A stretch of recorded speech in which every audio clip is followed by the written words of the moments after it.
Live, live, live.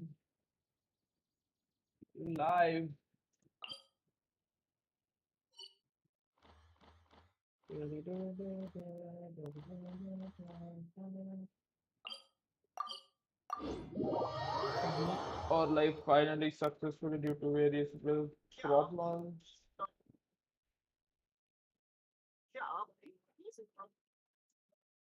And now changing.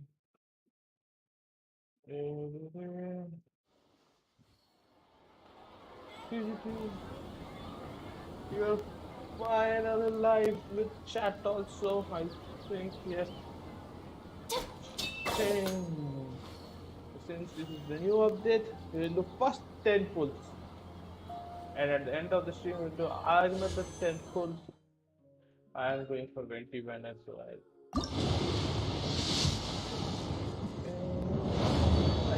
hello. Yes, I got 20 first turn. I never expected it. 50-50. All I very lala. Yeah, no problem. Happy and happy.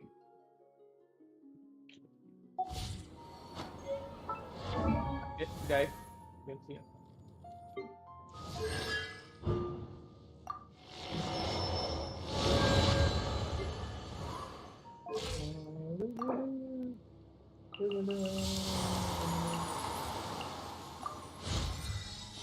Arandam Amrita.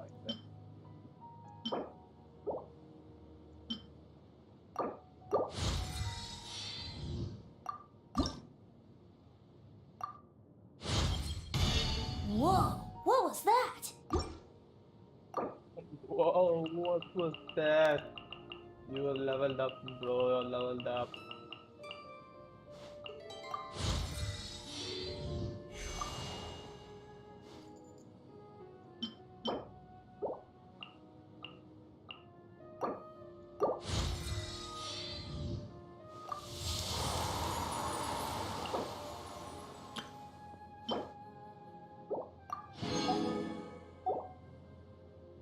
Oh, what did I get? Okay.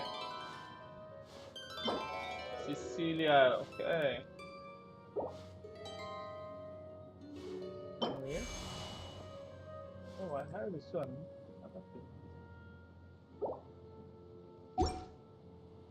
I'll try to get 20. Wait, no problem. Artifacts I don't have currently. Weapons, how I could try and switch it. Switch, yeah. Still, I want to unjustice solution. Okay.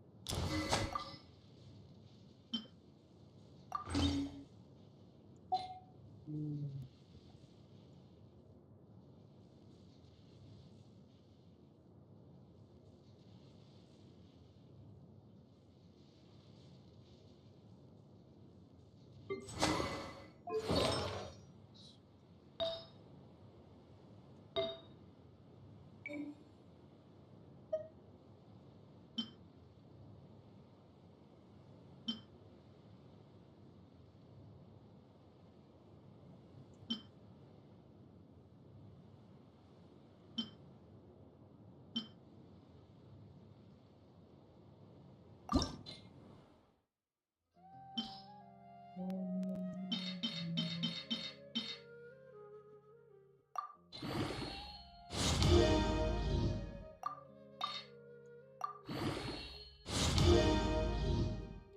And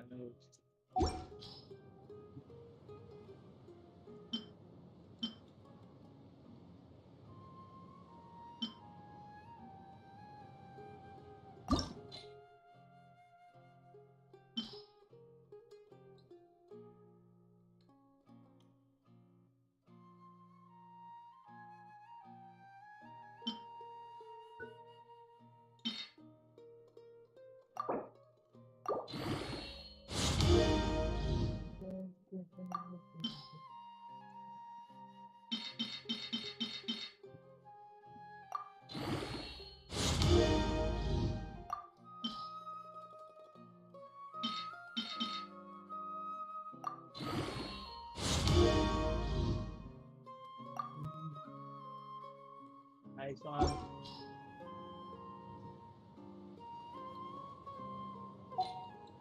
Okay.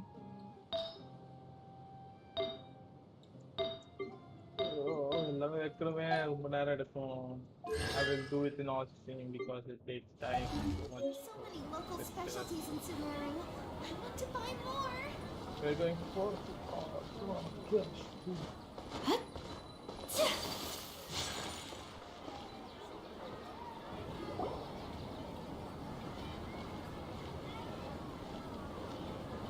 Ad Astra Avisask. We meet again, you two. Yeah, we made. Hi, Catherine. Do you have any commissions for us today? He always has. Commissions, huh? Let me think. Oh, how about this? Please attend the Academia's Academic Symposium this afternoon and recite a love poem on stage. Wait, say what now? And if possible, please Oh, also okay. use your camera to capture the reaction of the audience upon finishing the poem. Huh? What kind of commission is that? I see. It appears that you're not interested in this commission. In that case, please go to Port Armos and convince the Eremites there to spend some time volunteering at the local orphanage. Hey, that's not any better.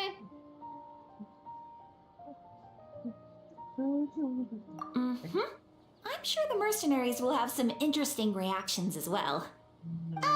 Paimon's gotta ask. Just who exactly has been submitting these commissions to the Adventurers Guild? Oh, the commissioner? Well, actually, I just wanted to see the two of you in action. Was it so obvious? I was hoping you would actually take one of those commissions. That kind of chance to observe humans doesn't come by often. Ah, so it's Nahida. Paimon just knew Catherine wouldn't crack those kinds of jokes. When did you get into her head? From when she said, Ad Astra Abisask. So it's been you this whole time? Are you done resting up, Nahida? Yes. I've been sleeping ever since we parted ways, and I even had a really, really long dream. It was another dream about the Sub-Zerus Festival, except it was a happy one. In my dream, I was sitting in the middle of a flower terrace, and everyone in Sumeru City was holding hands as they danced in circles around me. They danced round and round, and everyone looked really happy. I also got to sit on a gigantic flower carriage. Ferris, the Knight of Flowers, raised me really, really high above the ground, and I was throwing an endless amount of Yalda candies at the children. You know, Nahida, maybe your dream is how the Sub-Zerus Festival really should be. It's meant to be a joyous time where everyone gets together to celebrate your birthday. Huh? Wasn't I describing a really happy dream? Why are you both looking at me like that? Wait, could this be an example of the emotion known as pity? No, we aren't pitying you. That would only make everything worse. We just don't want you to feel too sad. By the way, have you had a chance to visit Dunyarzad? How's she doing? The Homianis haven't allowed any visitors after the festival, so we haven't been able to check on her. Yes, I paid her a visit right after I woke up. She was resting at the time. Her condition is stabilized. However, since Elazar is a manifestation of the withering of the human body, we can only cure it by finding a way to take care of Irminsul's own withering. But for the moment, our top focus should still be figuring out what the sages are up to and what they're planning. Okay. Right. Who knows what'll happen if they manage to pull off another scheme like the Samsara of the Sub-Zerus Festival? So our first priority should be investigating and putting a stop to the sages' activities. Okay. As for how we should pull that off, let's discuss it somewhere else. There are too many adventurers around here. Oh, good point. Sorry, adventurers. We're gonna be borrowing Catherine for a I little don't while. see any adventures. I don't see. Arya, trying to follow Catholic. What the hell? என்ன நடக்குதுடா? I'm seeing jokes. Let's continue our chat here. Okay, so do you have any ideas on how we can investigate the sages, Nahida? Actually, I've already done a little bit of work on that. But for now, I want to hear your thoughts. Yeah.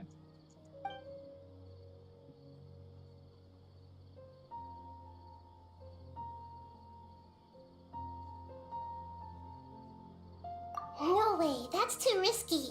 You mean it'd be too easy to get caught? No, it's not that. We shouldn't involve innocent students in this. A single mistake could completely ruin their lives. Yeah. Doing that would be ignoring the safety of my people for my own selfish goals. How is that any different from what the sages are doing? Okay. That's a good point. Spoken like the god of Sumeru.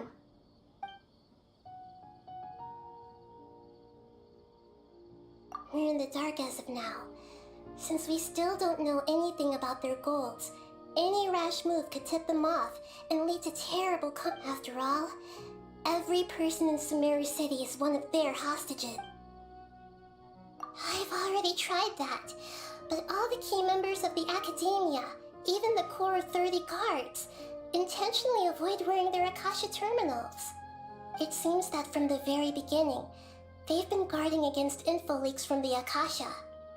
Of course, it could also be because they're wary of me. Have you already caught the sage's attention? I'm guessing not yet. But distrusting me would make perfect sense if they've ever paid attention to the urban legends about me. In any case, I probably can't take over their minds directly. Are we really out of ideas? Yeah. Nahida, you're super smart, so you already have something in mind, right? Don't keep us in suspense. Spill the beans already. According to a popular theory from the Vahumana Darshan of the Academia, rejecting impractical motions at the beginning of a planning session will give more weight to the actual proposal. Okay, but aren't you the god of wisdom?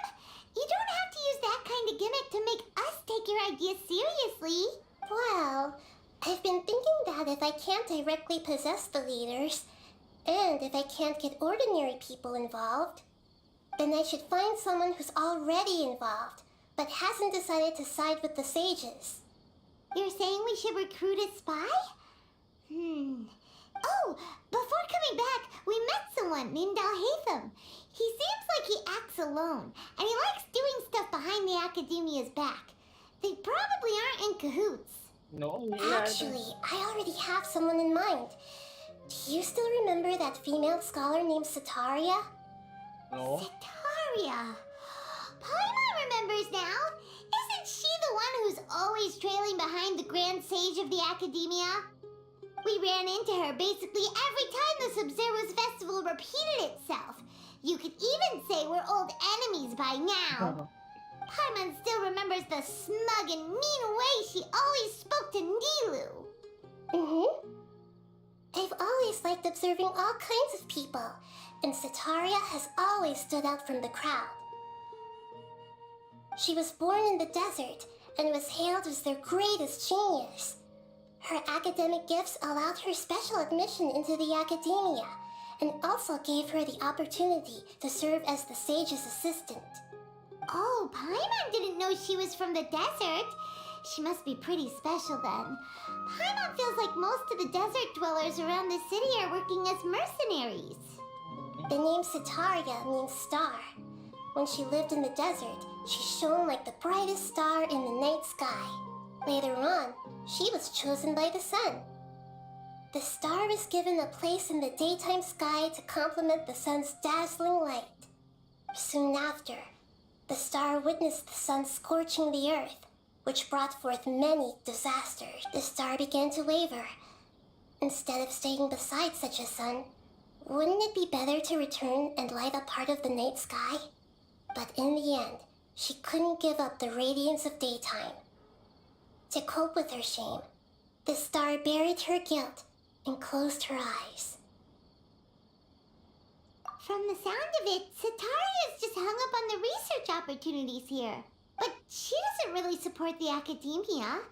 She still feels guilty about not doing more for the desert, right? She's just running away from her problems. Indeed. When they are presented with complex moral issues, many people will simply plug their ears and go with the flow until the problem can't be fixed anymore.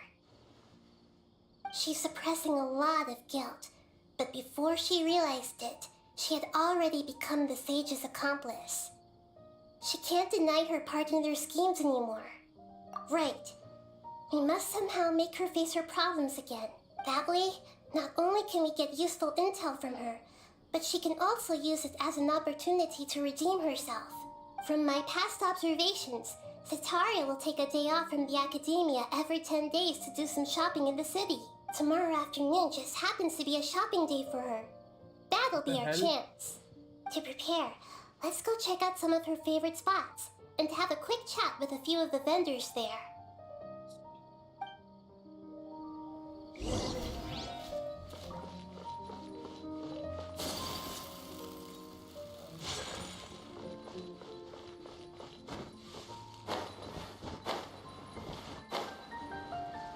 I like this word. Not low up.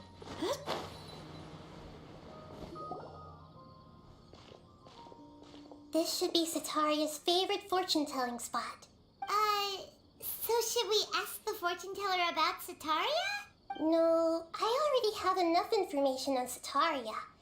The most important thing now is for you to pay attention to the vendor's talking style and key characteristics. Talking style and key characteristics? My poor lost lambs.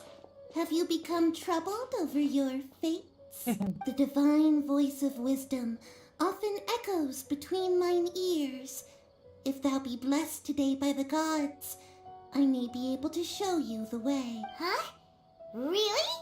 Nahida, you've been whispering things to her? Shh. My friend here has some doubts regarding his future. Can we get a fortune reading for him? Of course, of course. In that case.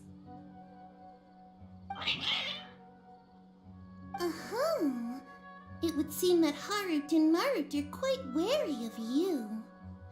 Perhaps, at some time in the past, you have somehow offended the gods. Only mocking the god of Animo, questioning the lord of Geo's financial savviness, and brawling with the god of Electro. Do those count?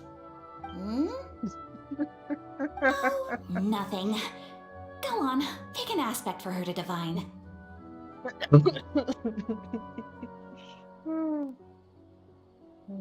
Health prospects, no problem at all.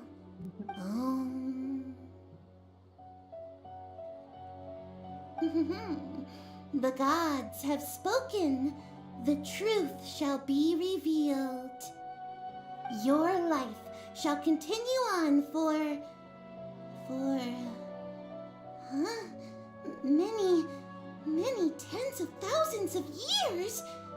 Impossible. Harut, Marut, did you two spoil my divination? I've never read a fortune so absurd. Poor cat. Actually, Paimon thinks this is probably the most accurate fortune telling you've ever done. I admit that the orientation of today's celestial matrix is suboptimal. As such, there will be no charge. Is that so? Well, that can't be helped. If you were to bring some food offerings for Harut and Marut on your next visit, perhaps they could help you reverse the wheels of fate. He's very shady character.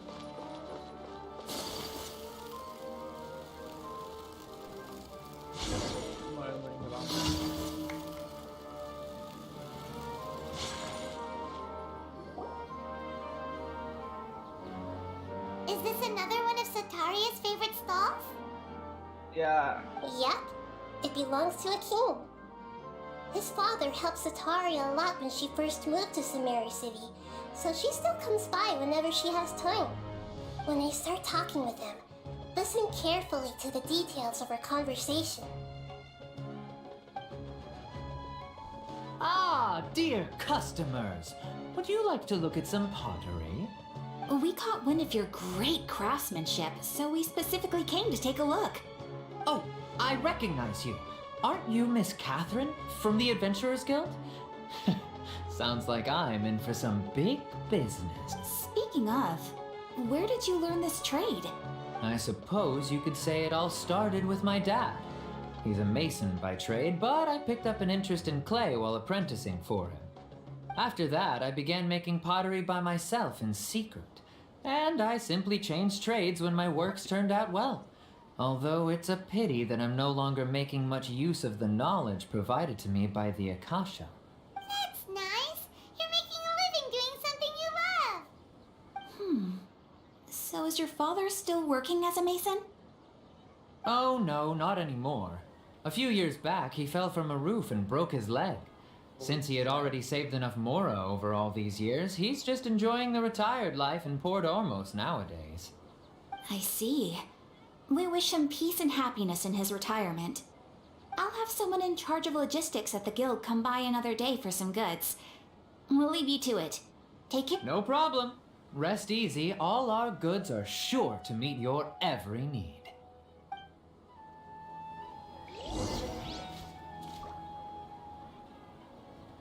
Kami-sato art. Sometsu!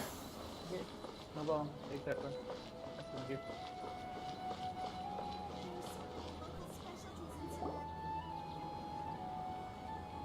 This should be our final stop. Sataria is always thinking of this restaurant when she's working at the academia, so she always comes by whenever she's out in the city. Nahida, you've really thought of everything!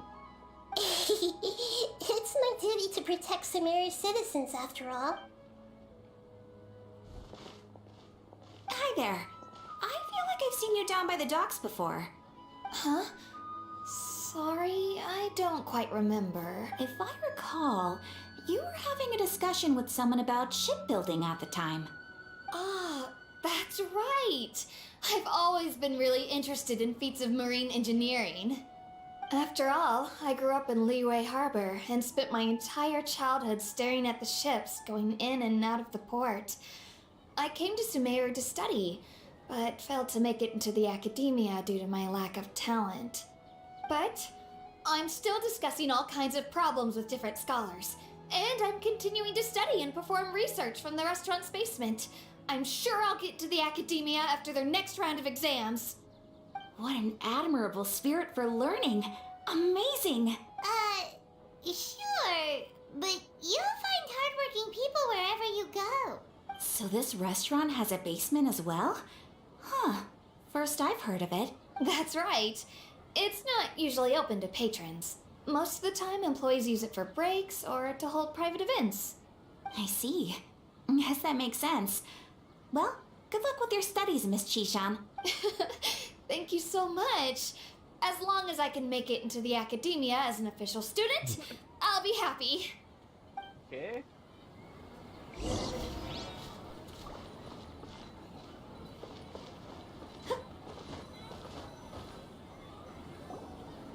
So, was that everybody? Mm-hmm. 3 familiar faces should be enough for Sataria. What's the point of all the information we've collected?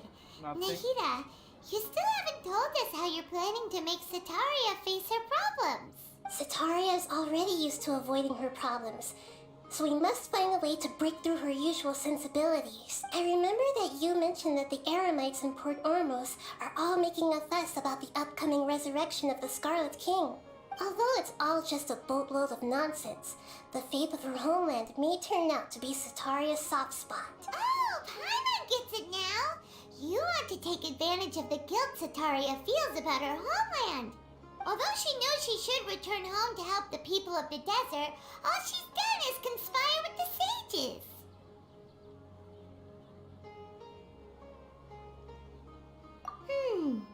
So, how do we set that up? Well, the Scarlet King is long gone, and Sitaria is also too smart to fall for any simple tricks. If we simply engaged her under the guise of the Scarlet King's believers, she would definitely be wary of us, and we may not get anywhere.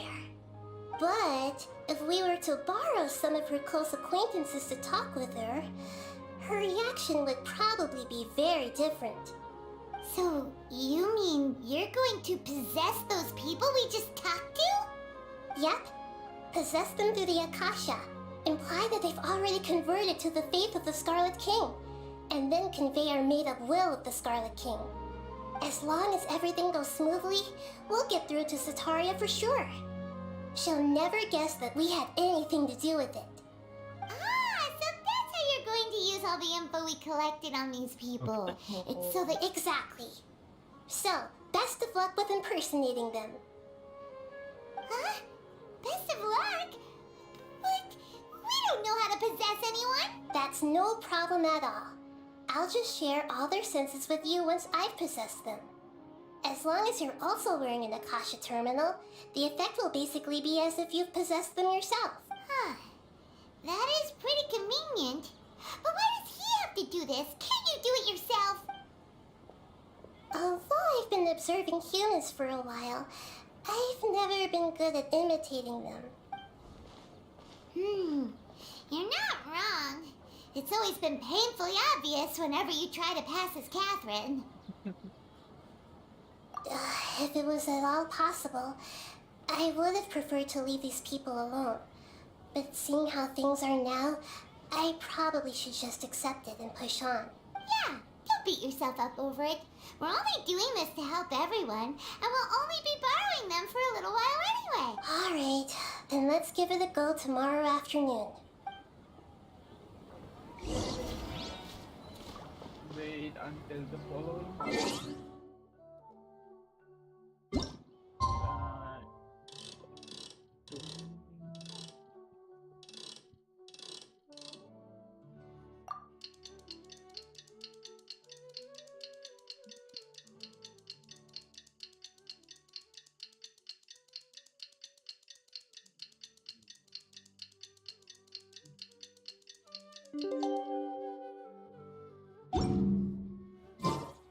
A blade embraces its duty.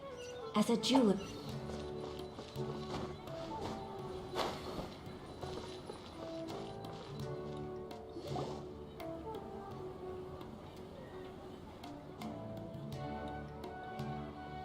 Oh, here she comes. Satari is here. Let's quietly follow her. Once she starts talking to her acquaintances, we'll find a safe spot to begin possessing them. As for how we'll sway her to our side, I'll leave that to you. I trust you'll know what to say. I really don't know. I'm starting to feel kind of nervous. Okay, let's go. Looks like they've already started talking. Let's find a hiding spot and get started. Wait, yeah, I-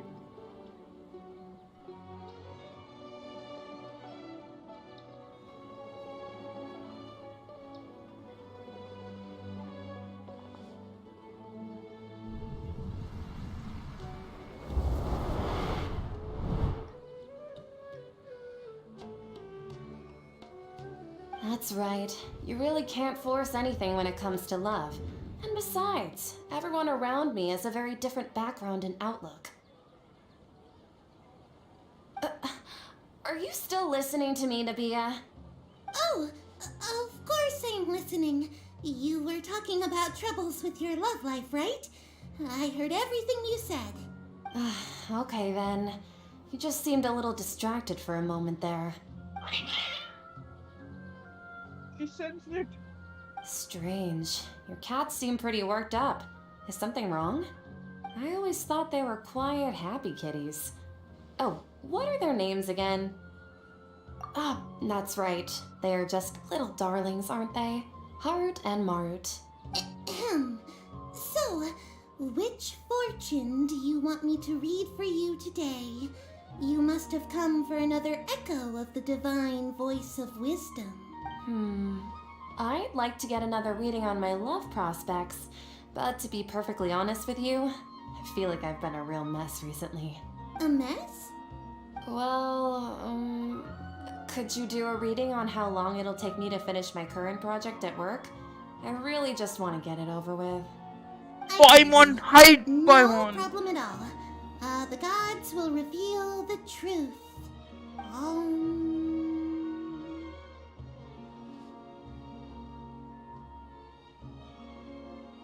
The gods are asking, Sataria, why haven't you gone home? Why haven't I gone home? Do the gods really know everything I've been thinking about? Sataria, why don't you just go home? It's a demand now instead of a question. The gods seem to be truly upset. I'm sorry. I know I failed the gods. Please pass on my most sincere apologies and ask for their divine forgiveness. And if I may ask, Nabia, is there a specific god who's speaking to you right now?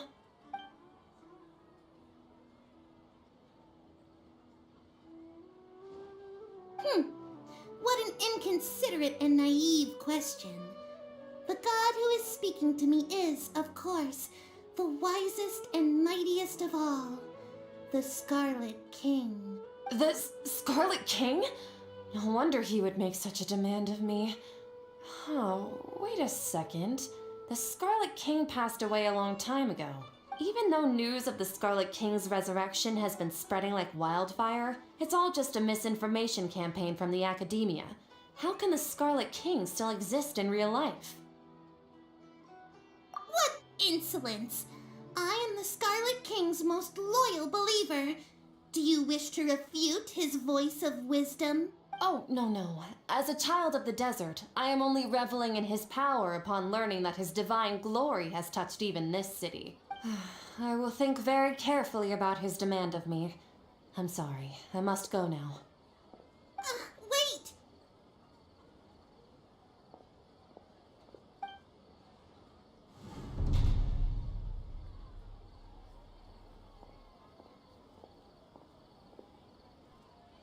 Whoa, she just ran off in a hurry. She looked pretty upset too. Well done. Sataria didn't seem to suspect anything amiss.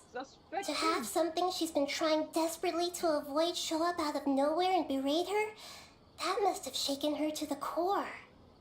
Aw, Nahida, it seems like you understand human emotions really well after all. All I know are some abstract Haravatot theories. And in any case, my time with you has shown a lot of them to be utterly useless. I'm still trying to make sense of everything. Anyway, enough of that. Let's hurry and catch up to Sataria. He's out of Kim's now, right on cue. Let's get ready to possess him right away.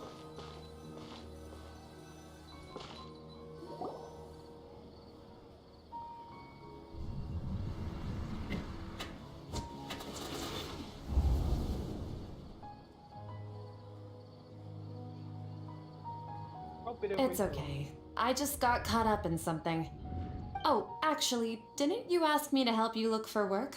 What kind of work were you looking for again? Oh shit, I forgot. Oh, right. Your old man's craft. How could I forget? Speaking of, how's he doing? Is he feeling any better?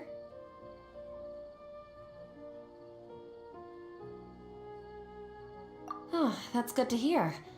I've been thinking a lot about him. If I could get some more time off, I'd love to pay him a visit. Actually, while we're talking about him, is he still living in Port Ormos? Yeah, he's been retired there for a while. If you could find the time, please write him a letter. Please pass on that recently, faith in the Scarlet King has taken root in Port Ormos and has begun to spread across Sumeru. He has a quick temper and has always been a devout follower of the Dendro Archon. I don't want him to get into a fight with those Scarlet King believers because of a difference in beliefs. Oh? So, who are you siding with in all of this? The Academia or the Scarlet King? I'm so jealous of you. You were born a child of the desert, yet you chose to betray the Scarlet King, and now you spend all your time with those crooks from the Academia. Akeem, you don't mean you've also become a believer of the Scarlet King? What's so strange about becoming a believer of the wise Scarlet King? In fact, aren't you the strange one?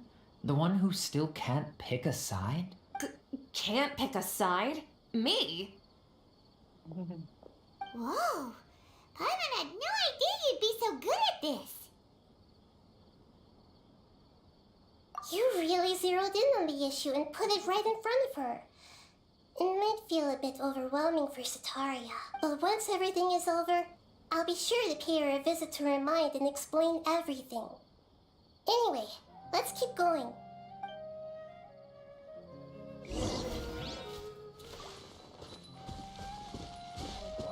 Come on! Sataria's already started talking with Shishan!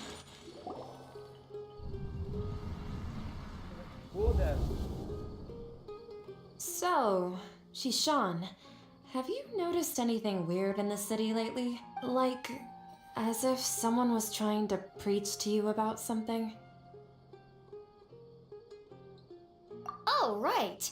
Speaking of strange things, I celebrated the Sub-Zerus festival so many times that I lost count. That was really weird. Wait, how could you be aware of that? That should be impossible. Nothing in the report indicated anything like that.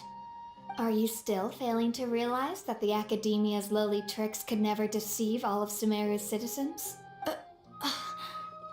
Shishan, don't tell me that you've converted to the Scarlet King as well. What an absurd question. You make it sound like I should be ashamed for becoming a believer of the Scarlet King. In reality, shouldn't you be the one who is ashamed? You, who works side by side with the Academia and treated people as nothing more than experimental subjects. Please, please stop! Even now, Sataria's still trying to run from her problems. She can no longer justify everything to herself. Hey, she's trying to talk to the guards! What should we do? This is the most important part of all. Quick, get ready. Mercenary, you're a member of the Corps of 30, correct? Please help me pass a message to the Matcha right away. The situation in the city is getting out of control. Please, try to remain calm, miss. Tell me what's happening in the city. Heretics are infiltrating the city, and they've already converted many residents to their side. Heretics? What kind of heresy are you talking about? The Scarlet King! Many people I know have suddenly started believing in him, but he's long dead. It's impossible. Miss Sataria, nothing is impossible. You know my name? The Scarlet King is immortal, and all who defy him will one day pay the price. You must face the truth, Sataria. You tread a treacherous path, and the longer you ignore it, the tighter the Academia's grasp on you will become, and the deeper you will be ensnared. Child of the Scarlet King, never forget that the desert that belongs to you lies elsewhere. What's so strange about becoming a believer of the wise Scarlet King? In fact, aren't you the strange one? The one who still can't pick a side? What an absurd question. You make it sound like I should be ashamed for becoming a believer of the Scarlet King. Sataria, why haven't you gone home?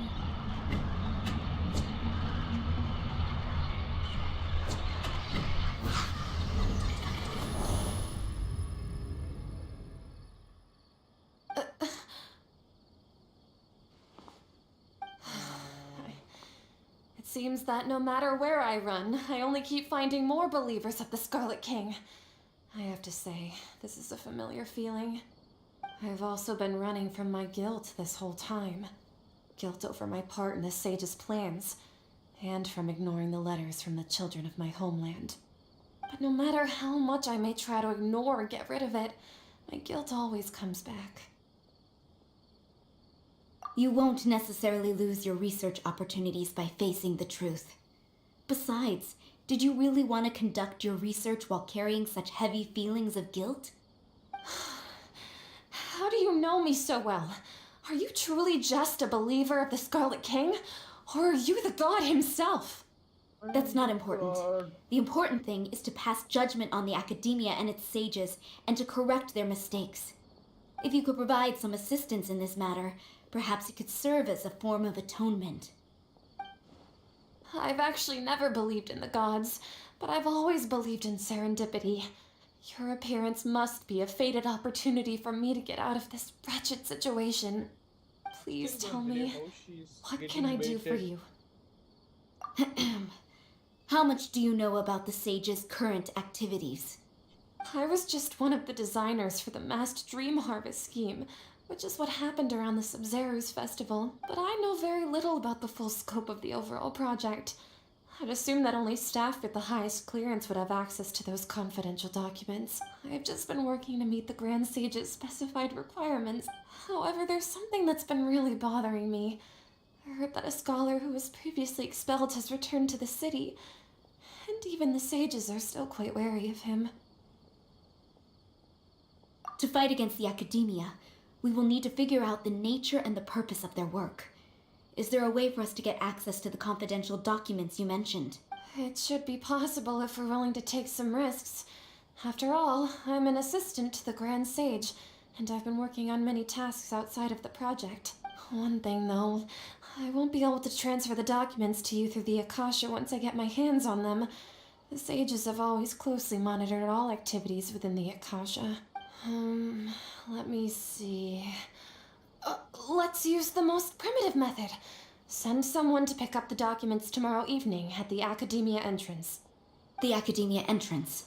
Wouldn't that be too conspicuous? Don't worry about that. I assure you, this won't be a trap. I'm only suggesting this location because it'll draw more scrutiny for me to leave the Academia again. It'll be safest for me to distract the guards long enough to hand you the documents. All right, I trust you. So, if I were to successfully complete this task, would it mean I've atoned for my wrongdoings?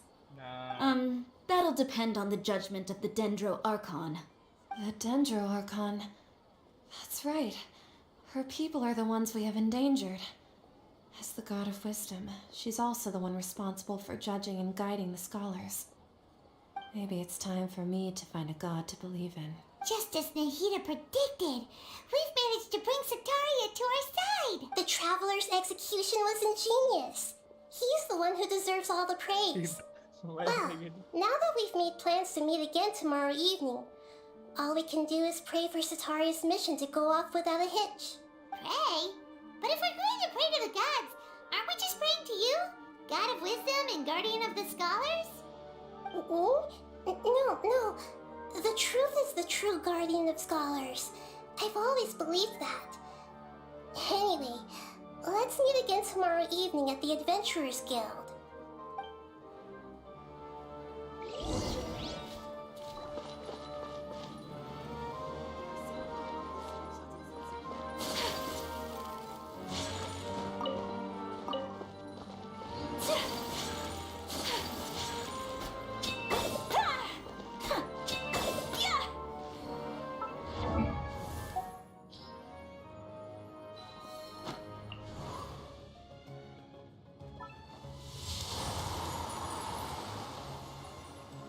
God, or God, yes. Mark that bit, I didn't change it.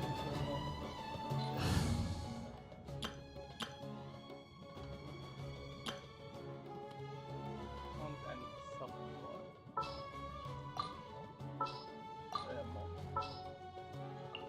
No.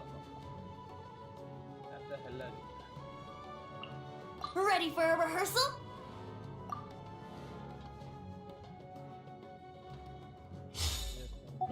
I got it.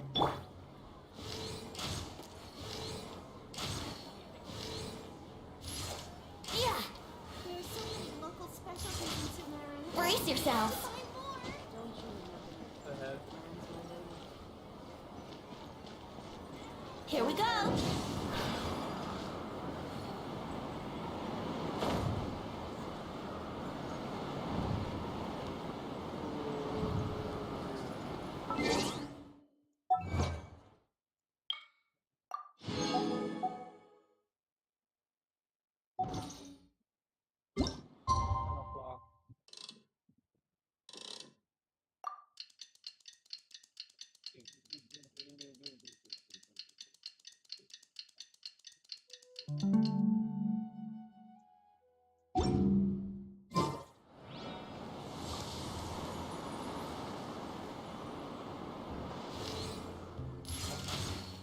Brace yourself.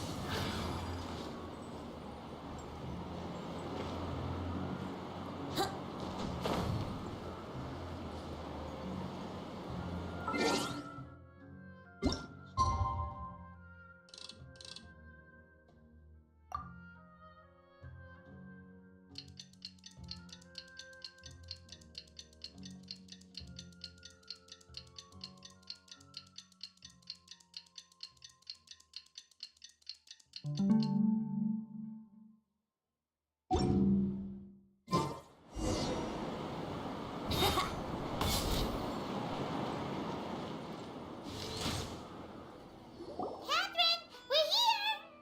Oh, you are the other cat, that's right. I suppose I'm the other Catherine in your mind. Shh! We're on a secret mission tonight, so we need to protect Catherine's identity. Yep, Paimon's right. We cannot fully rule out the chance that the meetup tonight is just a trap. If something were to happen, my existence may be the only trump card we'll be able to play. After all, the academia should still be unable to confirm the existence of my consciousness in the outside world. Yep, exactly. Just what Paimon was thinking. Anyway, enough about that. Let's just make sure to be on our guard. Off? What do you feel is off? It's the middle of the night. Of course it's quiet. You're not getting paranoid, are you? It's 7 o'clock. No, on midnight. I think he's right. It really is a lot quieter than usual. If you look around, there seems to be fewer people on the streets. I'm not sure if this is the case for the entire city, though. Huh. Maybe it's just a coincidence. Maybe Sataria figured out a way to not only distract the guards, but also to get everyone to go to sleep early, just so we can exchange the documents in peace. I also can't quite figure out why things feel a little off. But now that we're here, let's go ahead and meet her as we planned. Well, regardless, as long as you're here with us, Paimon feels a little safer. Shit, I don't feel even one ounce of okay, nah, can you अपना phone ले लिया? Lol, I never went.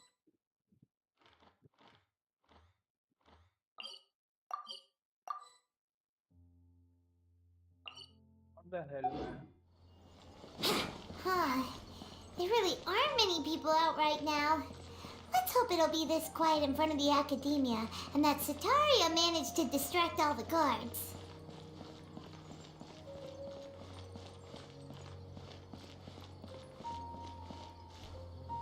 Like archonn. What's happening?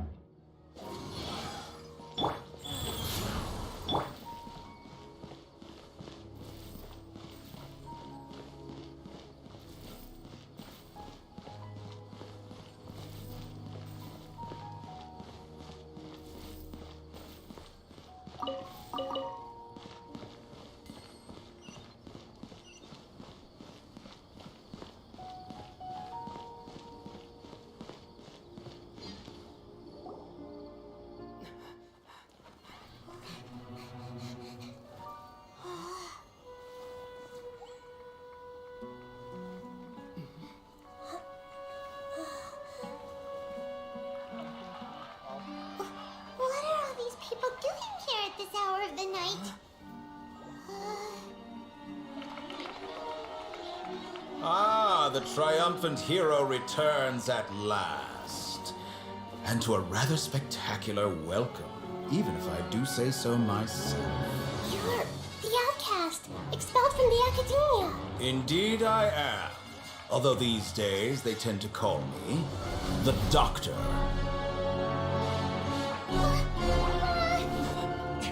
If you're looking for your researcher friend, she has already been taken into confinement. With some basic caution, she could have discovered the listening device on her person.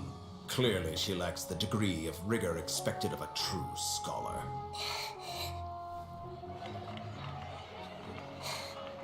the people of Samir City. What have you done to them?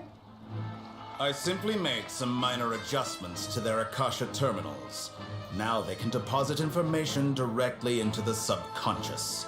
As you can see, all these lovely people now believe this traveler is a hero who has just saved the world.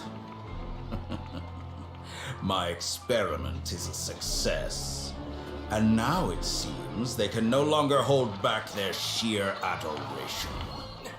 Oh no, what should we do? These are all just regular people. Leave now. You need to get out of here. But that guy's a Fatui Harbinger. We can't just leave you here. Nor can I abandon the people of Sumeru.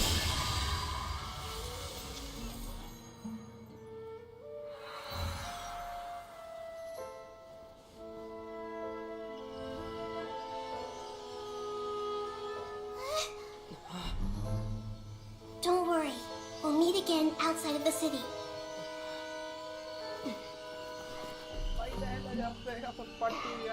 I see. You appear to have overridden their mental faculties with your own consciousness. To possess such a powerful mind, you must be the god of wisdom. Man, that was awesome scene. Out of my mind, blown out of my mind.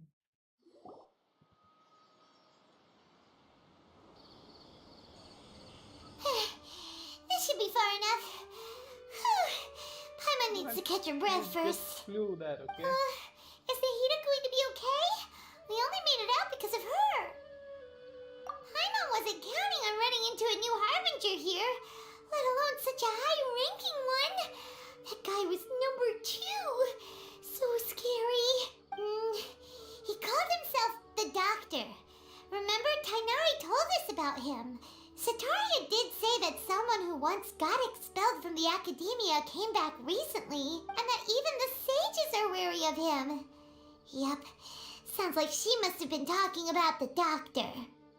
Yeah, now that the Doctor's in the picture, we're no longer just dealing with the academia, they're in cahoots with the Fatui. But what are the Fatui after this time? Another Gnosis?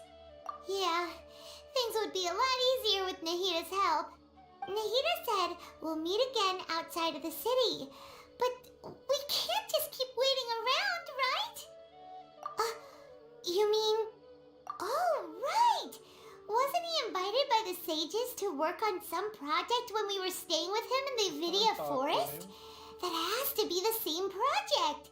Even though he turned it down at the time, he might still know something. Please don't go. There's there. no time to lose. I didn't do Let's it go to Gandharvaville.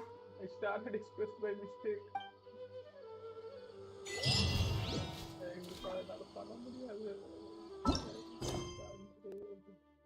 சொன்னேன்ல, can't do this quest. Cheating. Now I have to do this one. Osmantha Why the hell are you guys killing me? wine tastes the same as I remember.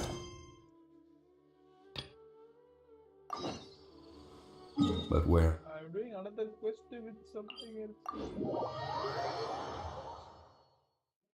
It'll take more time.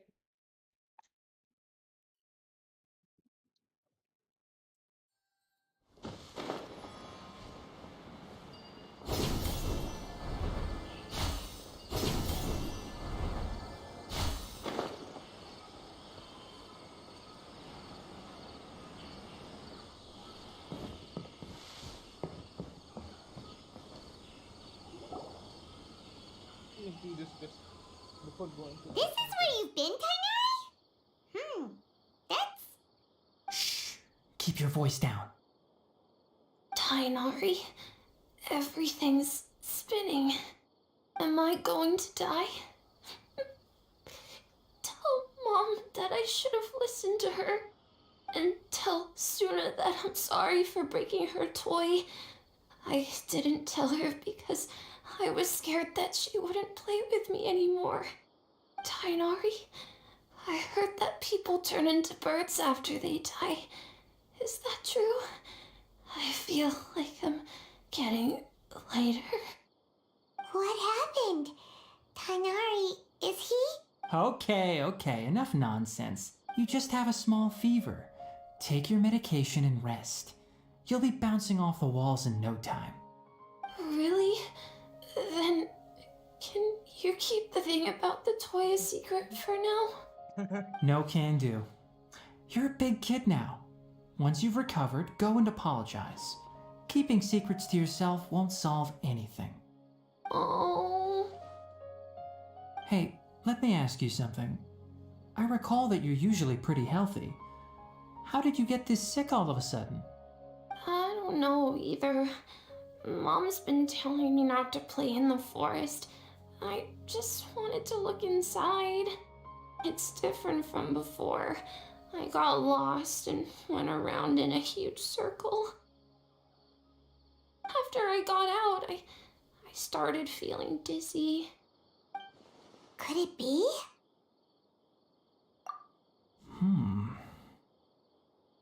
So that's how this whole mess happened.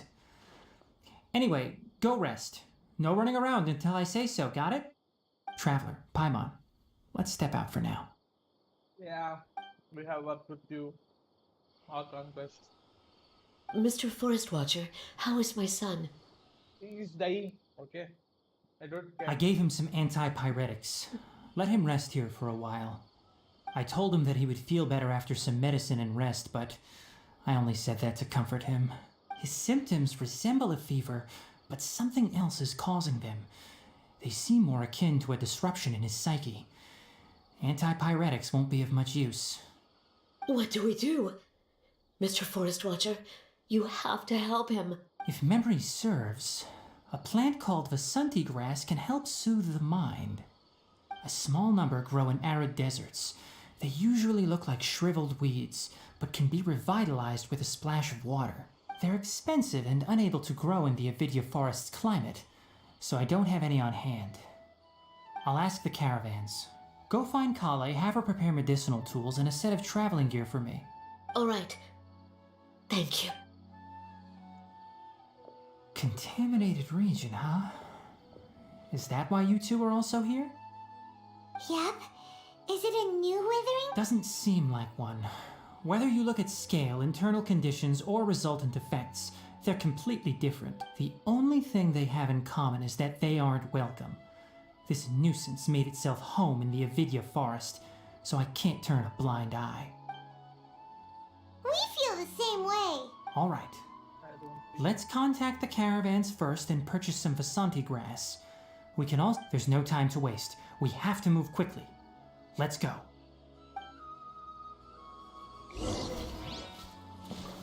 Gather!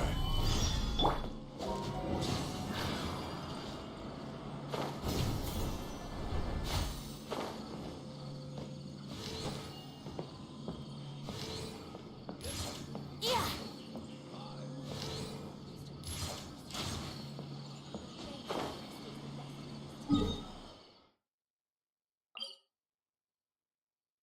Who the hell are you?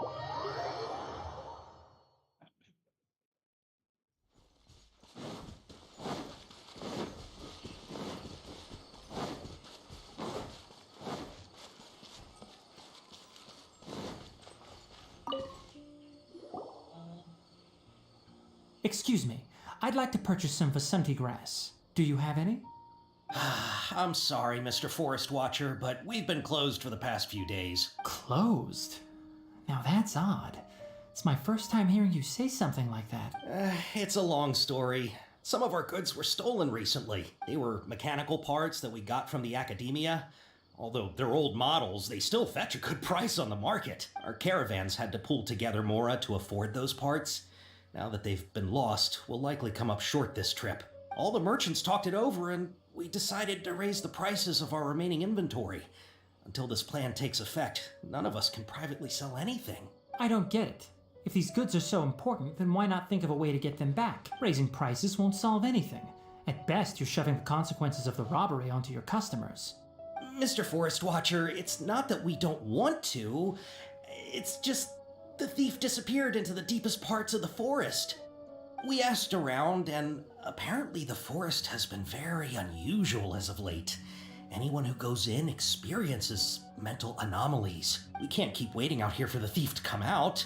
All we could do is come up with another solution. So the bandit hid in the contaminated region after stealing those mechanical parts. How many people were there in total?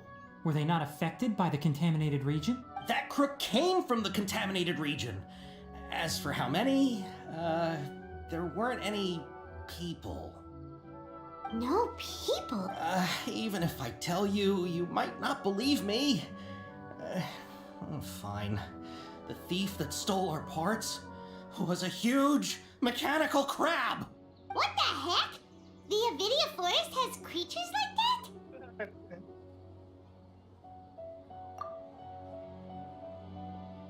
To be honest, I'd rather not think about it. It moved too skillfully to be new at this. It came out of nowhere. Before we could react, it swiped our goods and ran away. We were all shocked. By the time we came to our senses, the thief was already long gone. I see. If we help you retrieve your stolen goods, then business will return to normal? Oh, but of course! Not only that, but you'll become one of our caravan's VIPs on all future purchases of any... Enough. Tell me something that's actually useful. Any leads on that mechanical crab? Maybe one. After our goods were stolen, we specifically got someone to assess the situation. If you're interested, you can go and talk to them. All right. We'll go and have a word.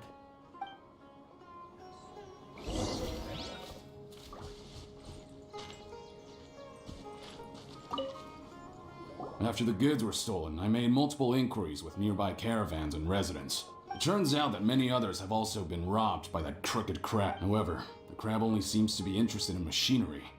It doesn't even bat an eye at other valuables. A caravan carrying a large amount of mora had an uneventful trip, but another caravan had a child whose metal toy was taken. Whatever the case, that thing is a scourge. We'll eventually think of a way to get rid of it. Okay. I have the...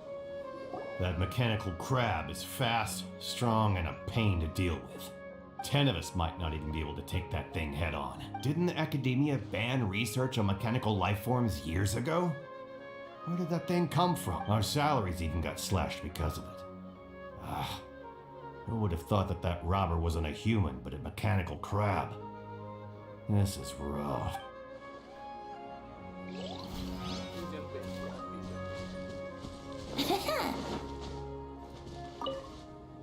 I heard from the caravanners that there have been a lot of robberies lately, but we haven't been affected. We don't normally see the mechanical crab, and it doesn't disturb our daily life. It only shows up when the caravans are here, and it runs back to the contaminated region after it's done making a mess. You haven't tried capturing it? We have, but it's too agile in fact. However, we did unexpectedly learn something the last time we tried to capture it. It apparently lives in the deepest part of the forest. So instead of immediately moving its spoils, it first hides them nearby. Once its stash grows large enough, it moves everything in one go. You'll have to move fast if you want those goods back.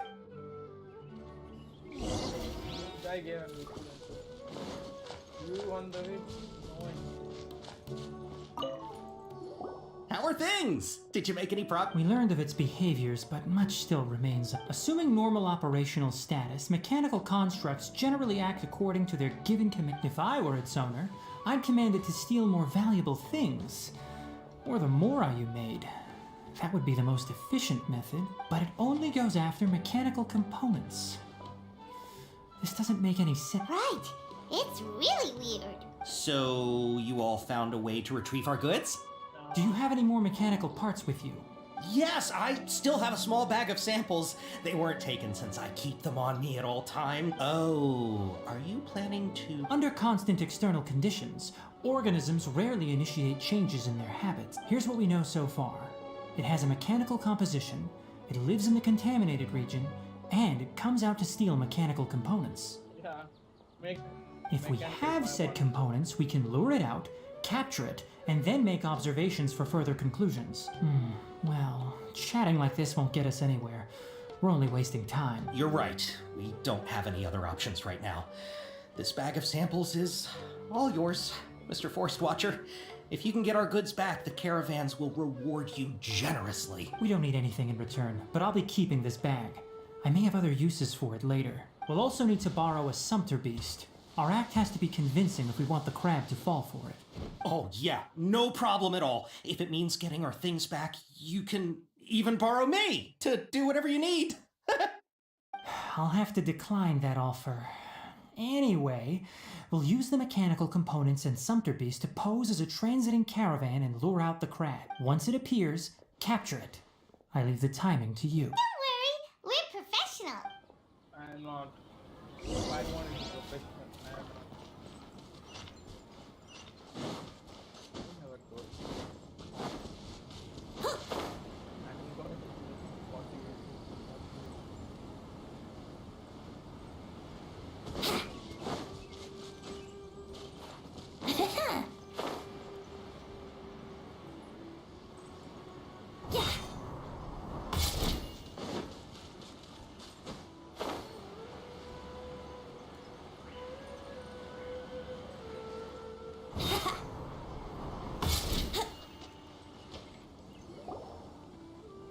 Looking at the trade routes and the contaminated region's current perimeter, the goods were likely stolen somewhere around here. Then let's get to it. We'll definitely capture that criminal crab. Okay, we'll start from here and have the sumpter beast with the components on board lead the way. This sumpter beast isn't familiar with us yet, so be calm and take your time with it. The sumpter beast went ahead. Let's keep up with it.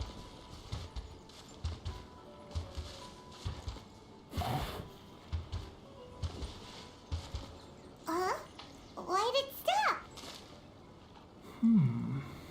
Looks like it's loafing around. Or maybe it's hungry. The cat. Yeah, I agree. What should I do? Tell man.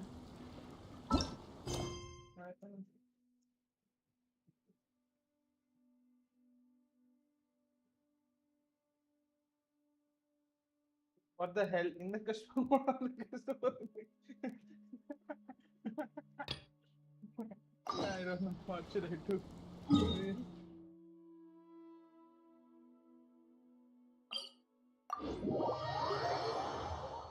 The question link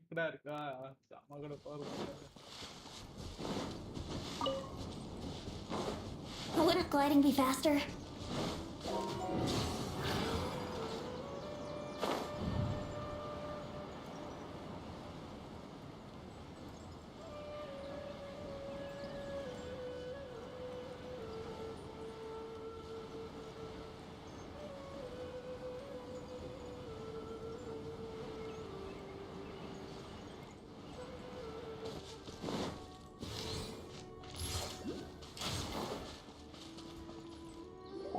Hold it right there. A blonde-haired traveler and a floating fairy. We've got you all right. Take a look around. You've fallen right into our trap. Ah, shit, I don't Are you mercenaries from the Corps of 30?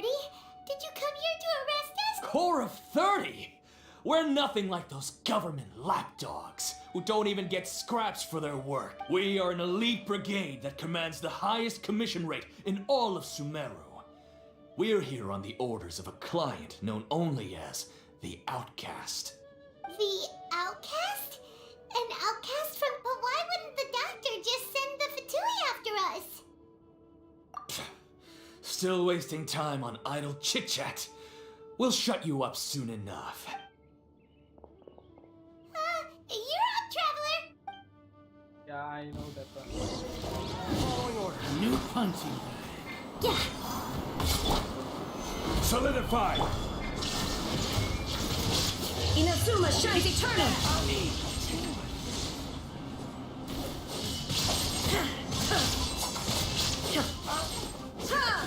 New punching bag. Shine down! I will have order. Stabilize! Brace yourselves.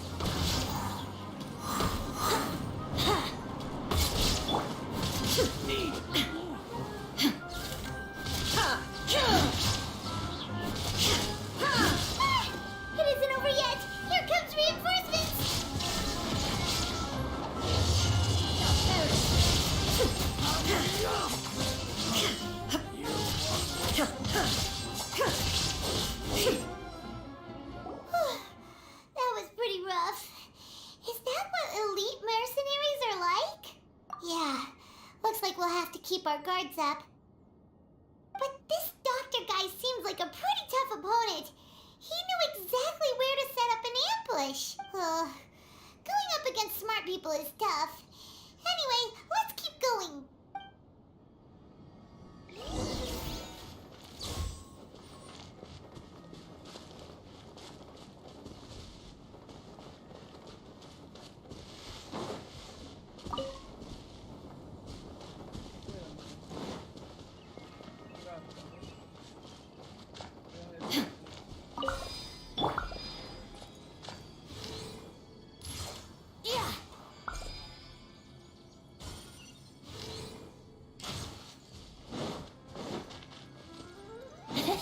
Wouldn't gliding be faster? Have you heard the ballad of the treasure chest?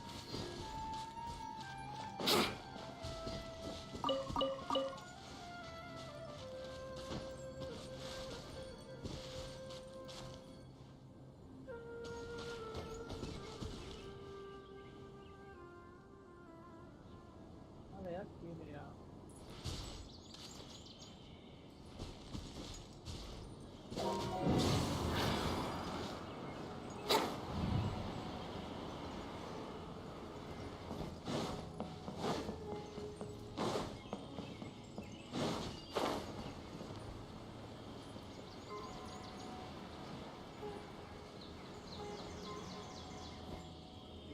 Oh, it's the Traveler and Paimon. What are you two doing back here? Kale, it's nice to see you again. Are you doing all right? To be honest, I'm not doing too well. My Elazar has been progressing at a faster rate lately. I'm finding it harder to complete more intricate tasks. As a result, Master Tainari is taking me off the patrol schedule. He will only allow me to stay here and coordinate other people's tasks. Oh, Kale. Speaking of Tainari, did he go off on patrol? We're here to talk to him. Oh, Master Tainari? He just left the Avidia Forest a little while ago. He was headed to Party's DI. He left? What? Isn't Tainari always saying that he never wants to leave the Avidia Forest? He even turned down the Sage's invitation. I thought it was weird too. Master Tainari always prioritizes his work as a forest watcher above everything. He almost never leaves his post. He left in a hurry this time though. No, I only found out that he left through a message he left behind. He also made sure to delegate all his tasks using a schedule. To leave in such a hurry? I'd guess he had something urgent to take care of. Master Tainari originally studied in the Immorta Darshan of the Academia, and Partis DI is something like the Immorta's research base. Many rare shrubs and grasses have been planted there for research. I know that before he became a forest watcher, Master Tainari once spent a long time conducting research at Partis DI. A research base, huh? Gotta wonder what kind of research Tainari just decided to work on all of a sudden. Oh, we don't have a lot of time, so let's go look for him at Party's DI. Go. Don't worry, I'm fine. I'm used to living with Elazar by now. If you run into Master Tainari, please send him my regards. Please be careful, doctor is in the town. Got it. Will do. See you later, Kale. Doctor is in the town.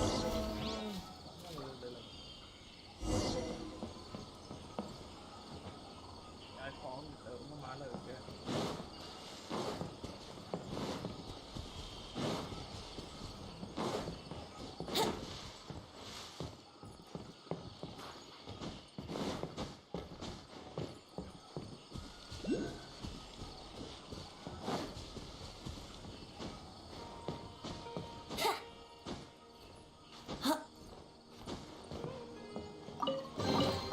What a find! I wonder how many bottles this will be worth.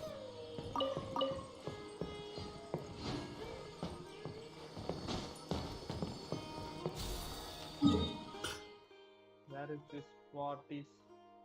Yeah, it's thing.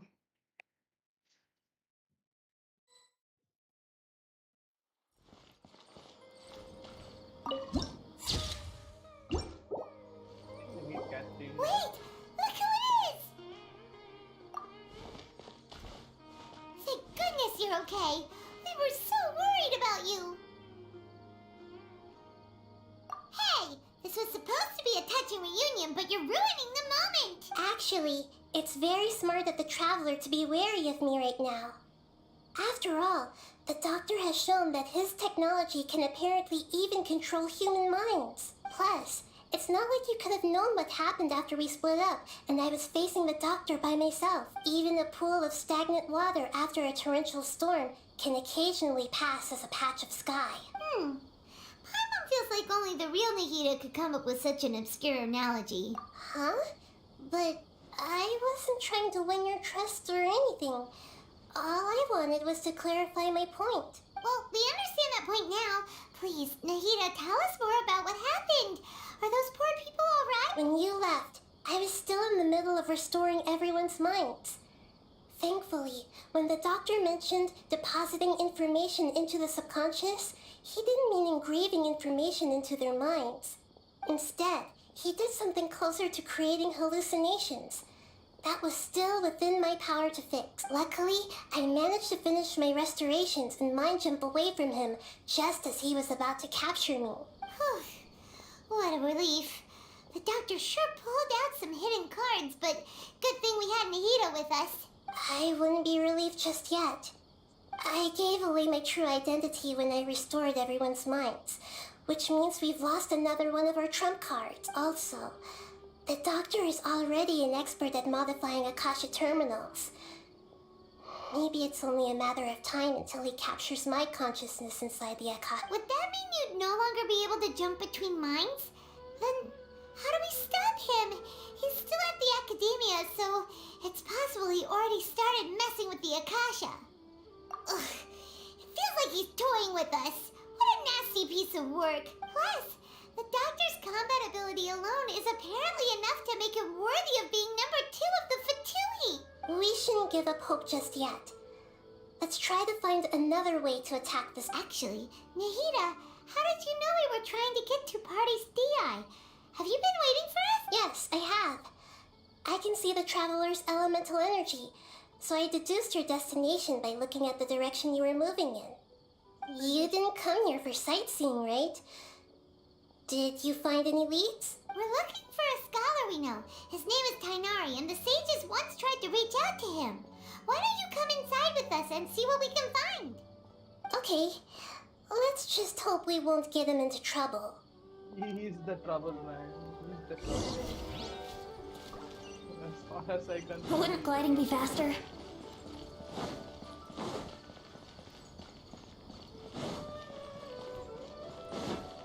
Wouldn't gliding be faster? Waiting for enemies and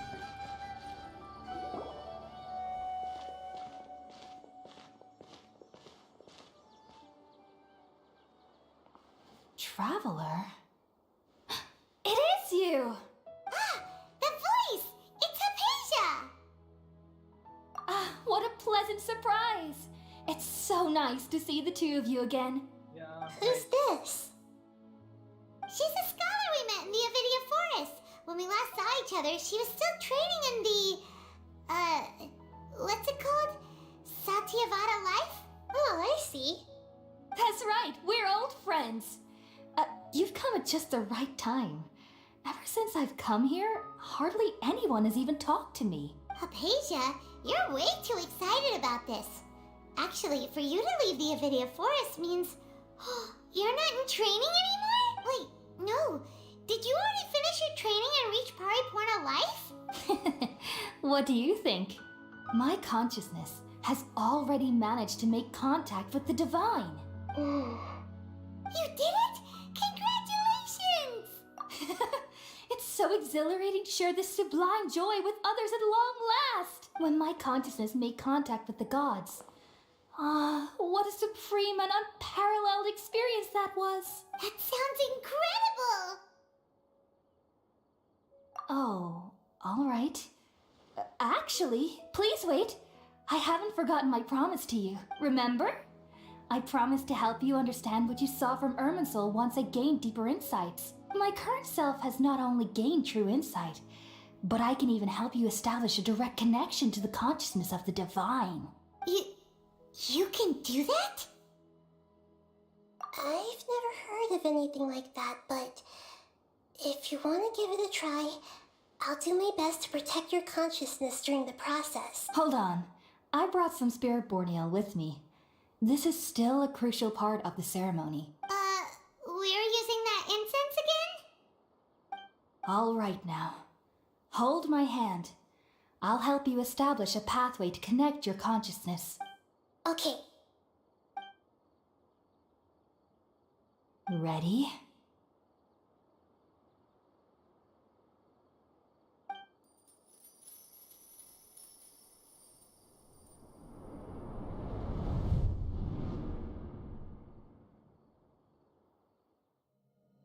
It took 3 betrayals for me to finally understand. The world is just an elaborate tapestry of lies. My fury will never be quelled. The first to betray me was a god. My creator. My mother. Valuing strength above all, she saw no worth in me and I was discarded. The second was a human. My family. My friend. Consumed by fear, he saw me as an abomination. The third was one exactly like me. A hope for the future. A fledgling barely out of the nest. Powerless before his mortality, he broke his promise to me. Humans, they can't be trusted. And the gods fill me with pure loathing. So I said good riddance. I denounce the world and laugh in its face. My chest will never again be defiled by worldly filth. I will scrub away every last trace of human emotion. Then it will be empty, a blank slate, and ready to receive a supreme gnosis, brimming with pure divinity.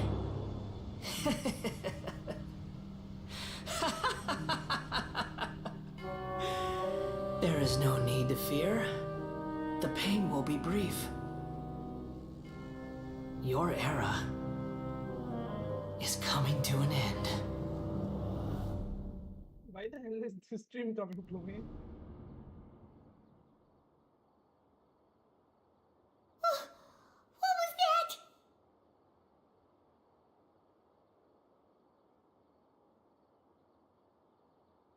Did we actually just see the Baladier's memories? Everything matches what we know about him. But how is he connected to the divine consciousness that Hypatia was talking about? You saw it, right? You felt it, right? Such a majestic god! Such a noble will! Such sublime emotion! Alas, shame. If only that which beats within my chest wasn't a filthy mortal heart. Oh, great and merciful God! Please grant me forgiveness and salvation! Do you understand now? I'm afraid this is no Puripurna life, but rather... You! Why are you so mean to me? Why is everyone hiding from me? I found divine wisdom. Shouldn't I receive praise and honor? Haven't I uncovered that light in the darkness? Hypatia? That's how I always thought everything should be. Wait. Have I already lost my mind?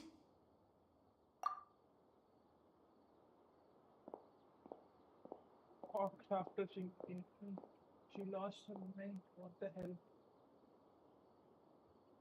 Wait, something isn't right. I know something isn't right because Baldir came in his dream.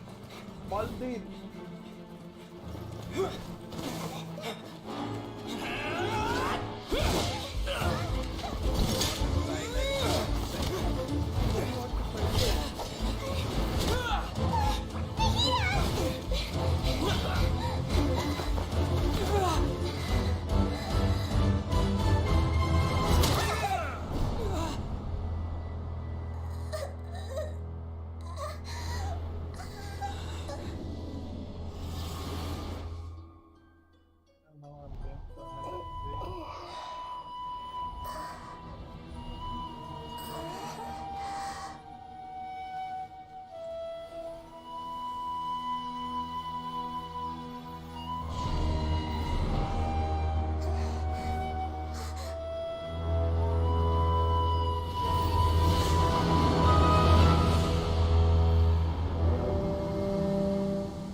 guys, even more terrifying than number two. Man. What the hell?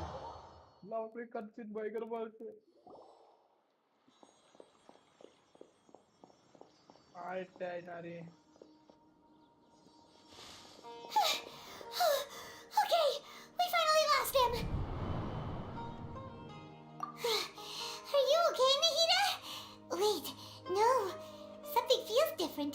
You're back! Oh, the Traveler's back? Nahida was controlling your body for a while. It seemed like she jumped over to you as an emergency measure right before the Catherine puppet was destroyed. After that, Kainari heard the commotion and came over. He helped us defeat the mercenaries and then he ran with us all the way here.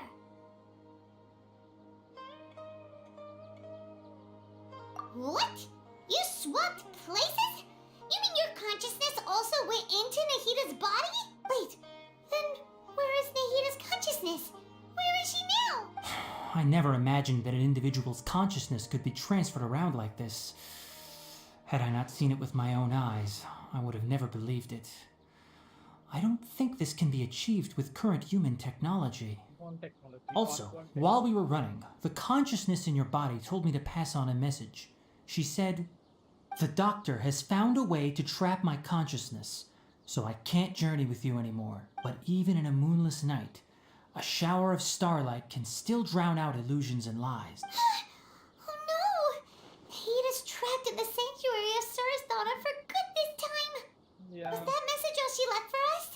It's pretty vague. Oh, that makes sense. Since the doctor captured her, she won't be able to say anything without him knowing. She's being extra careful.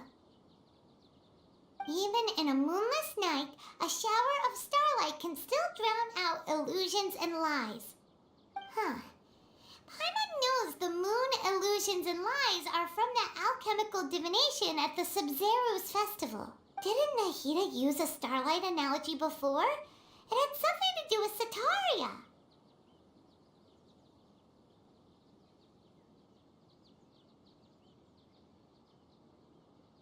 Oh, that makes a lot of sense. Huh. Do you think Nahida was telling us to go find help in the desert? Yeah. But she isn't with us anymore. Think we'll be okay? Paimon, you said Sanctuary of Surasthana. Does this mean that this Nahida you're talking about, the consciousness who was occupying the traveler's body, is the Dendro Archon? Yeah. Your guess is correct, but the situation's a bit complicated, so it's really hard for us to explain right now. That's all right. A scholar's curiosity doesn't need to be appeased right away. As for the complicated nature of the situation, safe to say I have witnessed that for myself. I've spent some time with you, and it looks like the Dendro Archon's also on your side, so I trust you. Thank you, Tainari. Oh, actually, we came here to ask you a question. What do you know about the project that the sages have been working on? Ah, that. While I was indeed invited to join that project, the sages were always secretive about its scope and goals. So I eventually declined. All I know is that that project has something to do with the restoration of Irminsul. Huh? Did you see something when you were in Nahida's body? What? Do you have any evidence? What the hell?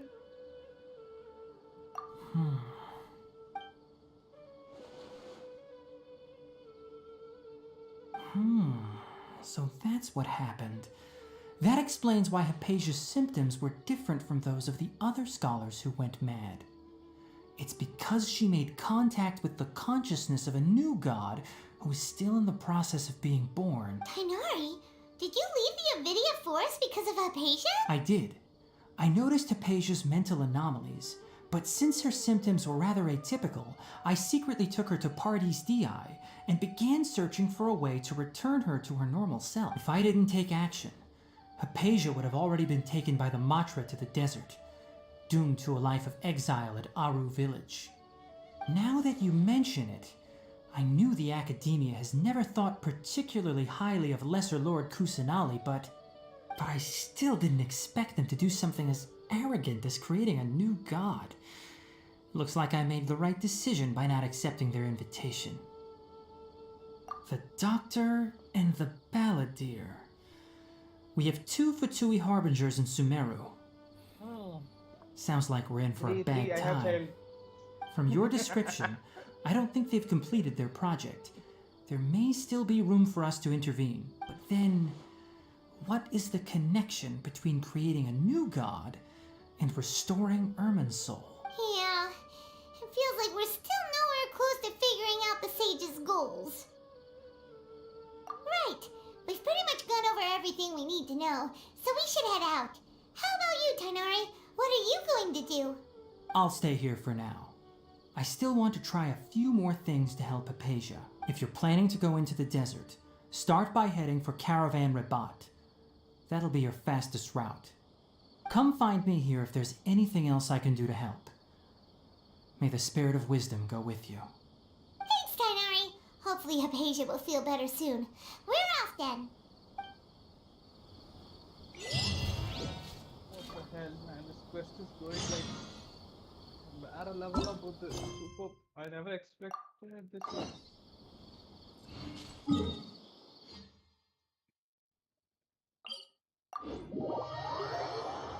I'm going to the desert. I didn't even unlock the new region. It's all, yeah. Waiting for it.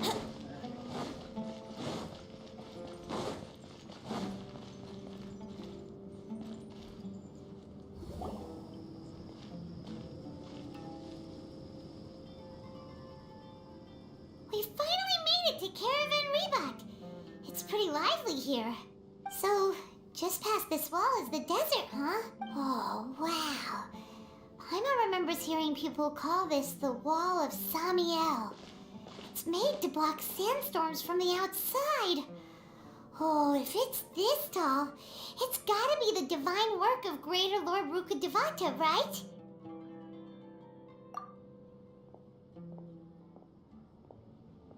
Enough gawking. Come on, follow me. Huh? Over here.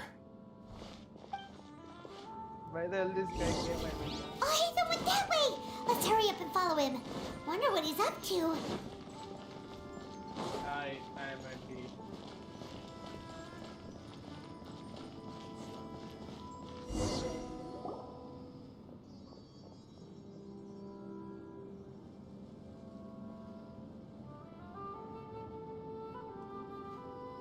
What the? Where did he go? How did we lose him? They were just here a second ago. More Eremite mercenaries? Who are they working for this time? You were too careless. You should have noticed those hopeless amateurs trailing you a long time ago.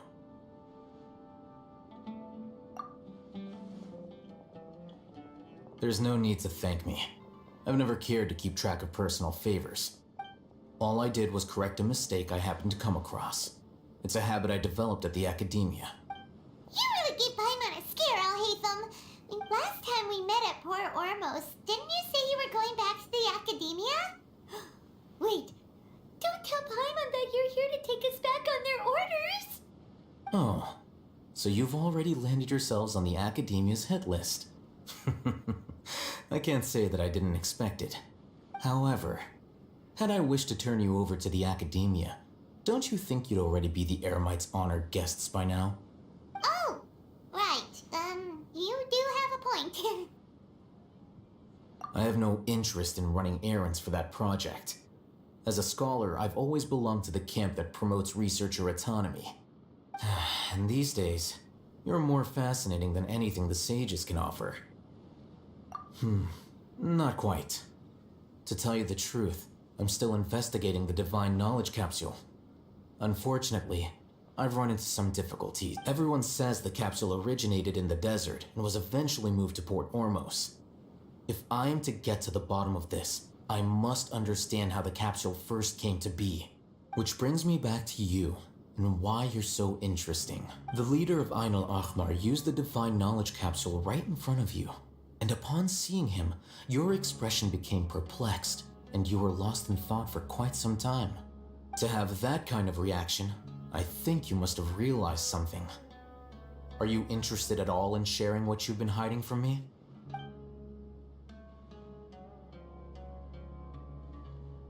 Oh, Hatham, you really have a ridiculous eye for detail. What kind of person even notices or remembers stuff like that? So that's your answer. Well, I do work for the academia after all. So considering that, it is indeed wise to keep your cards close to your chest. But that does prove you do have some undisclosed information about the Divine Knowledge Capsule. Am I right? No matter. Rather than simply learning the answers from you, I'd still prefer to investigate on my own. Speaking of, you two are also headed to the desert? That's right! We have the same plan as you! But we don't really have any concrete goals at the moment. Then I'd suggest starting with Aru Village. It's the largest settlement in the desert, so it'll probably have more resources and intel than anywhere else. Well, would you like to head there together? It's always better to travel with someone you know. Let's go!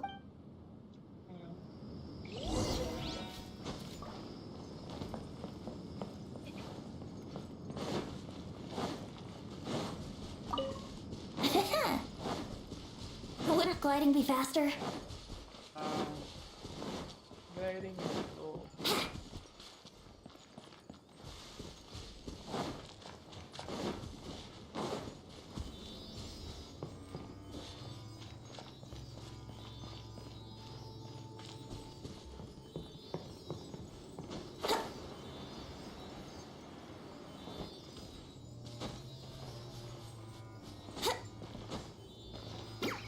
Here we go!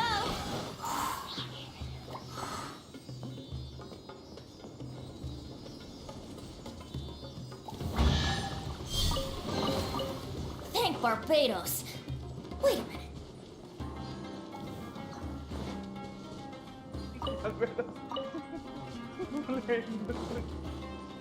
You are Barbados, man.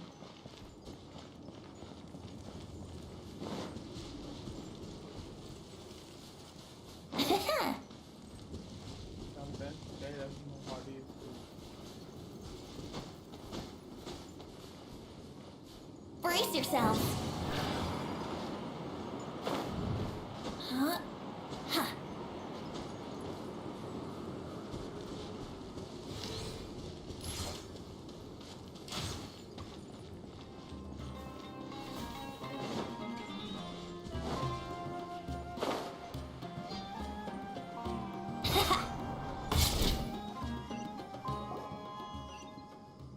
Before us lies Aru Village, the safe haven of the desert folk. Whoa, this landscape is really something else. What a cool place! Let's go check it out!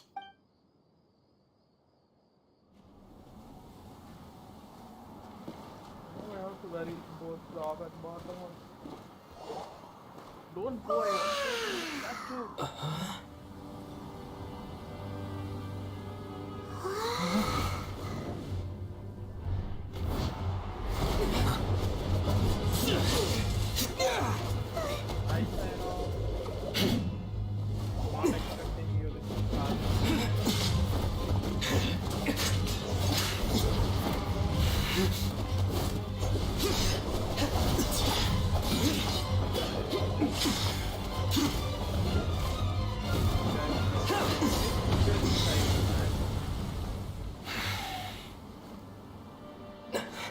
Sino.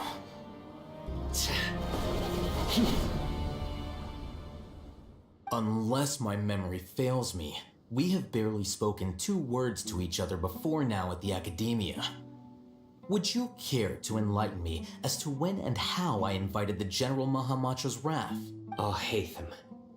Do not think you can escape my judgment just because you managed to escape my attack. Judgment? So that's how you'd characterize your actions here, is it? Or would elimination perhaps be a more accurate description? Had I used my full strength, not even this traveler would have been able to stop me. Though styled like an assassination, I sought only to ensure that my target would be unable to flee or resist. Standard practice for the Matra, as well you know. Seemed to me more like your own personal touch. Who is that, Al-Haytham? Did you call him General Mahamatra? Yes. General Mahamatra Sino, head of all the Matra at the Academia. He's a formidable hunter, and the ultimate nightmare for any who have committed academic crimes. You seem to have placed a lot of trust in Al-Haytham, to the point of blocking an attack for him. If I were you, I'd never choose to side with him. I wouldn't believe a single word that comes out of his mouth. I have been pursuing this scribe for a long time. I urge you, stand back and do not seek to defend him any longer. Otherwise, there will be consequences. Has Al-Haytham done something wrong? Paimon doesn't think he's as bad as you've made him out to be. I won't waste my breath explaining things. Al-Haytham, I saw it during our fight. Take it out. The divine knowledge capsule you're hiding on your person. Unless you want me to retrieve it for myself. Very perceptive of you. Nothing escapes a Matra's senses. Wait, the divine knowledge capsule? Didn't it fall into the Matra's hands in Port Ormos? Nah. No wonder you speak with such confidence, Sino. But I must admit, I'm very curious. What does this capsule mean to you? And why, as General Mahamatra of the Academia, are you all alone in the desert? As far as I'm aware, the other Matra have been speculating about your disappearance. Have you been given a mission that's, let's say, morally dubious? If I was the real target of your mission, what was stopping you from simply using your authority and resources to judge me within the walls of the Academia? I should have known you'd be difficult to deal with. You two? Ugh!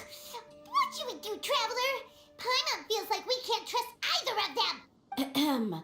Well, look at you two, acting all tough and self-righteous over there. Wait, Dia? Great! Finally, someone that we can trust!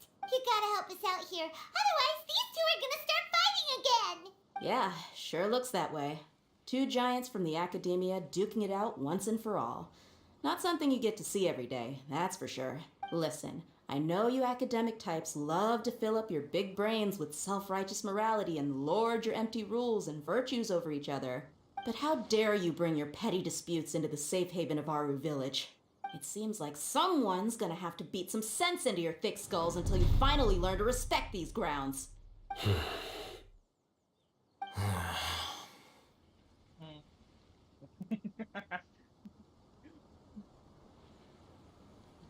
Hey, did either of you hear a word I just said? Whoa, what's going on? The wind's so strong! Is this a sandstorm? Paimon's gonna get blown away! Another sandstorm? What's up with these recently? Hey! All of you, over here, quickly! We have to take cover! Someone's calling for us! Oh, this wind is too strong! Let's get over there! Bye, Pokemon. That sounded like Candace. Have a good time. Come on, you two. Jeez, are all of you Academia folks such hard work? Move it! All right, stop yelling.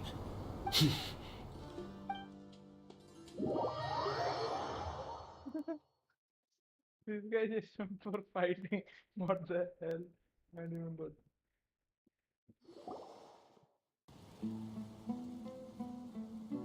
Now they're eating. 2 seconds before you're fighting, guys.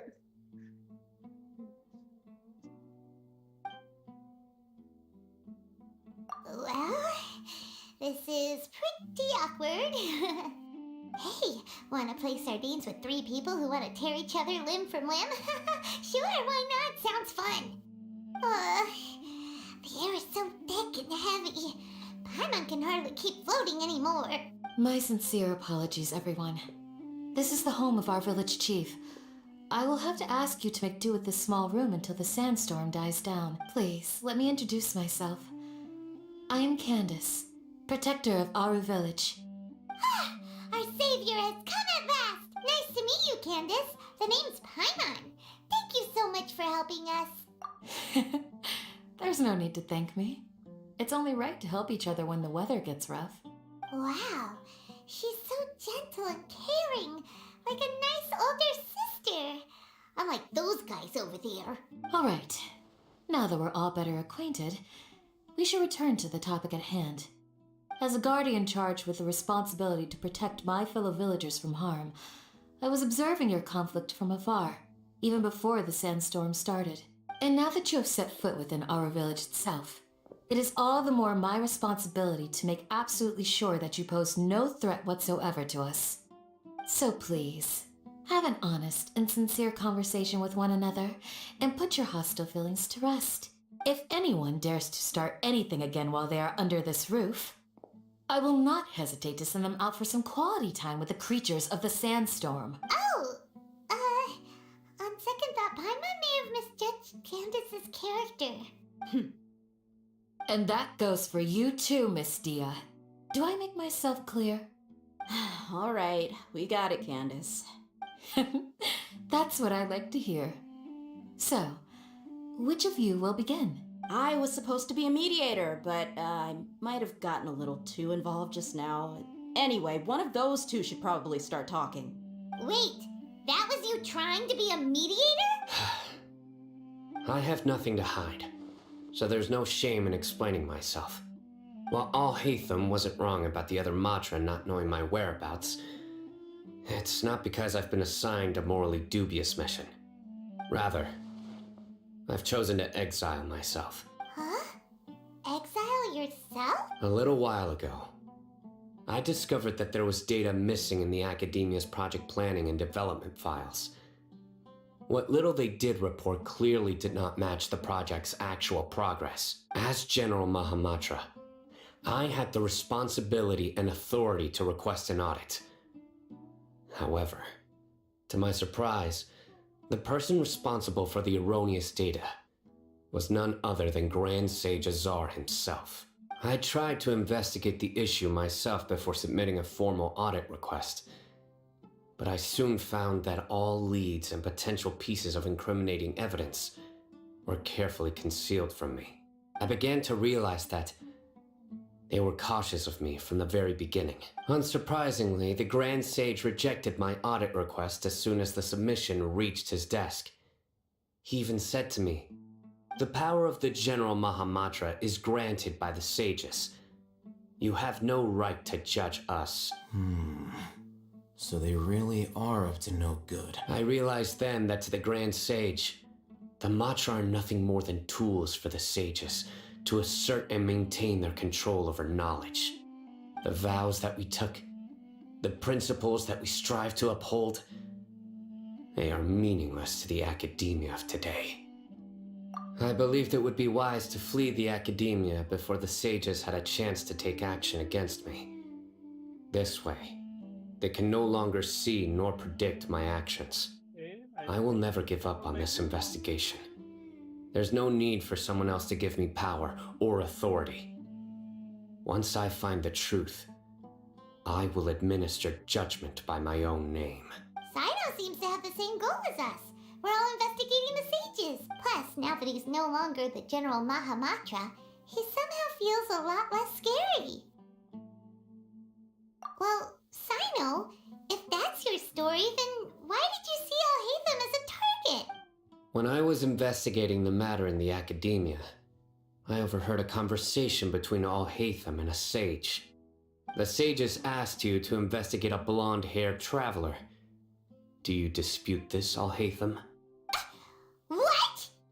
Like many parts of the project, this assignment was undocumented. Now throw in your suspicious behavior with the Divine Knowledge Capsule, and I think we deserve an explanation. Yes. I was indeed tasked with investigating the Traveler. Al-Haytham! After all, the promised reward was so great that hardly any scholar could have refused. The sage told me, once you've completed this assignment, I can give you a glimpse of divine knowledge. A most enticing offer. Unfortunately, those academics don't know me at all. Their words contained one key piece of information, namely that divine knowledge indeed exists.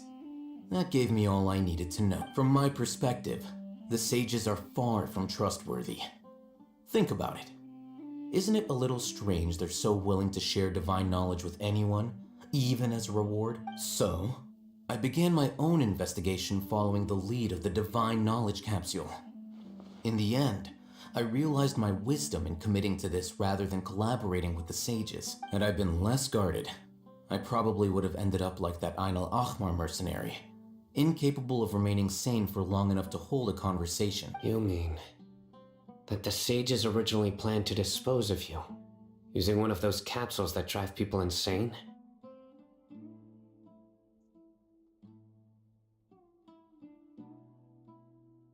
I'd already given up on the assignment by then.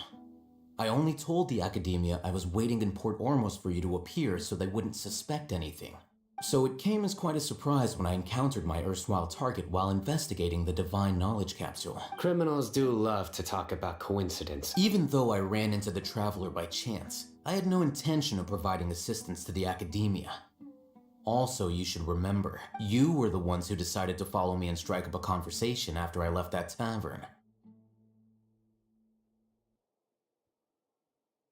That's true. Al-Haytham helped us out at Caravan Rebot as well. Maybe he's telling the truth. No. I'm willing to apologize, if that's worth anything to you. I took the divine knowledge capsule behind your back because I judged its existence to be a significant risk. I felt that it would be best for no one to interact with it before it had been properly studied.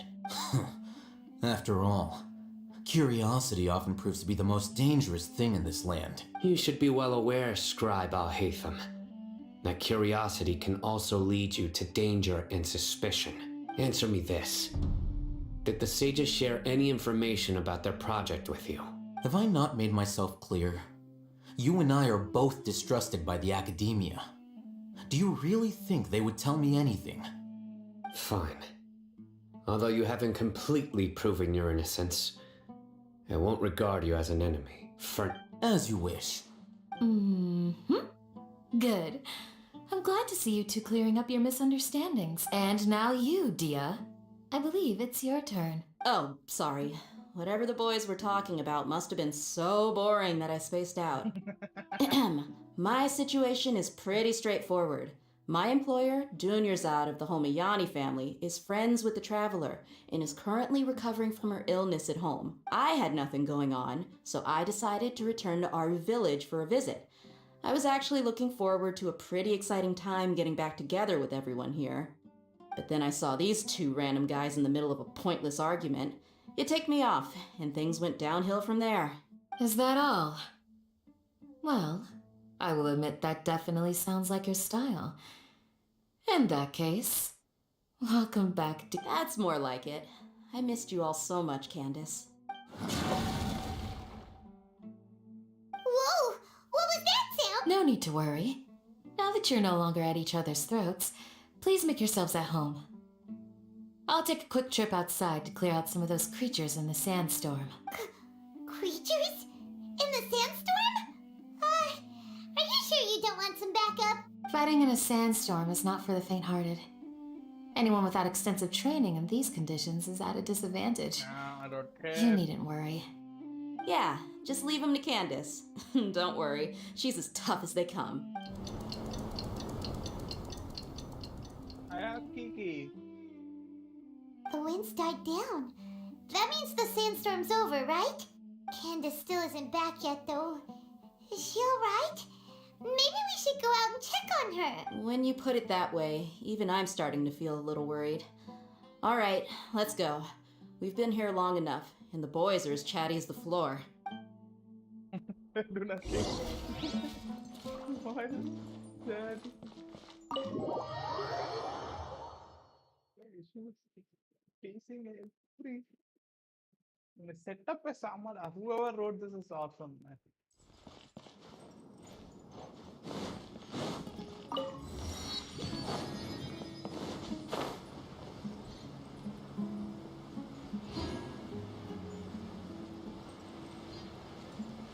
Right.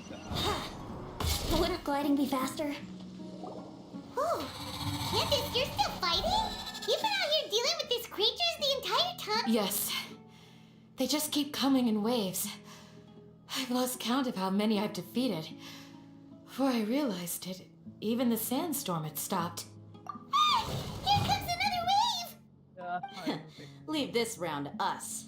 I got interrupted earlier, but now I have something to take my anger out on. It's been quite a while since I've seen the Flame Mane in action. I'll leave these to you. I'll be sure to put on a good show. Let's go! Oh, I'm going. You're this. Time for takeoff. Yahoo! Illusion shattered! Solidify! This is order! Wheel of life. Shine down! Here comes another wave! When are they ever gonna let up? Brace yourselves. Illusion shattered! I will have order!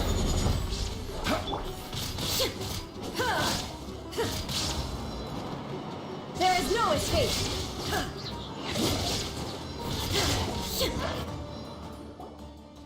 The creatures stopped appearing. Was that the last of them? What we fought just now was probably the aftermath of the sandstorm. So we should be safe for the time. Well fought, everyone. No injuries, I hope. No. Huh? Who are you? Ah, my apologies. I haven't had a chance to greet you yet. I had my hands full taking care of the village's elderly and children. Yeah, you are the village elderly. I am the chief of Aru village. Everyone usually calls me Uncle Anpu. Sir, I am also originally from the desert, but I have not been back for some time now. May I ask if such sandstorms are common? I can't say they've always been common, but recently the storms have become increasingly severe and frequent. Besides sandstorms, we also occasionally get earthquakes. According to an investigator who stayed in the village a while ago, these unusual natural phenomena are related to the withering of Irminsul. Another effect of Irminsul's weather. So, Irminsul's withering causes withering zones in the forest, and sandstorms and earthquakes here in the desert? Everything in the natural world is inextricably connected to Irminsul. These regional symptoms can indeed be a reflection of Irminsul's present state. Everyone in Aru village needs to take good care of themselves. Speaking of which, why haven't I seen a single village keeper since I got here? Village keeper? Who are they? Village Does your curiosity know no bounds? Village Keeper is how Aru village refers to mad scholars exiled here by the academia. Most of them are scholars who lost their sanity after a period of training in the Avidia Forest. The academia believes that their crazed mutterings may have a negative effect on the psyches of other scholars. So, they're forcibly exiled to the desert. Though if you ask me, it's all a boatload of nonsense. Alas, that's exactly what we've been trying to investigate. One by one, the village keepers have been mysteriously disappearing, but no one in the village has ever seen them leave. If you're planning to stay around the village for the next few days, I'd appreciate it if you could keep an eye out for them. Yeah. I've had encounters with those people in the past. I'll see what I can do to help. The Matra are the ones responsible for their exile. Now that you're no longer with them, are you trying to alleviate your guilt and atone for your past sins? I'm fascinated by how you think. Mock me if you will, but if you are guilty, I will eliminate you, regardless of my position or identity. Oh, you're the former General Mahamatra. You must be an expert in these kinds of investigations. Thank you for your help. Is it because you're reminded of Hypatia? Oh, these poor scholars. First they lose their sanity, now this! We need to help get them back home, safe and sound. But, is it really a good idea to tag along with Sino? You seem like you really don't trust him. I'll be grateful for the assistance. No doubt you will do a better job than some of my former subordinates. Let's start by finding a spot to share what we know so far.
Although I've sent myself into exile, I'm still doing essentially the same things as before.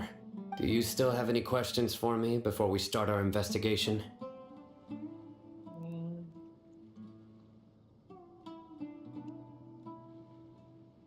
One of my former subordinates told me that this title has its origins in a strange incident.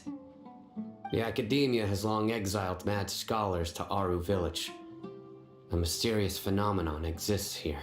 When mad scholars first arrive, they are as incoherent and deranged as before. But after spending some time here, they invariably begin to calm down. Initially, the people of Aru Village greatly resented having to take in the mad scholars. But a strange incident one night changed that. Aru Village was struck by the strongest earthquake in living memory. Seeing buildings on the verge of collapse all around him, the then chief of the village was preparing to take everyone to safety. Suddenly, he noticed a mad scholar crouching in a corner, caressing the ground with his hands. A soft, green light radiated from him, like a divine glow against the backdrop of night. Despite the powerful tremors that ripped through the ground that night, all the houses remained upright, almost as if they had grown roots reaching deep into the ground. In the end, not a single building collapsed, and no one was hurt. After that, the people of Aru Village treated the mad scholars with greater kindness, and began to refer to them as the village keepers. The soft green light?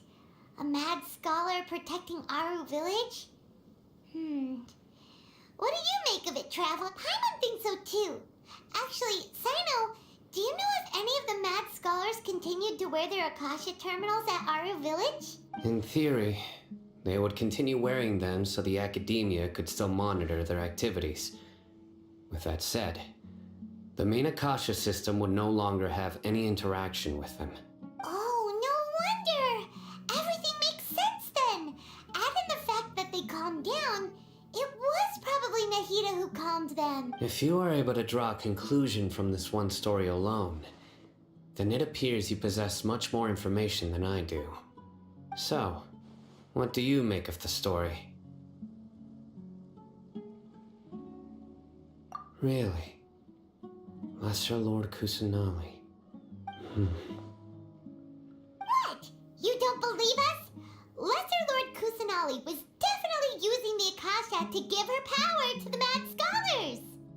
No, it's not so much that I don't believe you. I'm just struck by your reasoning. Lesser Lord Kusanali, the current Dendro Archon, is she really active in Sumeru? The Academia has always placed far greater importance on the late Greater Lord Rukkhadevata. They've more or less ignored Lesser Lord Kusanali, and I've never had any reason to doubt their views. In addition, I've never heard any stories about Lesser Lord Kusanali and her deeds. To me, she might as well have been a god that never existed. No way! Nahida definitely exists! She's a... How should Paimon put it? She's a good archonn who's kind and wise.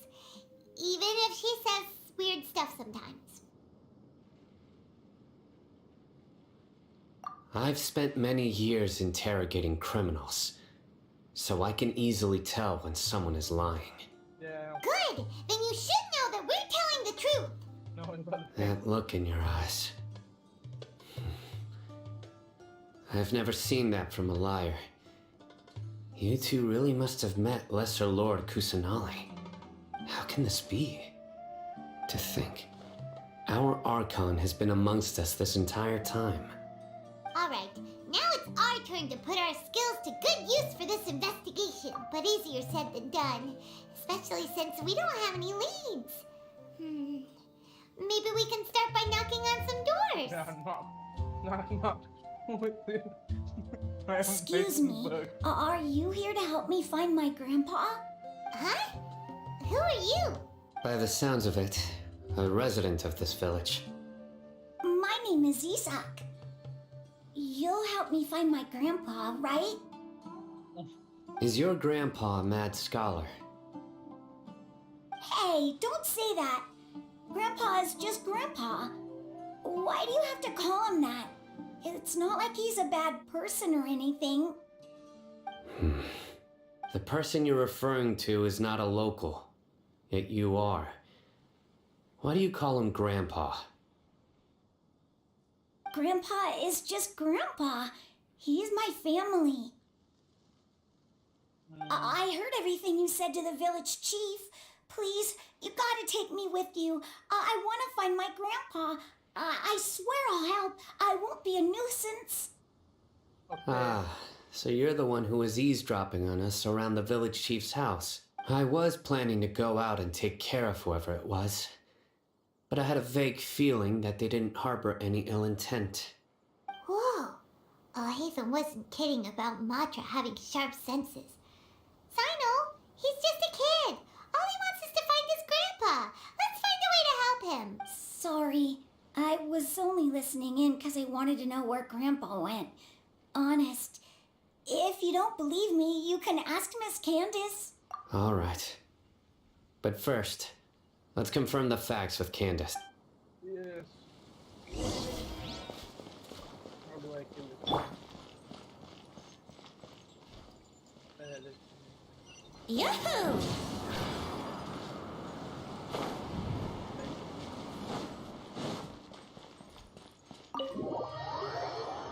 Nice ability. Rarely used.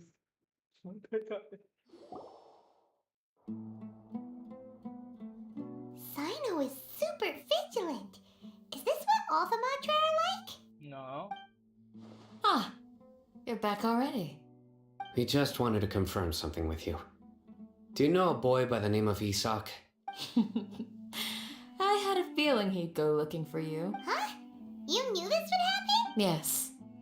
Although he tried his best to stay hidden, I still noticed him eavesdropping outside the window. He really wants to get his grandfather back. And buy one. Isak's parents were both Aramite mercenaries who rarely returned to the village after finding employment in the city. He was raised by his grandfather. Unfortunately, it was only a few years before his grandpa passed away. Isak was still very young at the time, so various families in the village took turns caring for him so he could survive. Later, an elderly mad scholar arrived at the village.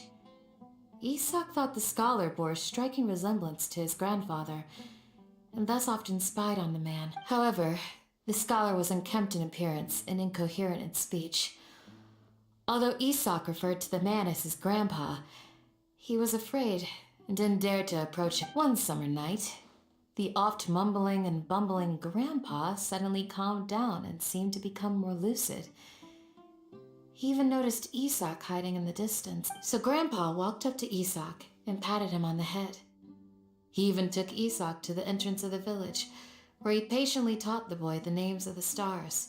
and accompanied Isak until he fell asleep. The next morning, Isak woke up and wanted to go find his grandpa again, only to realize his grandpa no longer recognized him. It's said that those who saw the scholar claimed he no longer appeared to be crazy, but appeared to be living in his own world, almost as if he were sleepwalking. Isak was thrilled that his grandpa was able to find peace and would follow him all the time, asking him things like, "Grandpa, want me to take you somewhere fun?" Or, "Grandpa, could you tell me stories about the stars?" All this somehow just makes Paimon feel really sad. It seems like they both deserve so much better. Perhaps. Nearly everyone who lives in the desert has some form of hardship or regret. But even so, we must still continue on with our lives. It's also my reason for fighting. I must continue to protect this land.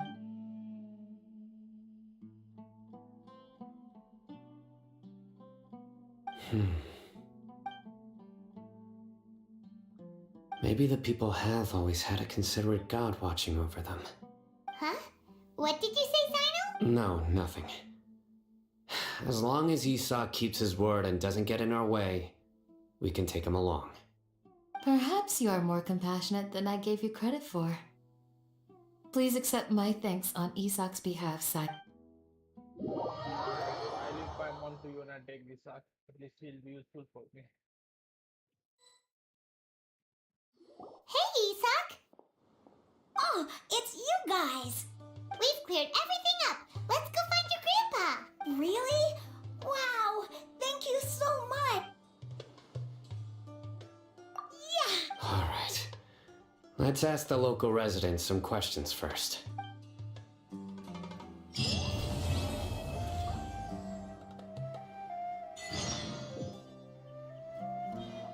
Now I think emptiness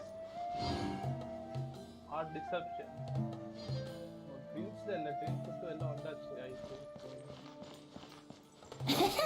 Emptiness.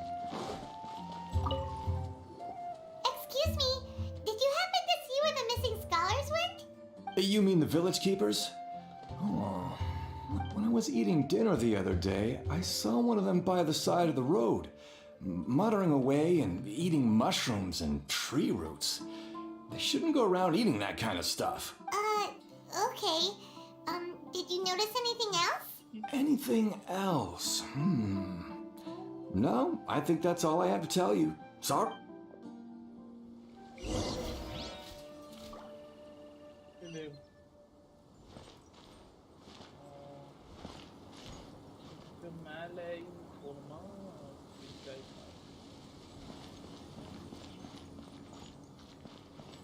Wouldn't gliding be faster?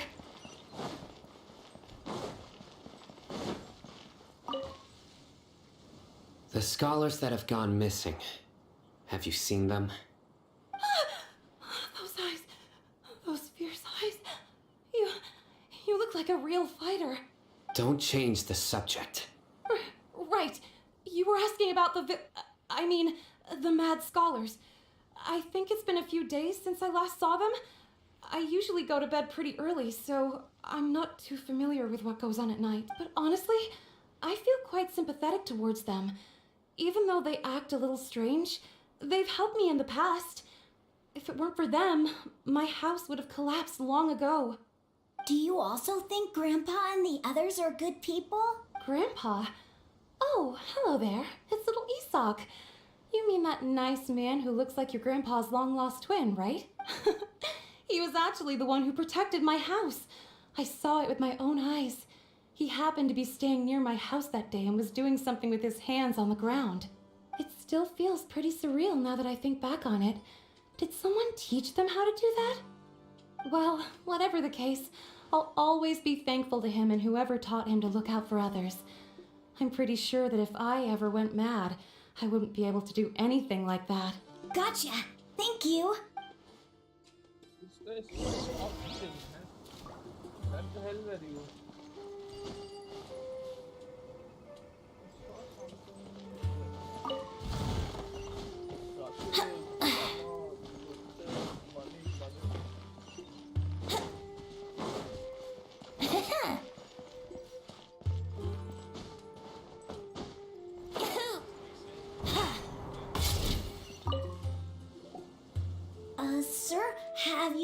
Grandpa, recently? You know... Oh, well, if it isn't Isak. Oh, your grandpa, huh? It's been a while. The last time I saw him, he was spacing out by the road as usual. I went and asked him if he'd like any of the food I had prepared, despite my wife's protests. Like many people, she's really quite terrified of them. And speaking of my wife, she's still always complaining about how I don't make enough mora. It might explain why she's always mad at me. Oh, thank you. Thank you for taking care of him. It was nothing. You're looking for him, right? Did he go for a walk and get lost? Yeah. That's no good. Well, once you found him, come by my place again and I'll cook a little something for the both of you. I've known you since you were very young. So as far as I'm concerned, you're family. Please feel free to come by anytime. Wow, what a nice... Okay. Thank you, sir. Huh? Don't say anything for now. Isak, stay here. Let's head over there. Stay quiet as you move. Okay, I'll walk. Okay, for Act 4. Oh, what I'm doing.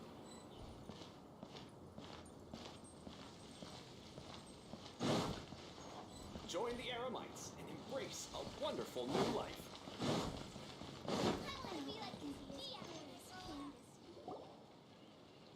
Listen, see if you can make out what they're saying. Have you heard? The mighty Scarlet King, the sovereign of our faith, will soon return to this world. Yes, of course I have. The Scarlet King is the one and only true ruler of this land. I've never believed in any other god, still. You say he's coming back, but it sure doesn't feel like life's about to change around here anytime soon. What's your proof? Haven't you noticed? The village has been getting more deranged scholars than ever. Delavar was saying that many people also went insane just before the fall of the Scarlet King civilization in ancient times. We don't quite know why, but it seems like there's some sort of connection between insanity and the Scarlet King. Isn't it a sign of the Scarlet King's power that all the mad scholars have disappeared? If you ask me, they must have been chosen as the final sacrifice for the Scarlet King's resurrection. Huh.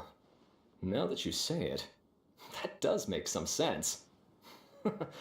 Does this mean our lives are finally going to take a turn for the better? No. Exactly. Those city folks will get what's coming to them.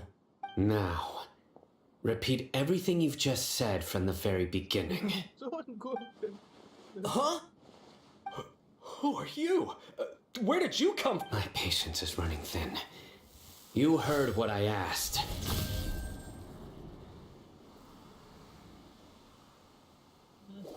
Yeah, bro, this guy's something else.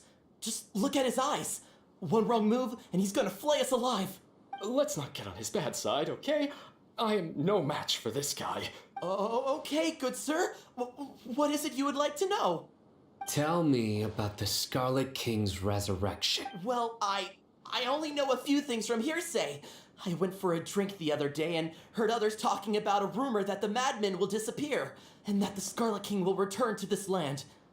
I'm not making this up.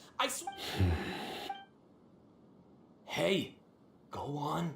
It's true. It's all true, sir. We desert folk have had more than enough of those people at the academia. They keep sending us all their mad scholars and won't let us have a good life. Would you want to live like this if you were in our place?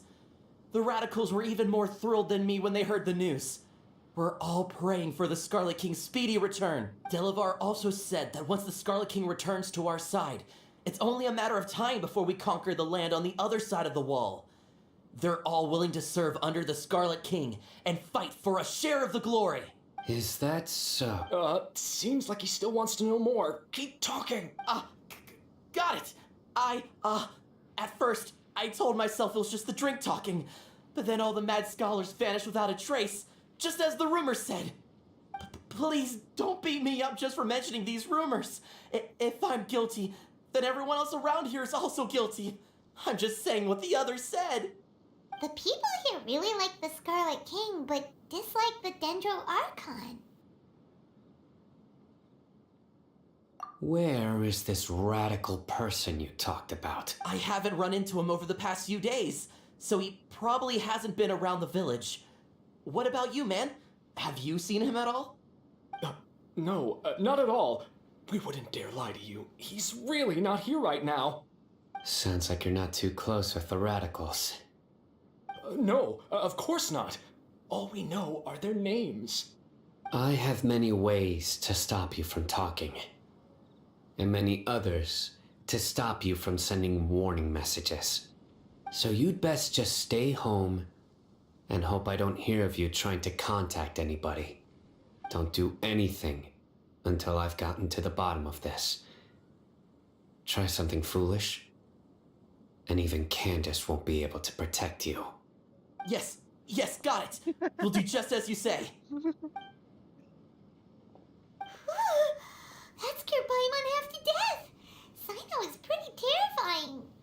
He didn't try to reassure us at all. It's like he's used to hearing that. Oh, Paimon bets lots of people have told him that before. I heard that.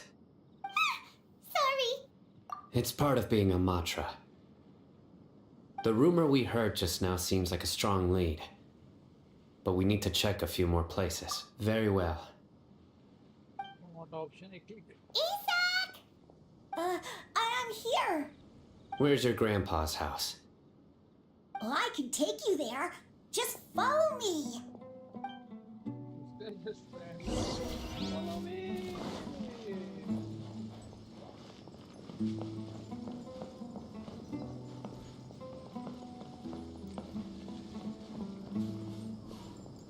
Grandpa, he likes to be alone.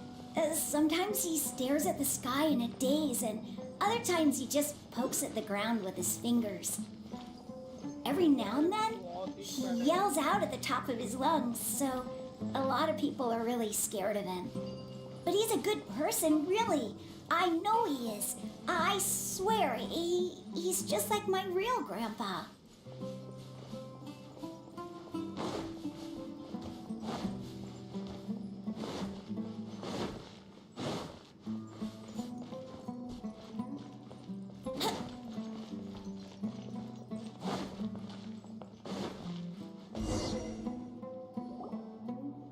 This is where Grandpa usually stays. There sure isn't much here. No. Incense? Please don't say it's the same one as before, but are you okay? Are you getting dizzy or need to lie down? There's a scent that you can sense, but I can't.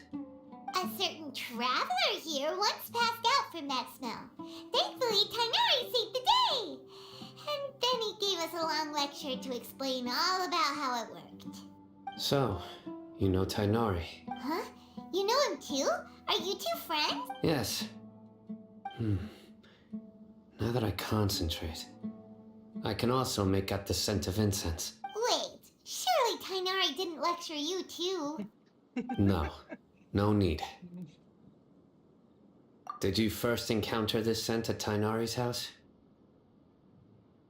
In the forest. From a scholar.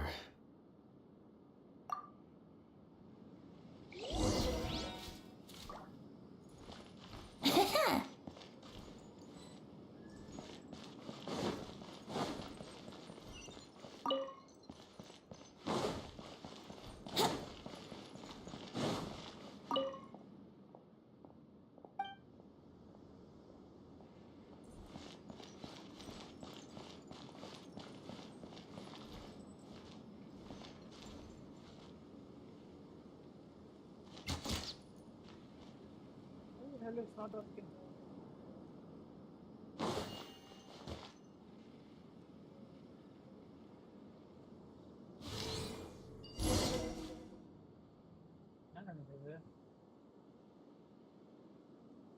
What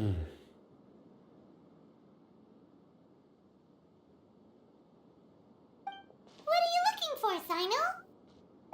Here it is. Take a look right here. Paimon doesn't see anything. Although the traces have been completely buried in the sand, there are footprints here. From the size and shape, they belong to an adult male. This pattern is a common one from this area. Local shoes. This was probably... The scent is quite faint, but still extant. The footprints head in the direction of the door. But who would come looking for Grandpa? He doesn't have any friends. We'd have to ask whoever lured him away with the incense. Huh? So you can lure someone away with just a scent? Hey, what's wrong with liking good food? Everyone's got something they love in life. Exactly. Most scholars are fond of incense, since the smell supposedly helps them clear their minds and discover new knowledge. Even deep within the clutches of madness, they still yearn for their knowledge-seeking days, and will follow the scent whenever it presents itself. No. So, someone's taking advantage of their weakness? Huh. Still, why would anyone want to abduct all the scholars? Are the rumors really true? Could the disappearance of all the mad scholars have something to do with the radicals? It's highly likely. Please, you have to save my Grandpa. Grandpa's never done anything wrong. Sounds like we'd better help get him back. Don't you worry, Isak. We won't let whoever took him get away with it. Yeah. Let's head to Aru Village and inform Candace and the others about what we learned here. After that, we'll set off to find the skull. Like, I found something in the report.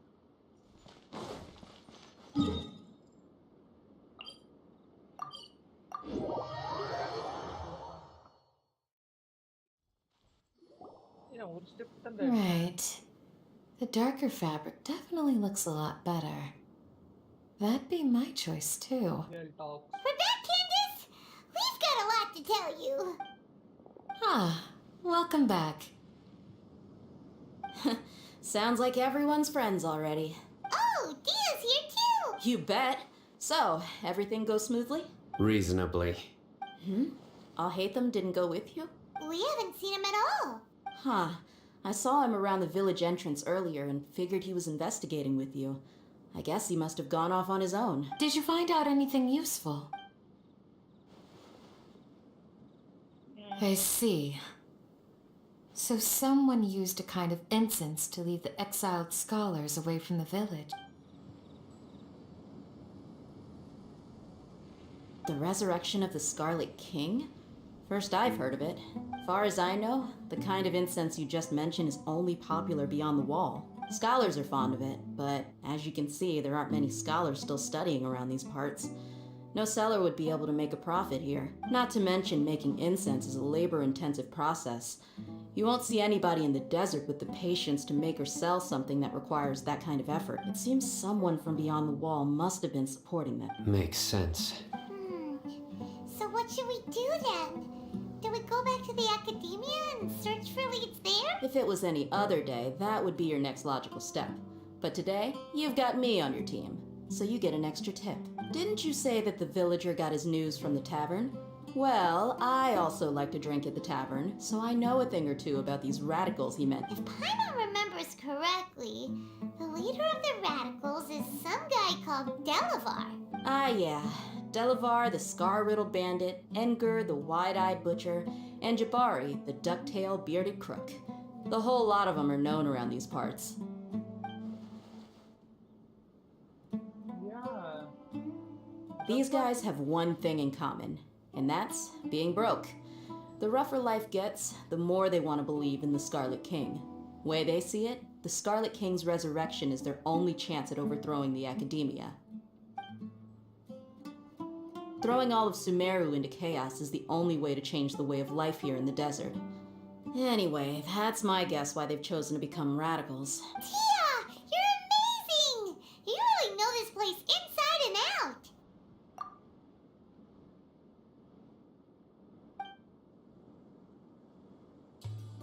out! No merc can afford to slack off on gathering intelligence. Every more I've spent in the tavern has been a valuable investment. Let's head out. Now hold on, you're staying right here, Sino. Why? Aru Village is not a big place. Outsiders stand out here like a sore thumb. I'd bet word about you has already gotten out. The desert is unforgiving, so the way of life here is also a lot tougher than on the outside of the wall. You survive on making connections out here. Compared to you, mercs like me are just third-rate amateurs. I've got no actual fighting skills to speak of, but that also makes it a whole lot easier for me to gain the locals' trust. I need to go around and ask some questions, but it'll be difficult if you're with me. Fine.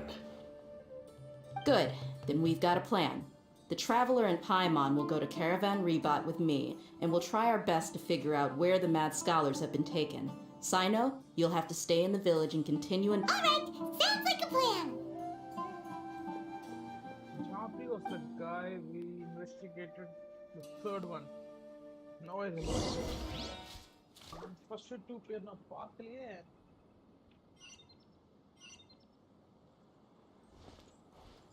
The hell is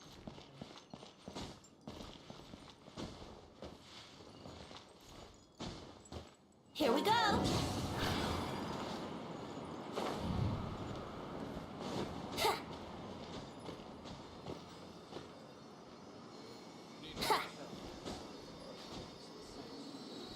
no problem, I'm late.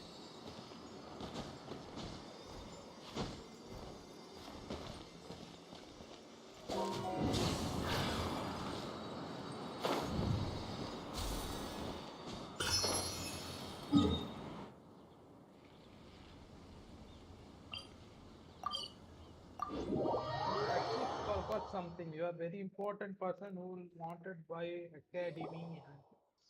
Well, here we are again! Sounds like you're starting to get familiar with the area. Yeah. Paimon's amazed every time we see the wall of Samiel. How can a wall this tall even exist? It's almost unreal. I know what you mean. I had the same question every time I walked this way when I was a kid. Also, why is this high wall here? And can a wall really block sandstorms? It was only after I grew up that I realized the wall of Samiel isn't just there to keep out the sandstorms. It serves a more important purpose, keeping out people like us. Sumeru is run by wise and mighty sages.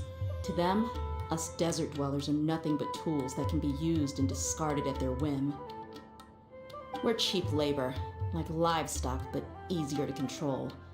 Nothing, even if a child from the desert got the chance to obtain an Akasha terminal. Almost all their requests for knowledge would be denied. The academia believes we're underserving. Geniuses like Sataria are 1 in a million. The other children never get a single chance to try and rewrite their fate. Even though the academia knows very well that we're humans, just as they are. That's terrible! I would tear down this wall with my own hands if I could. Hey, Dia. You're not thinking about doing anything scary, are you? No, not at all. This place just gets me thinking, that's all. Besides, we're here to procure information, aren't we? Yep, we gotta catch those. Shh! Caravan Rebot is crawling with people, so be careful what you say. We don't want anyone to find out what we're here for. Our mission started the moment we arrived here. Let's go check out the tavern. Maybe we'll find someone I know.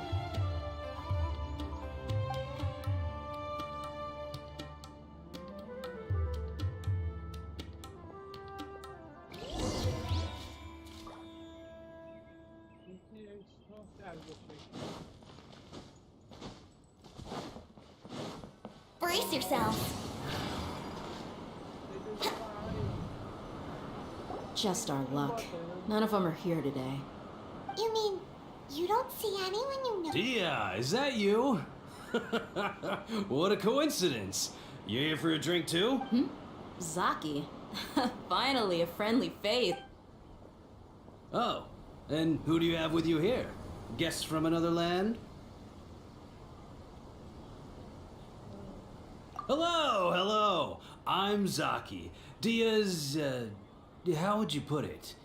Drinking buddy? We've had drinks together a few times. You could say we go back a ways.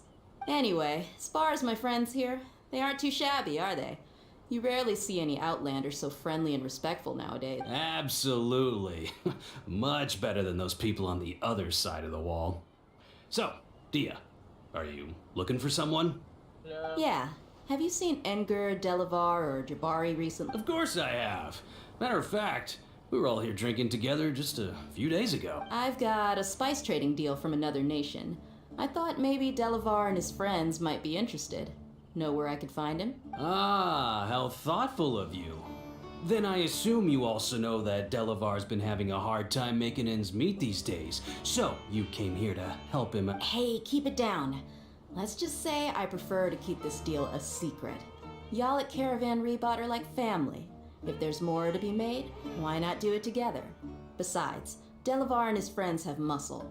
They'd be a good fit for escorting the goods. Yes, how considerate of you.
Are we there yet?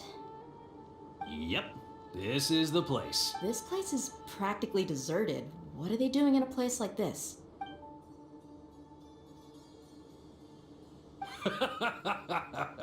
Why don't you take a guess? Go on, a wild stab in the dark.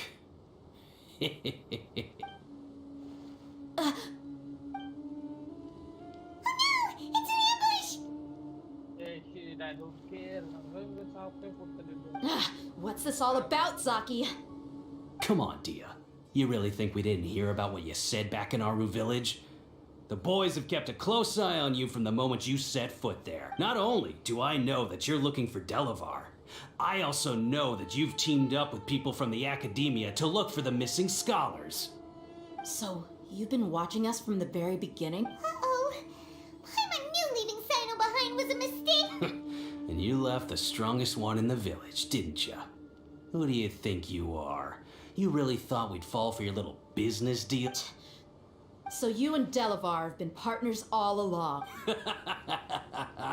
Dia, I guess it's only natural for a traveling mercenary like you to be out of the loop. Those of us who hang around the tavern have stronger bonds than you think. But you got one thing right. We're all looking forward to an uprising in Sumeru. There's nothing more we'd like to see than the desert folk overthrowing the Academia.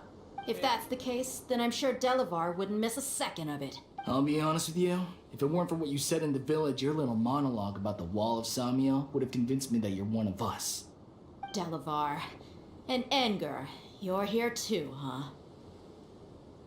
Long time no see, Miss Mercenary. You should have known the traitors are what us followers of the Scarlet King despise the most. Dia, I thought that you, a fellow desert dweller, would understand that the Scarlet King is greater than the Dendro Archon. Little did I know, you don't deserve to join us. Yeah, gee, what a missed opportunity. Adopting radical views and kidnapping innocent scholars, all because of some baseless rumors.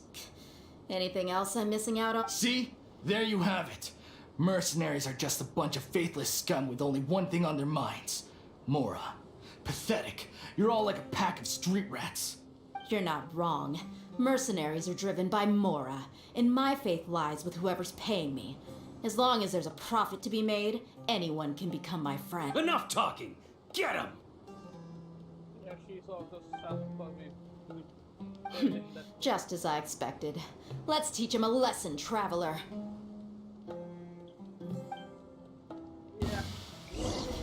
Following orders. New punch. Shine down!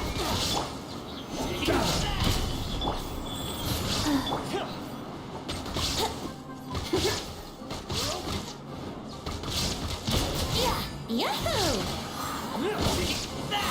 Think you can get away?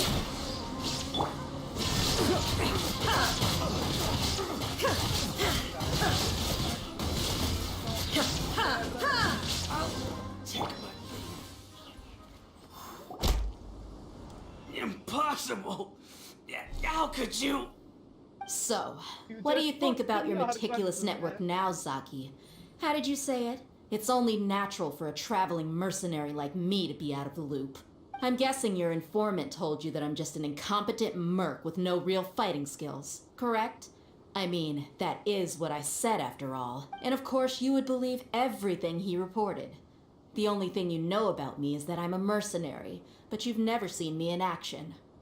Even though you heard we went to handle monsters together, you believed that Candace was the only one doing all the real fighting. That so-called Flame Mane is just a fraud. She admitted it herself. She just uses her connections to gain the trust of others. That's what you thought, right? You lied in the village because you figured that we'd have people watching you. And you were stupid enough to fall for it. I figured as much the first time we drank together. You all thought you were so smart. Pathetic. Okay, that should be all of them. Whoa! So you've been planning this since we were in Aru Village? No task can be done without preparation. I just happened to notice a couple suspicious-looking people while you were out investigating. Oh, but instead of catching them right away, you let them report back. Those two who were snooping around were just a couple small fries. If we want to get the real catch, we have to be patient and give it some time. Oh, you mean the funny name she mentioned back in Uncle Ampu's house? The wide-eyed butcher, scar-riddled bandit, That's just a bunch of drunk talk. Edgar and Delavar like to talk themselves up when they're drinking. Edgar, the wide-eyed butcher, and Delavar, the scar-riddled bandit, are the nicknames they came up with for themselves. Alcohol has a way of making people share what they really think. So Edgar and Delavar are always rambling in the tavern about how the Scarlet King is a superior... What about Zaki? He's just a numbskull who fell right into our trap. Zaki was probably the best hidden of them all. My initial plan was to find Delavar first, and then try to track him down. That's what you wanted to ask when we were at Uncle Anpu's house, right? Jabari's one of the villagers you talked to. You know, the one who wanted to treat Isak and his grandpa to some food. Wait, so he's a radical too? No, he isn't. I just needed to tack on a random villager name to make the eavesdropper think that I was making some wild guesses based on my impressions. Wow, what a genius idea! Well, that's an expert mercenary for ya. Yeah. Ah, you're too kind. It was straight from the usual playbook, if I'm honest. So, that thing you were saying before, is it really true? About what? About how mercenaries only care about Mora. Does that bother you? What makes you so sure? Dia, do you dislike the Dendro Archon like the other desert folk? You two are pretty sharp. No, I don't have anything against the Dendro Archon. I've heard a lot of nice things about the Lesser Lord from Dunyarzad. I can understand her devotion and gratitude. Dunyarzad's just an ordinary person. There's no way a god would be so involved in the lives of everyday people unless they were truly compassionate. I've begun to realize that the sages are behind everything that's happened recently. The radicals' blind belief in the Scarlet King, making the Dendro Archon out to be an enemy. It's all the Academia's trick, but I see through it all. And unlike them, I can never be hostile towards anyone who's never done anything wrong. Dia. Anyway, looks like we're done with business here. Traveler, lend me a hand. Let's tie him up and bring him to the village. Wait.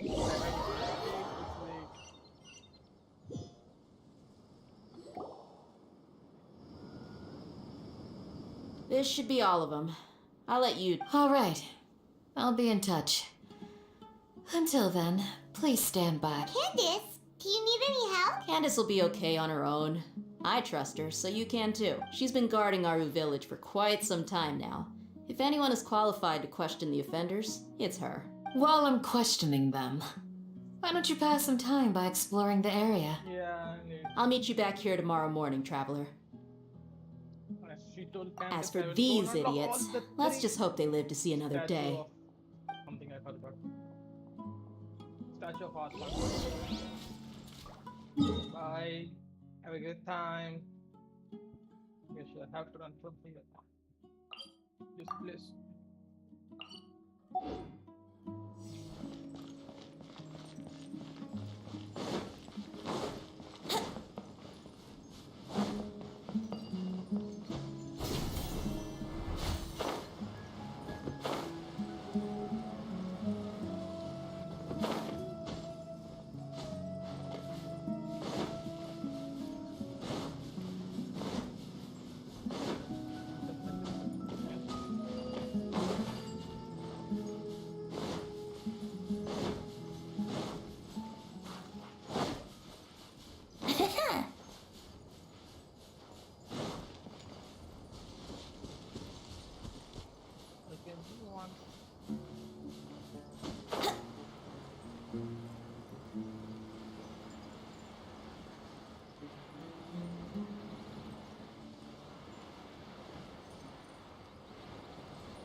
Dragon.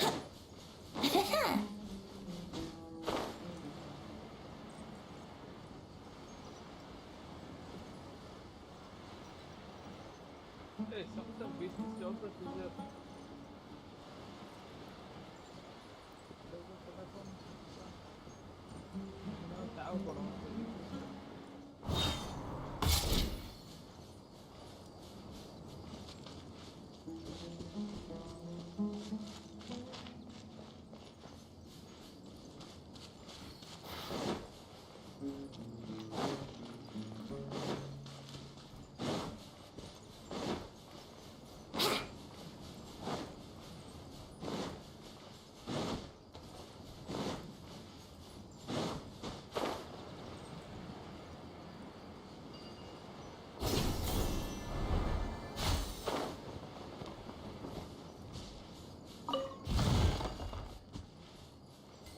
A good time. Let it go.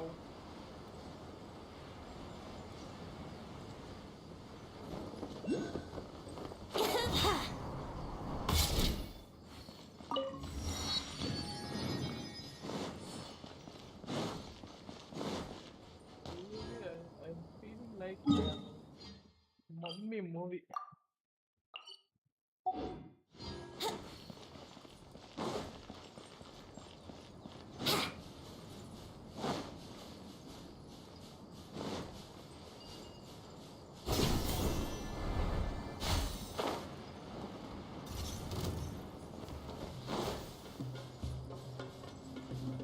Brace yourself. Crumble! Illusion shattered.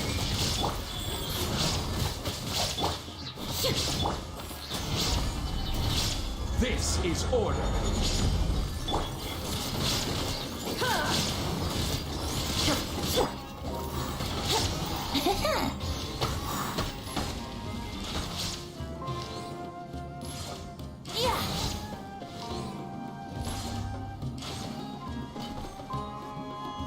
There is no escape.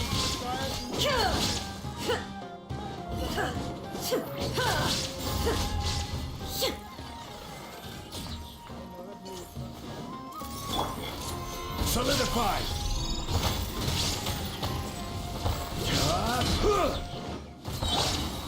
Torn to oblivion.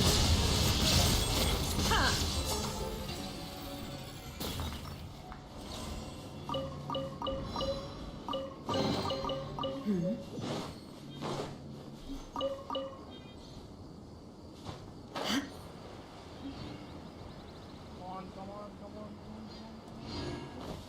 come on.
போயிட்டேனா I go for this அப்படியே தேடி போயிட்டேனா okay then I can go there that is the easiest way I think okay நான் மேலே ஏறணும்னு சொல்லுது shitty thing how do I go there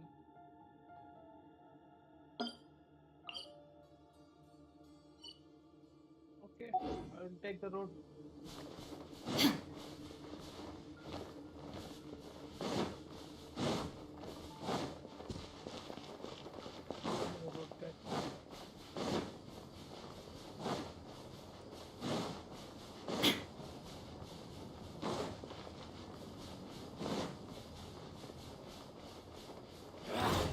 Feeling lucky today?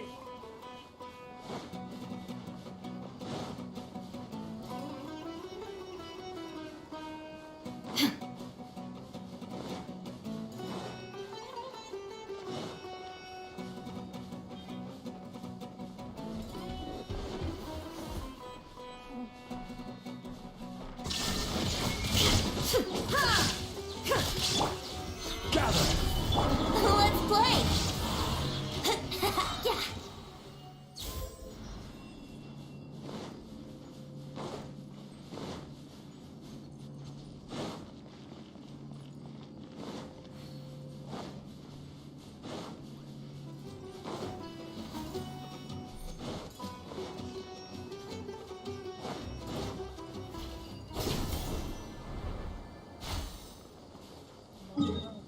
வந்துட்டாங்க sorry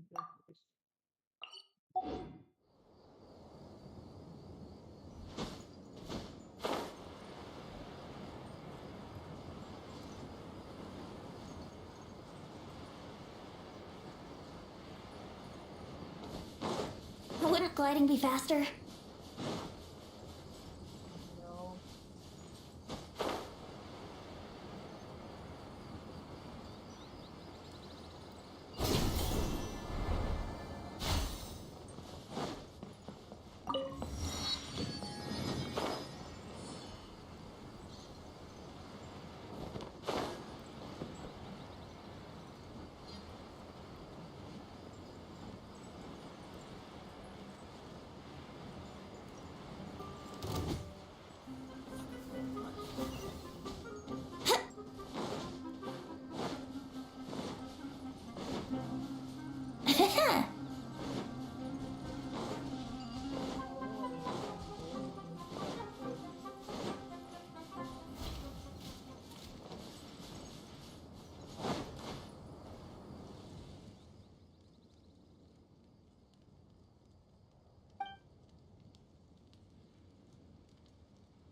Okay, I came to some place which I should have not come.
didn't come here for this.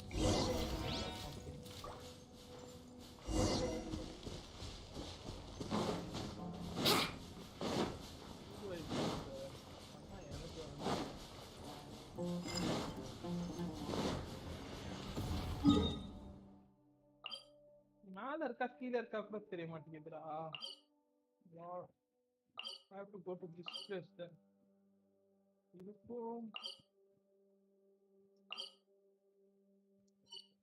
What the hell is this place, man? Can I go here?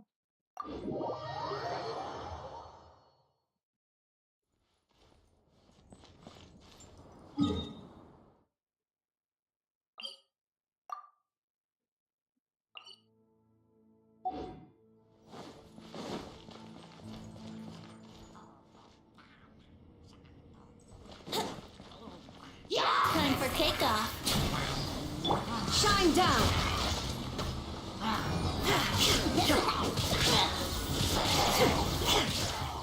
Stabilize! Rise.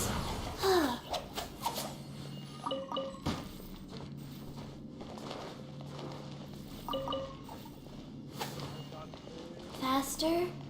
Okay, faster.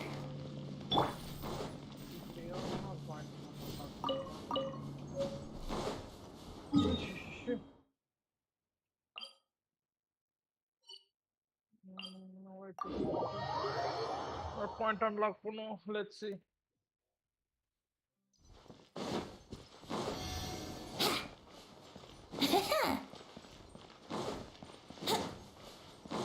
want to fight the boss.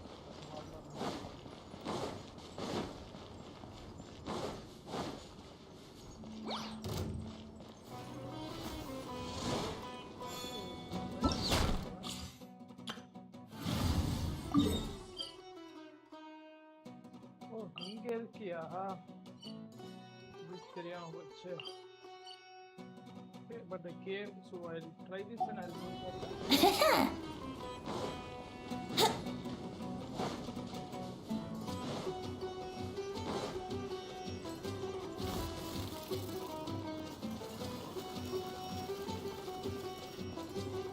Yahoo!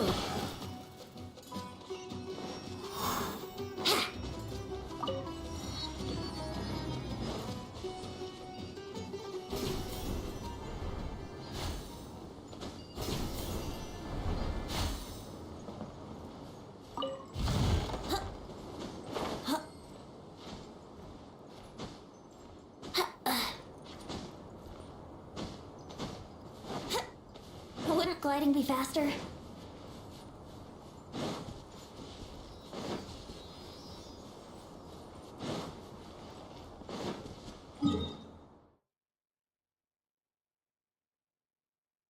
நானே இந்த இடத்துக்கு வந்துட்டேன். So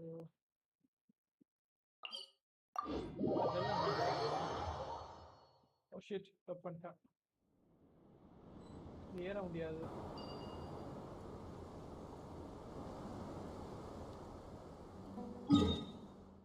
ஊசிதானா?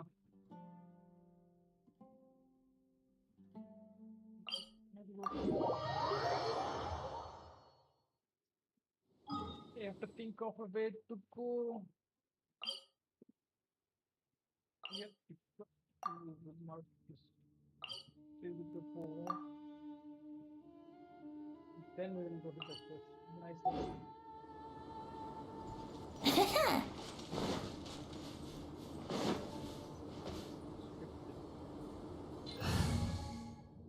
Sorry, Chichi. We are little out of one. So, Can I go catch up on my...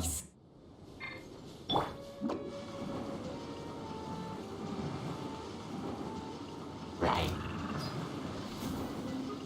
Yeah! Can't catch me!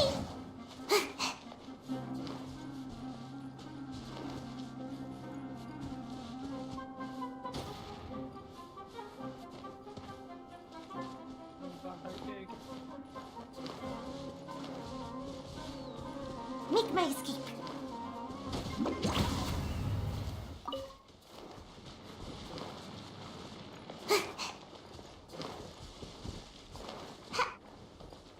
I'm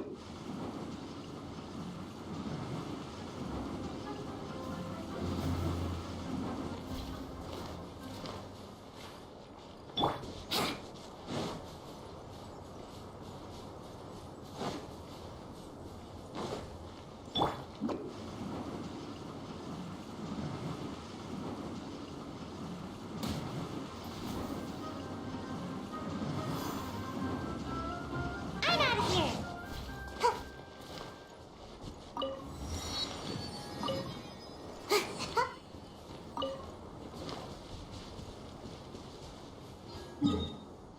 Ordered from this one.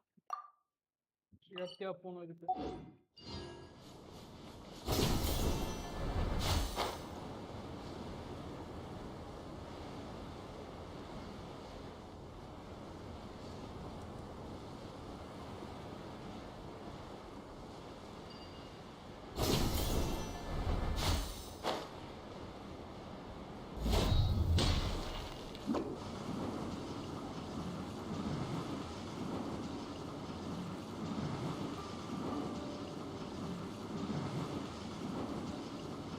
And away I go.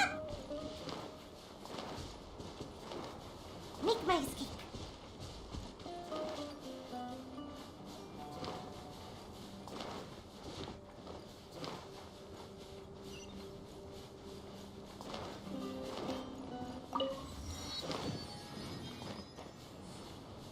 Try without getting down. Happy to oblige. No, I'm not that. Can't catch me.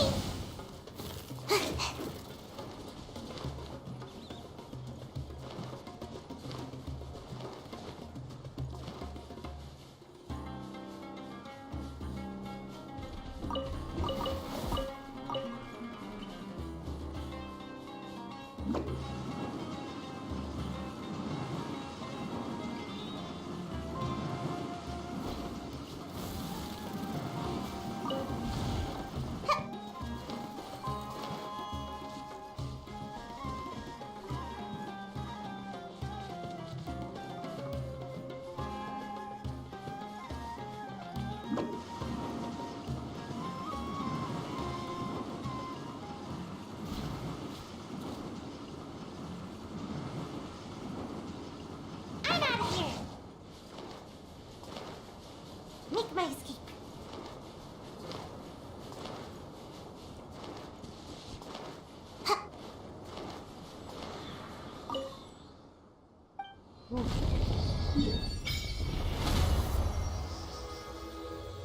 Okay, நான் இந்த உள்ள போயிட்டேன். பரவாயில்ல. Somehow escape பண்ணிட்டேன். No.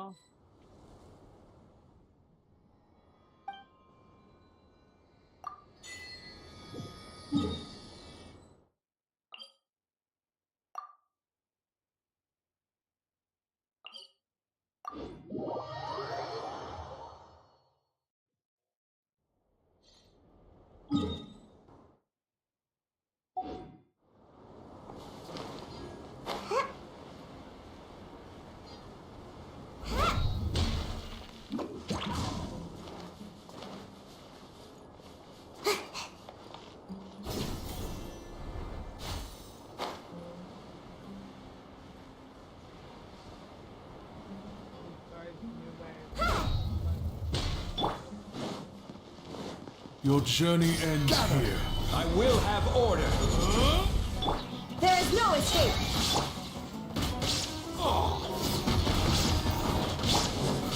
Lord of Sand, your sacrifice is ready.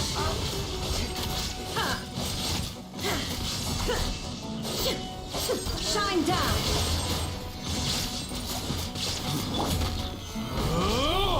This is order.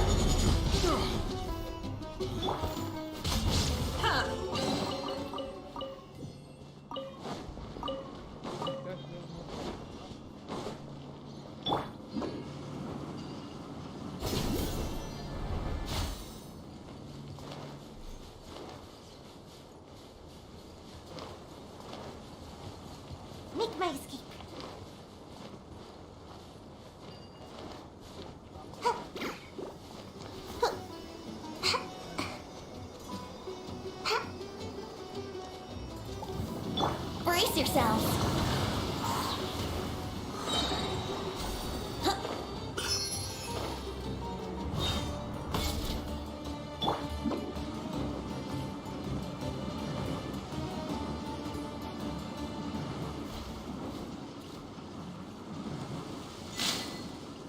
Can't catch me!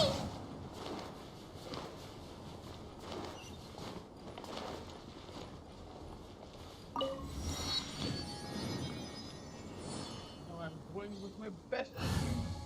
4-1 before the game. Not this one. This one. Oh. 4-1. 4-1. No, attack.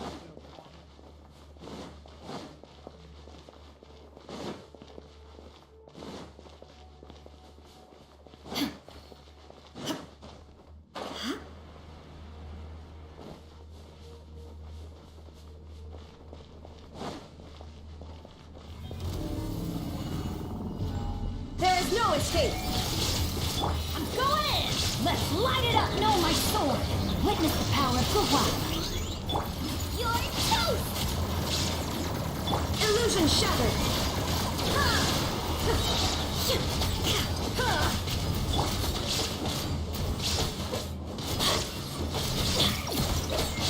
Everybody stand back!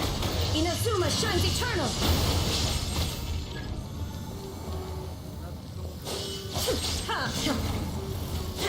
Shine down! The frying pan? No, my sword! There is no escape!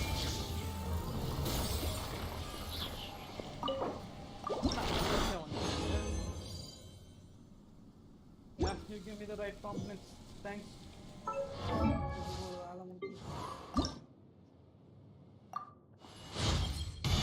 Good work!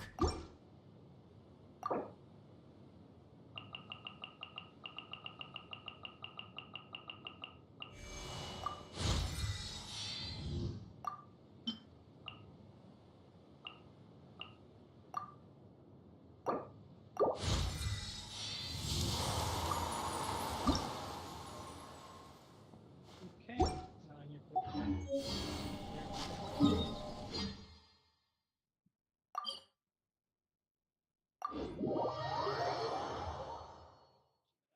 I like rewards. Just அப்படியே பண்ணிட்டு இருந்தா it's just boring.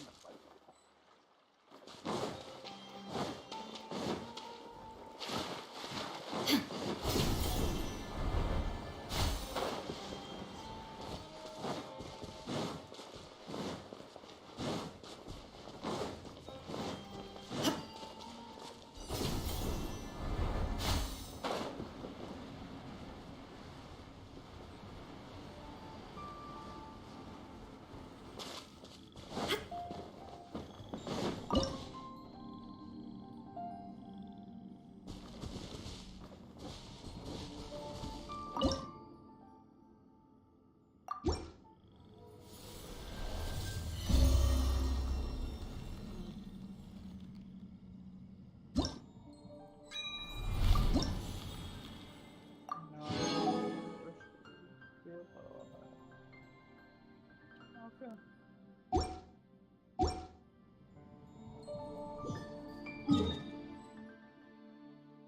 I think of the other place which I need to go is here.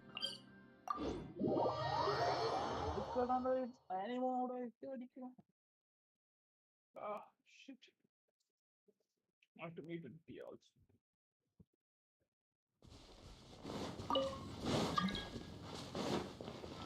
Yeah, I'm doing archonn.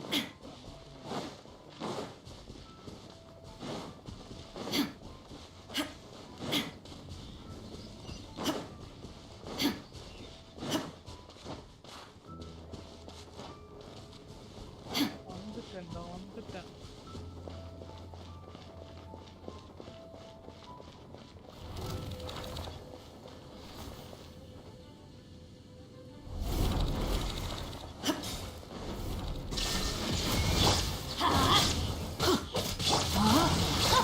No, my sword!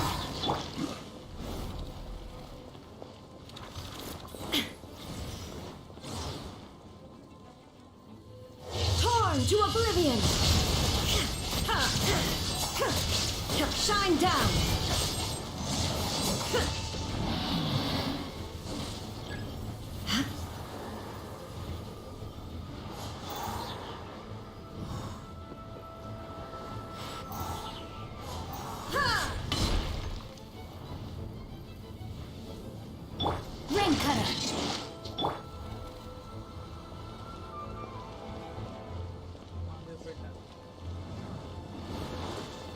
Illusion shattered! Ha!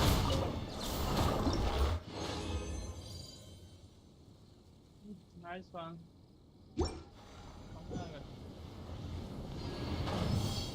Ha! Ha!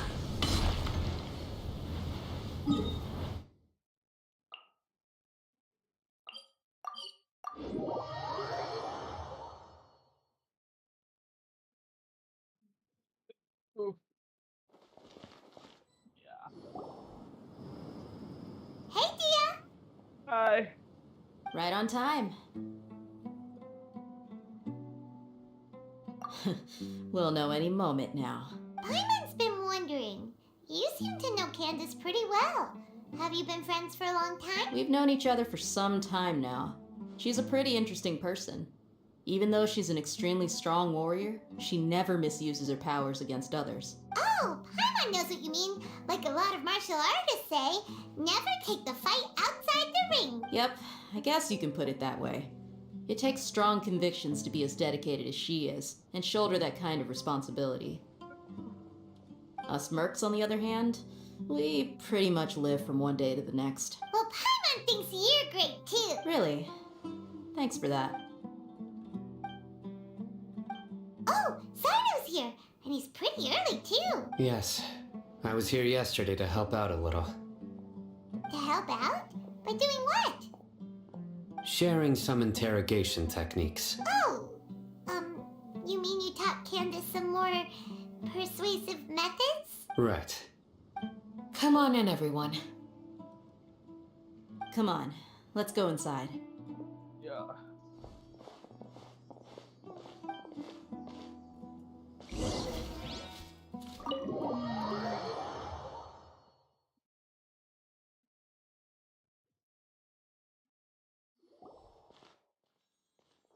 Candace, where? Whoa, you look furious. Do I? Huh. What gave it away? Oh, there's no mask that can hide true bloodlust.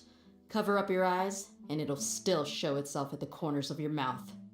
Perhaps I need to work on my composure. Still, it's perfectly understandable why I'm angry. I'm sure everyone present would agree. Yes, ma'am. Please, don't beat us anymore. We're gonna die. Well, looks like Sino taught her well. You fear death yourselves, yet you do not hesitate to place the lives of others at risk. The ones you call mad scholars are known to us as the village keepers. They are vital members of our community, and some even count them as family. You come here to my village, and you treat my people as nothing more than stepping stones towards your goal.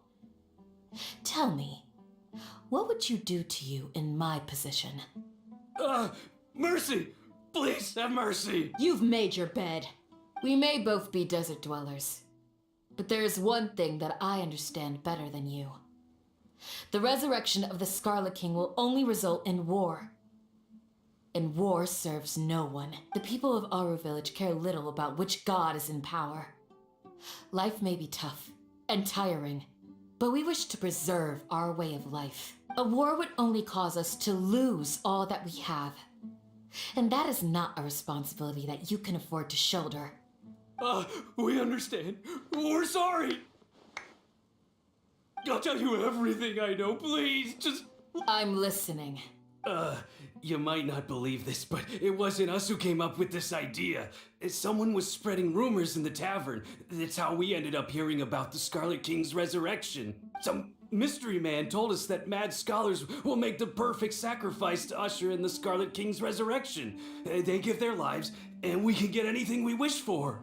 They're called village keepers. Slip up again, and you'll regret it. Yes, sorry. It was all that mystery man's doing. He told us to spread word about the Scarlet King's resurrection and talked us into helping him. In return, he said he'll help facilitate the resurrection process. I'm not sure. That's one. Huh? One what? Strike. You get a total of 3. Then, you die by my hand. Wait, I'm telling the truth. We don't know anything. It was all him. 2. He got us to lure them out of their houses in the night with some kind of incense. We take them to a junction outside the village. Then the mystery guy takes them from there. You gotta believe me, please. I'm telling the truth, I swear. Just ask them if you don't believe me. That was indeed the truth. Traveler, go on.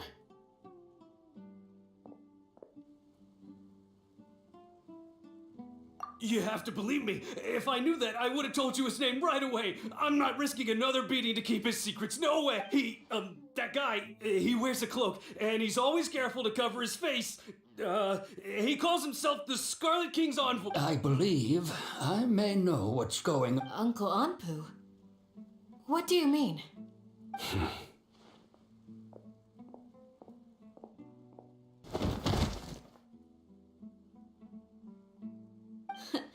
Smooth. Okay, speak. If my suspicions are correct, this mystery man they speak of could be from the Academia. Some time ago, people from the Academia attempted to take the village keepers away. I refused, insisting that they are part of our community. It strikes me now that this secretive character shares the same goal they had. Which means it's highly likely that the Academia was purposely spreading a false rumor to trick the radicals into delivering the village keepers right into their hands. They were the ones who brought them here to begin with. Now they're trying to take them back? We aren't gonna— Not the Academia again.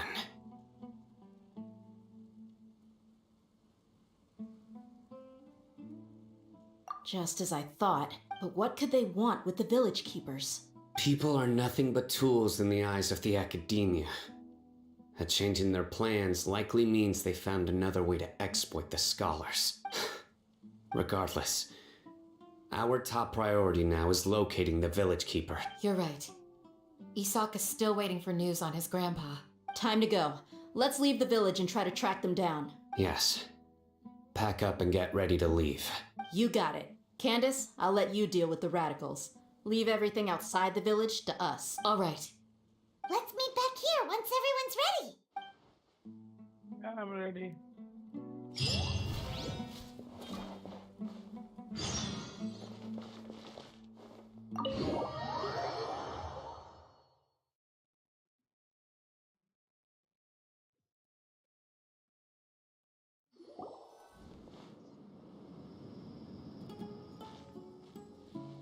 Let's get some food in us and then we'll... Woo!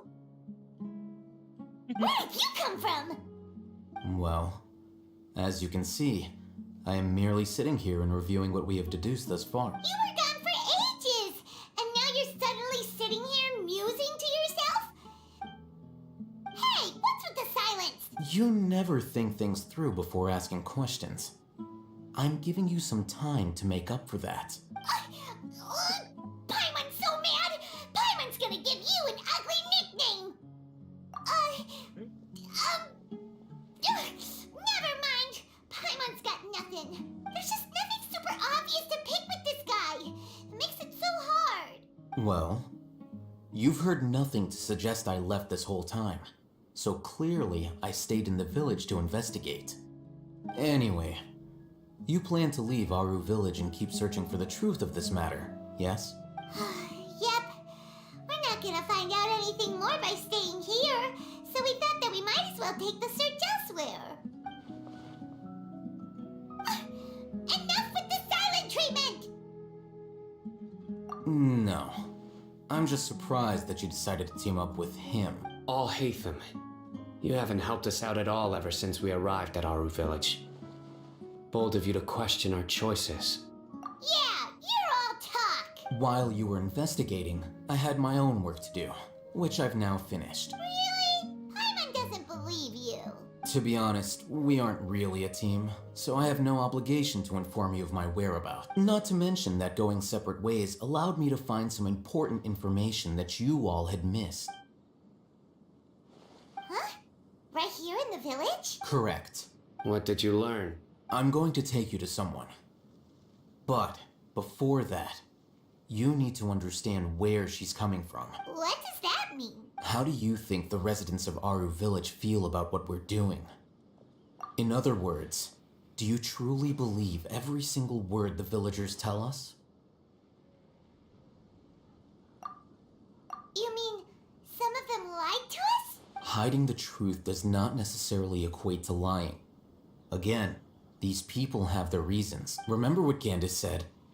Most people in Aru Village don't necessarily care which deity is in charge of Sumeru. That's because whether the Scarlet King or the Dendro Archon has power is of little significance to them. By contrast, the perils of their daily lives are ever-present concerns.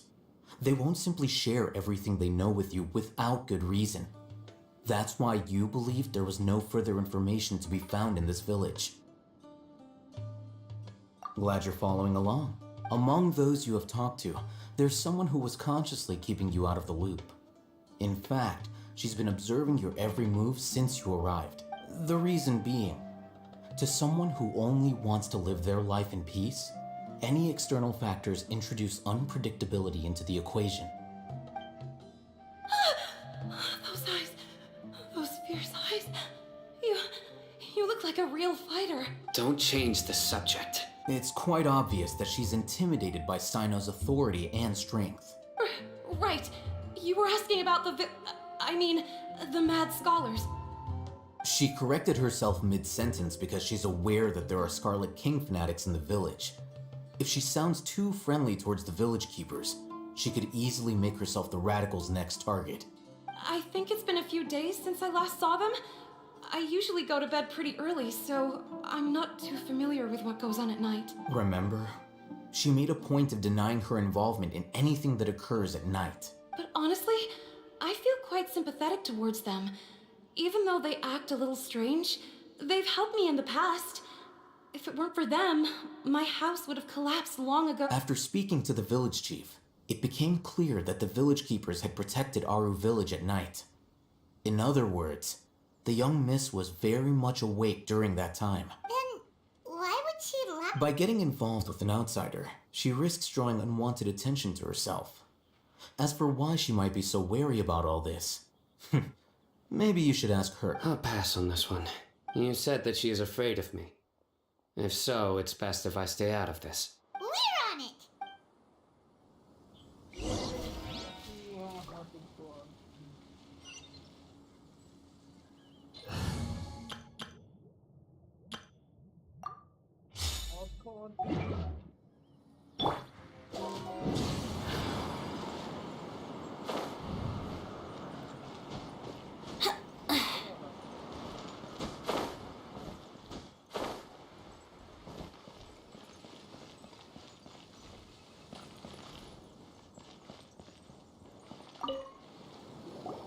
Miss Shawnee, as we discussed earlier, I've brought someone with me. Mr. Alhaitham, I'm aware of where you stand, but how can I make sure that your friends think the same as you? Huh? What do you mean? We need to clarify our stance or something? Go ahead and talk to her. You'll get the answers you want. Go on. Is it really that simple? May I call you Traveler? Hi, Traveler. I want to ask you something. Do you think the resurrection of the Scarlet King can truly change Sumeru for the better? Why is that? That's very similar to what Miss Candace says. I know you two are friends. That's why I'm willing to talk to you, even though I do have some reservations. Before, I wouldn't even have the courage to ask something like, Traveler, do you believe our lives will get better? Yeah! We came here from another nation, so it isn't wrong of you to be weary. And we aren't really residents of any one nation. But even so, we've met lots of people from different places, and we've always fought for what we believe. We have friends in Sumeru, and we want to help them. That's why we decided to stay here for a while. I want to trust you. My apologies for posing my questions like that. To be honest, I didn't expect you to come back for more information. Oh, Adam told us you have your reasons. It's okay. We understand. The fact is that only one side of my family is desert folk. I don't really fit in anywhere in Sumeru. Some believe in the Dendro Archon, while others believe in the Scarlet King. I don't belong to either side, and neither side would want me. Speaking of which, the radicals mentioned that they despise traitors. Do they just think that anyone who's different from them is a traitor? Yeah. Some people can be so narrow-minded when it comes to bloodline and beliefs. It makes no difference what I say or how I behave. I'll always be suspected of having ulterior motives. Slowly, I just stopped talking to people. I pretended not to hear or see anything. Oh, and then it happened. The village keepers who had helped me disappeared with no explanation, and I didn't dare breathe a word about it to anyone. You can tell them. I'm sure he'll keep your secret. All right. I'll tell you what I told Alhaitham. I actually have a sharper sense of hearing than most. Sometimes, I hear strange crying sounds in the night. There are ghosts? Perhaps. I'm not sure. It's faint, but it's definitely the sound of crying. It comes from far away in the distance, and always carries very raw emotion. It used to be louder and more frequent, but ever since you arrived in the village, it doesn't seem to happen as often, and when it does, it's much quieter. I have to focus really hard to make it out. I confirmed this with the guards on night duty. They also have someone with a good ear, and he's heard similar sounds at night. But because we're in the middle of a desert, he would rather believe that they are the cries of beasts than ghosts. There's really nothing around these parts, except for an old hospital not far from the village. I think they used to use it for treating Elazar, but it's been abandoned for years. Yeah, let's go!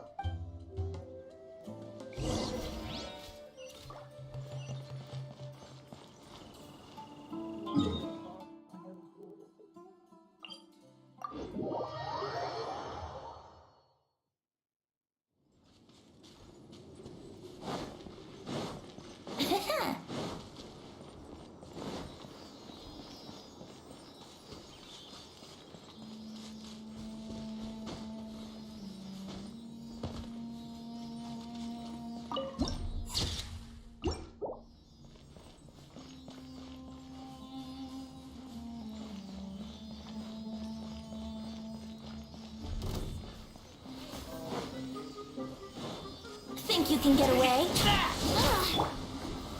Solidify! There is no escape!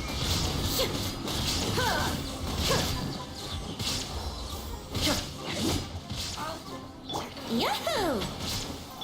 Got it out.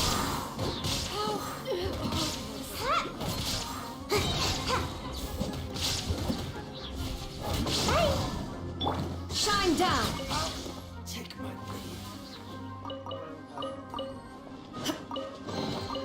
But a moment. Oh, is this the place? Oh, it's in terrible shape. And there's sand everywhere. Empty and forgotten. An ideal place to hide people.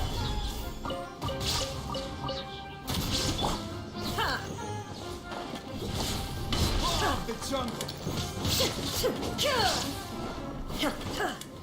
I'll be back.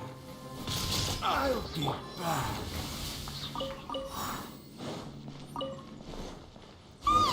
Monsters, watch out! Solidify! I will have order. Brace yourself! There is no escape!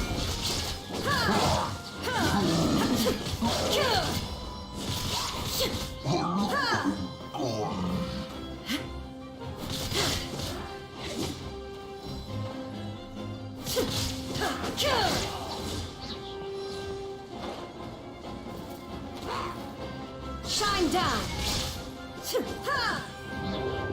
Yahoo! Yeah!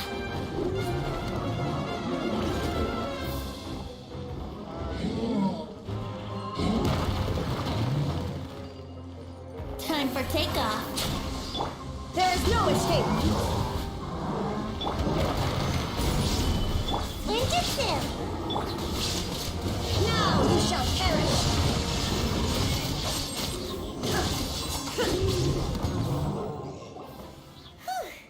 They were easier to deal with than Paimon had expected. Super strong bandits? Or monsters taller than buildings? He looks super serious. We gotta stay on our A game too. This is the one.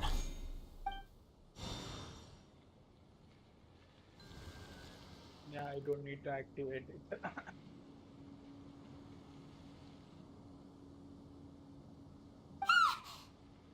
Let's go in and take a look. All right, I can change.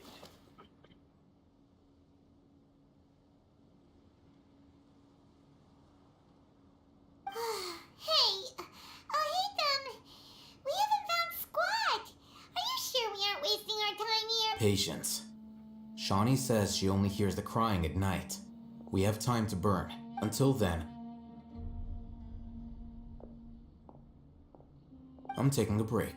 And just like that, he sits down. Wait, he even brought a book to read? What are you reading? Let Paimon see. Okay, sure. Huh? The natural position, which is the positional propensity of an entity in natural motion in contrast with an object in forced motion? Huh? When free from external influences, every entity displays the tendency to follow its natural So, you got that? Oh, Paimon gives up. You keep reading your book. See ya. How is he so relaxed? Look at him, reading an impossible book in a creepy place like this.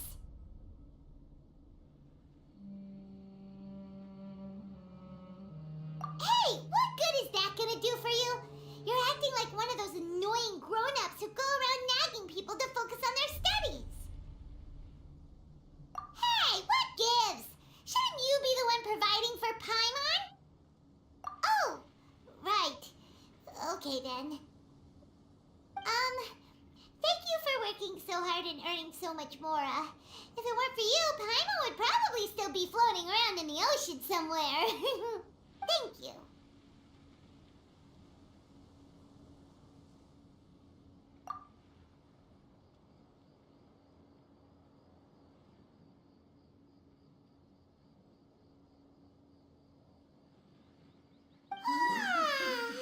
Paimon's getting so sleepy. Huh? What was that sound? There it is.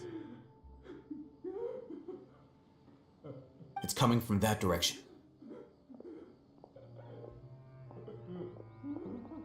Is the sound coming from here? Huh. Paimon's not seeing anything.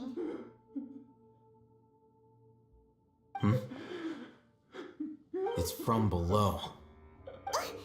But there's no way we can get down there. Open it. Something is off about the interior here. It's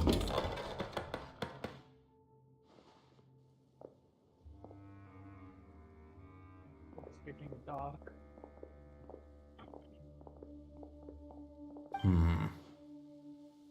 As I thought, there's a hidden structure. Wow. It's like they tucked another hospital into this one. Oh, it looks like there are other mechanisms around here. Let's keep exploring. Okay, exploring the gap.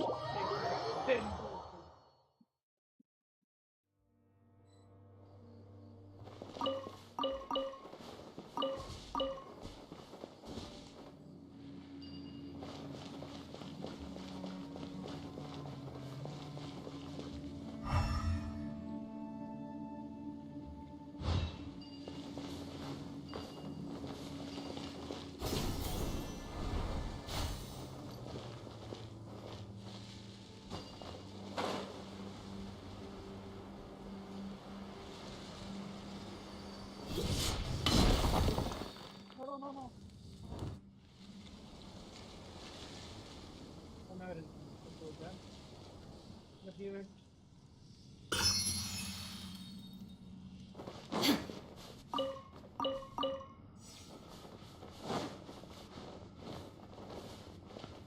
Oh, how do I go apple?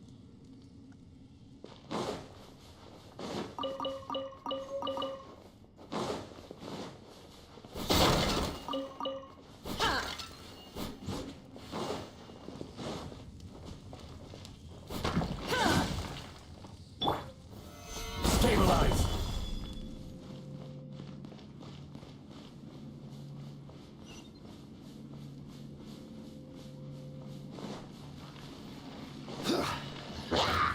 This is order! Let's play! Illusion shattered! Rise! Torn to oblivion!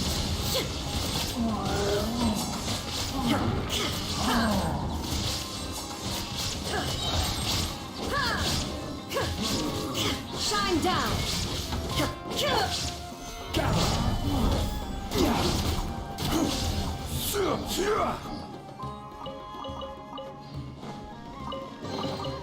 Certainly worth the extra mile.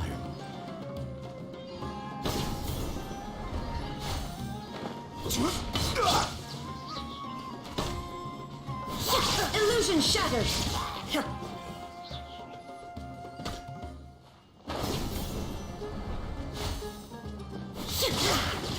There is no escape!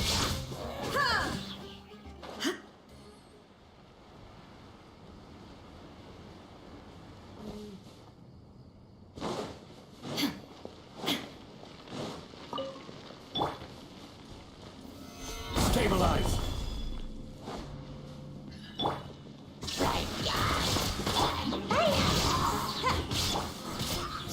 Brace yourself!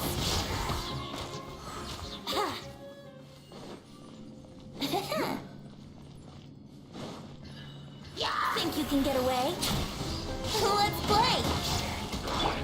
Illusion shot! Absurd!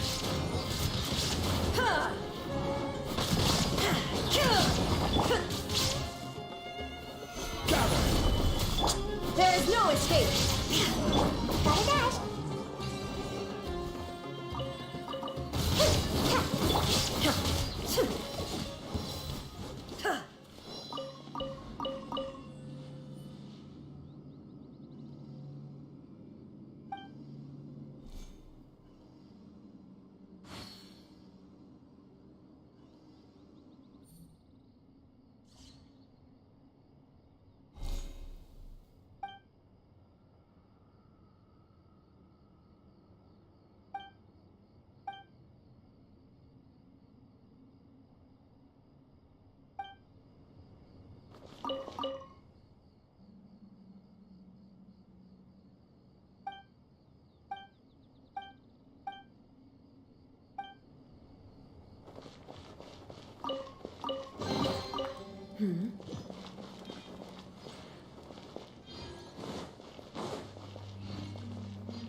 Stabilize!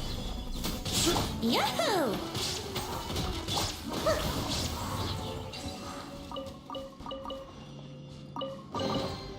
Ooh, what's in here?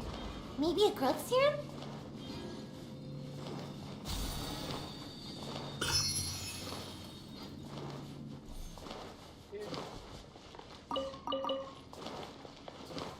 Make my escape.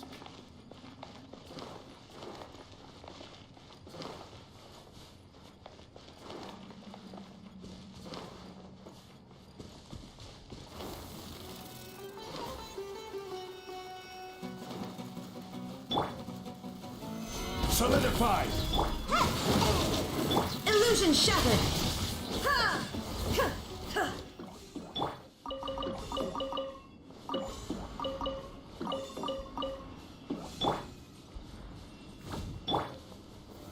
Stabilize!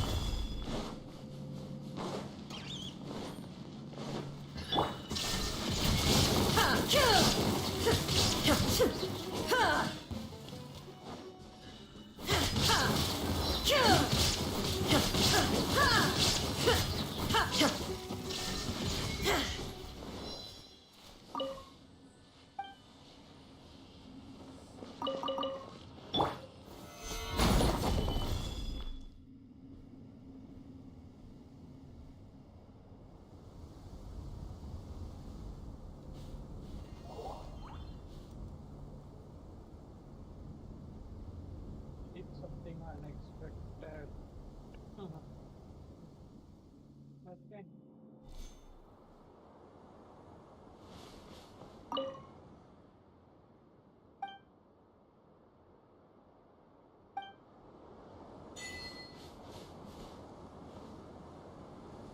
What the hell was given to them? What animal?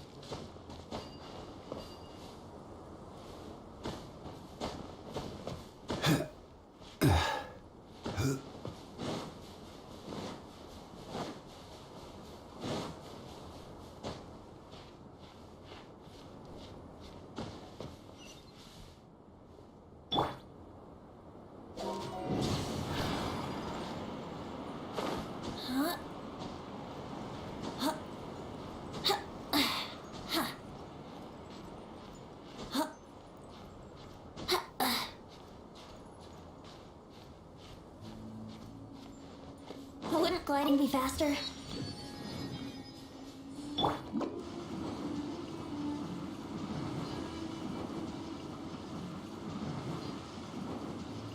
I'm out of here! Shine down!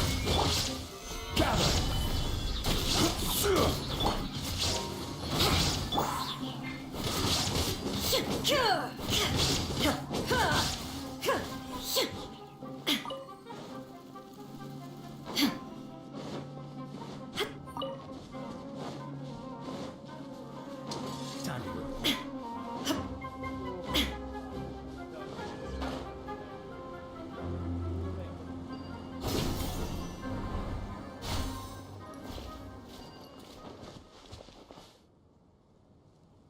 The thing is, I don't have any. I changed that. Ah, no, yeah. Whew.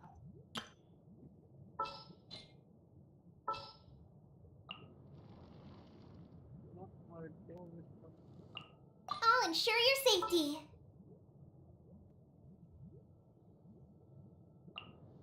What is the situation?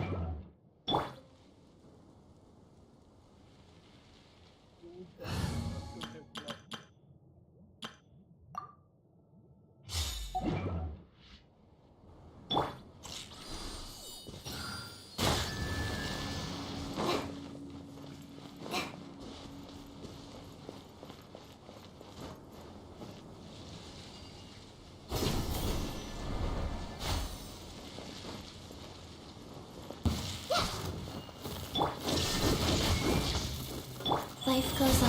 Oh.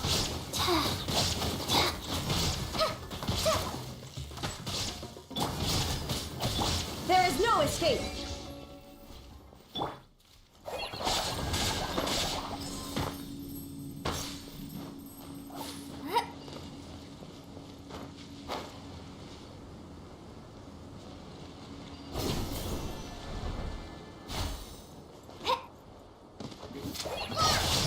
Illusion shattered!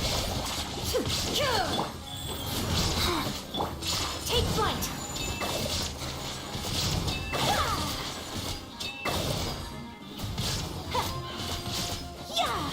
There is no escape! Insolent! Just like we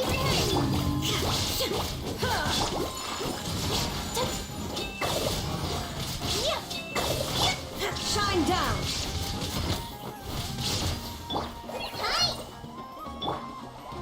Guys.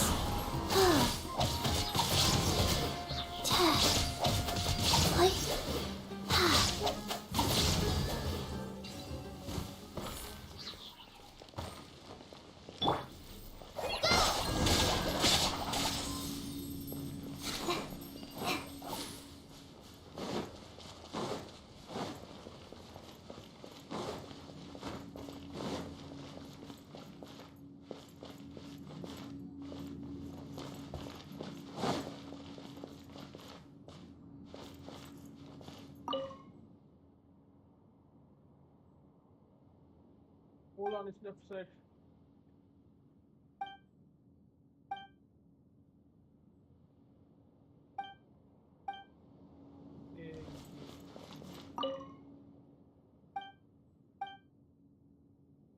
Salad biryani. I not had it.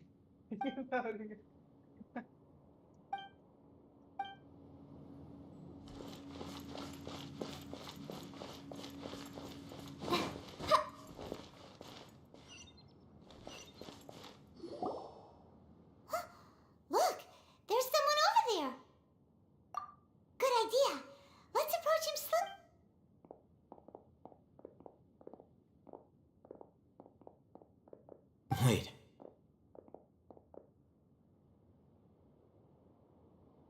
You're... He can't speak, and his eyes are unfocused. But he looks too young to be anyone's grandfather. Also, why is he the only one here? Didn't expect to see him here. You know him? He's Razak, a senior of mine at the Academia. He's a scholar too? Is he the kind that holes up in a forest and mumbles stuff about training? No. And that's the problem. Razak was never involved in any of those things. He never trained in the forest, let alone reach Satyavada life. Leaving that question aside for the moment, him being here alone means that we might be too late. Looks like they've already taken everyone away. For whatever reason, they left Razak here. Perhaps they simply didn't have time to come back for him. There are drag marks on the ground. They're clearer by the doorway. Someone was forcefully drawing a cart that was loaded with something heavy. Loaded with... That is one possibility. It looks like they were in a hurry, as if they were afraid of being caught. And the symptoms are identical. Looks like we found living proof. Huh? Why do you say that? Allow me to jog your memory. Recall your time at Port Ormos. Don't you think his symptoms look familiar?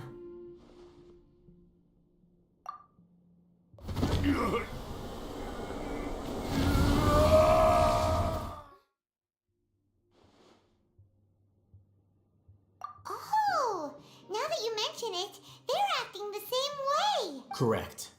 The Academia is behind all of this. It isn't difficult to deduce their rationale. First, the Academia spread a false rumor of the Scarlet King's resurrection, emphasizing the role of the village keepers, the mad scholars who were exiled to Aru village. These rumors were all the persuasion that the radicals needed, and those based in Aru village leapt into action. Unbeknownst to them, of course, through rounding up the scholars, they were actually helping the Academia. As well as being able to exploit the radicals for their own ends, this scheme has one further advantage to the Academia. All the risks and responsibilities are offloaded onto the Scarlet King's followers. Life for the Desert Dwellers has been brutal ever since the Scarlet King's death all those years ago. Beneath the surface, feelings of desperation are widespread. Many would give everything they have for the prospect of something better. Anyone looking to exploit that for their own ends simply needs to make a few empty promises. Even if complications arise, people will see that those involved are all followers of the Scarlet King and look for no further explanation than differences of belief. A deep-seated mistrust of the desert and everyone in it by the rest of Sumeru will make sure of that. The notion of an Academia plot wouldn't even cross their minds. It may seem like a simple strategy, but it is able to work wonders under Sumeru's current circumstances. Oh, that makes a lot of sense. It's in line with the village chief's theory, too. But there's still one very important question. Wasn't it the Academia that brought the scholars to Aru village in the first place? Why does it want them back now? Throughout this process, one thing has changed. The scholars' identity. First, they were scholars. Then, they became lunatics. After that, they were exiles. And finally, they become missing persons. An exile is still patently a living, breathing human being. But when someone becomes a missing person, that is brought into question. If you can't find someone, you have no way of knowing what exactly happened to them. That makes missing people an ideal resource. Resource? For what exactly? One possibility is that the information in their brains could be extracted into knowledge capsules. Extracted? You mean canned knowledge comes from people's brains? With the technology of the Sumeru Academia, it's entirely possible. Perhaps the process caused them great suffering, which is why they cry out in the dead of night when no one is watching them. So, the human brain... Paimon doesn't want to think about this. I'm the Academia scribe, after all. I'm familiar with their projects. Anyway, judging by Razak's state, the contents of a divine knowledge capsule were extracted from his mind. But Something went wrong in the process. Or perhaps his curiosity got the better of him, and he used such a capsule for himself. Paimon's a little confused. Can they just use anyone's brain?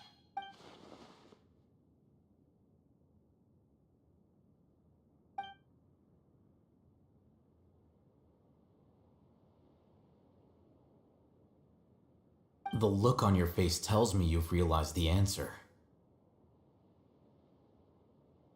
That's right. To some scholars, gaining knowledge about the gods is their entire life's pursuit.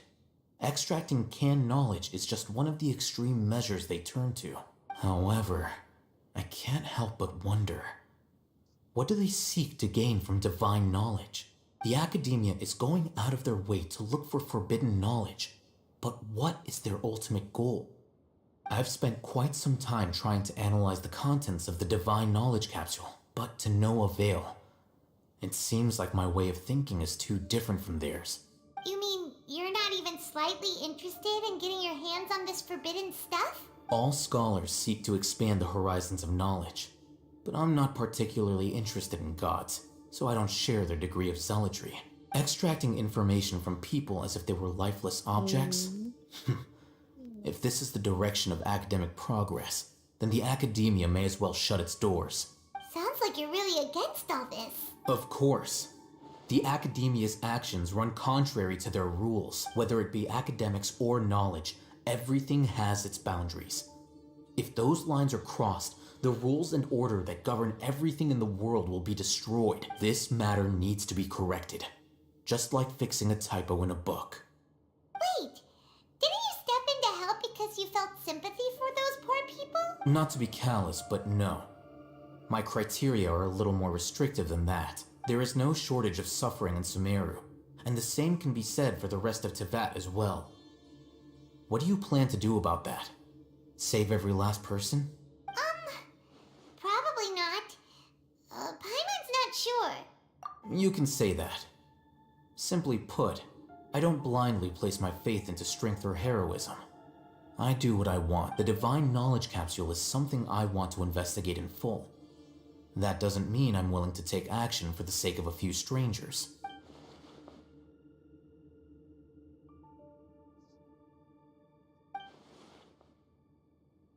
Paimon's been wanting to say this for a while. There are a lot of bad guys in the academia, but you're not one of them. You're their weirdo. You're probably right, though I must say, I quite enjoy this feeling of being the odd one out. Uniqueness is also an asset, is it not? Wow, that's a great way to think about it. Paimon's really impressed. If only Miss Shani had a similar mindset, her life would definitely be a lot easier. I'm just a more likable person than her in general. There's nothing more to it than that. He won't last long if we leave him here. Let's take him with us. We'll work out our next step after we return to Aru Village.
Okay.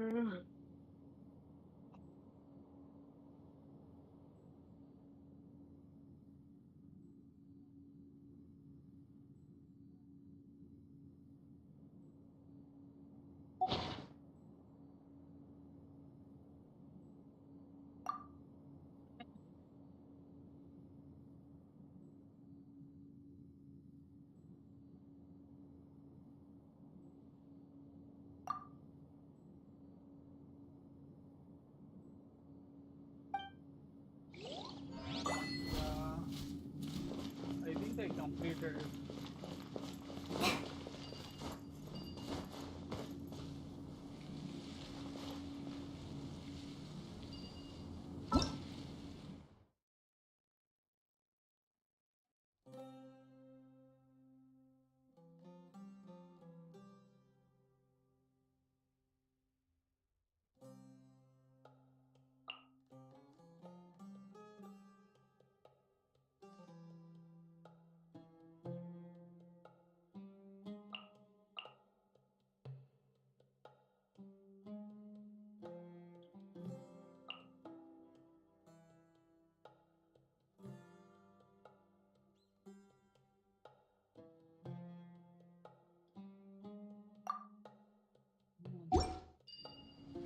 According to today's Forest Patrol rep.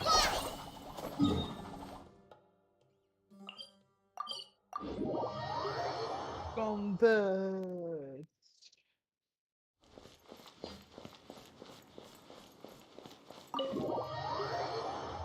Why the hell am I always reporting to Candace? Please tell me. We're back! You must be tired. You should rest. What's the situation? Who's this? Unfortunately, somebody who's too young to take on the role of Isak's grandfather. Nevertheless, he's one of the people we're trying to find.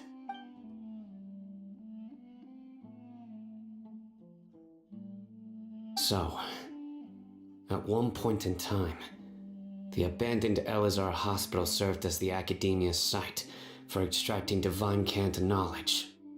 Yep, pretty much. Their plan must have been implemented at some point before we arrived at Aru village, since divine cant knowledge has been in circulation for a while now. Yet, they fled once we were headed to the village, almost as if they knew we were on their trail. Yeah, why is... We may have a mole in our midst. One of us could be secretly revealing our whereabouts to the Academia. Huh? Are our friendships that shallow? Looks like none of you have realized wherein lies the issue.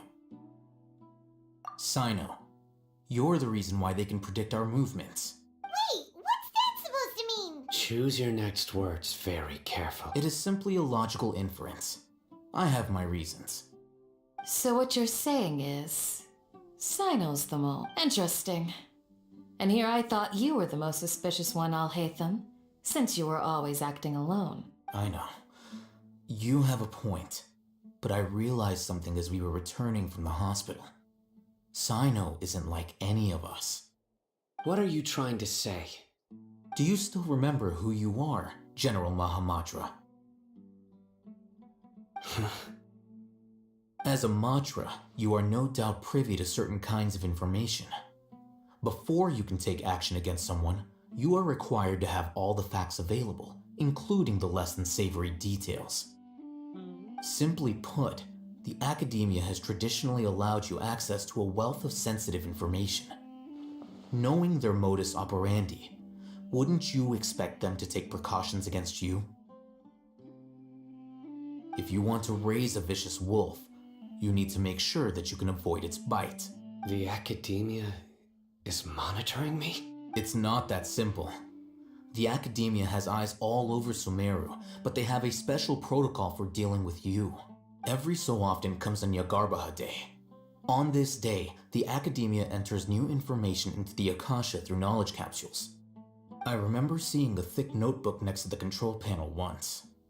Its contents were all about the General Mahamatra, his activities throughout the day, preferred methods of enacting judgment, everything. You're saying that the Academia entered my information into the Akasha too? But what's the point in doing that? My actions aren't important enough to be added into the Akasha. The Akasha is capable of computation. The Akasha's algorithms are entirely capable of predicting your movements using the data entered. When you would depart, the route you would follow, your destination. It knew all of this. It predicted my every move. The Academia has been watching you longer than you think. So that's how it is. Sino adheres to his principles so strongly that he's actually a thorn in their side. Tenacity of will and steadfast faith are worthless to the Academia. They need scholars who are easily pliable and mindlessly go after anything they can profit from. Sino, don't take it to heart. This just proves how much of a trustworthy ally you are. They escaped because of me. Don't blame yourself. It's not like any of us would have known. I have an idea. If they predicted my movements, then I might be able to guess where they went. Whoa, you bounced back fast. There is always an opportunity for safety after danger passes. Oh, so that's how it is! Paimon gets it now! If the Academia is trying to avoid Sino, then the safest place would be... Yep, that's right! They'll want to proceed in the direction opposite of where I'm going.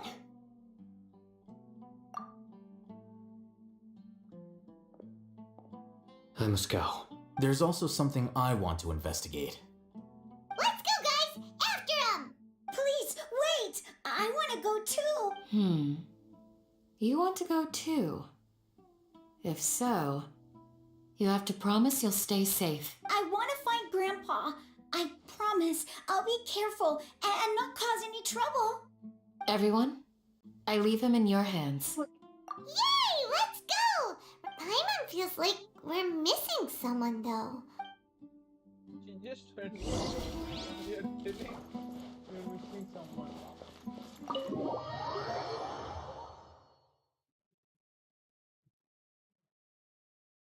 What the hell you are thinking, Paimon? Think something decent or usefully.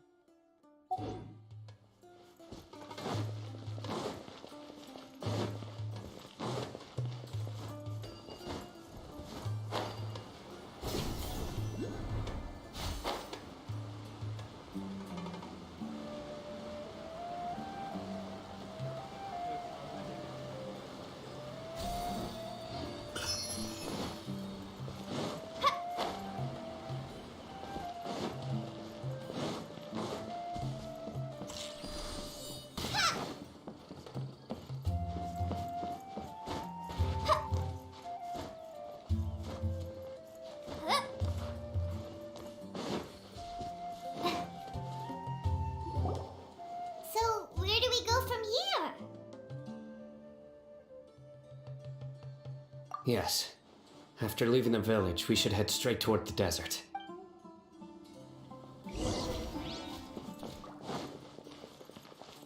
I know the desert like the back of my hand.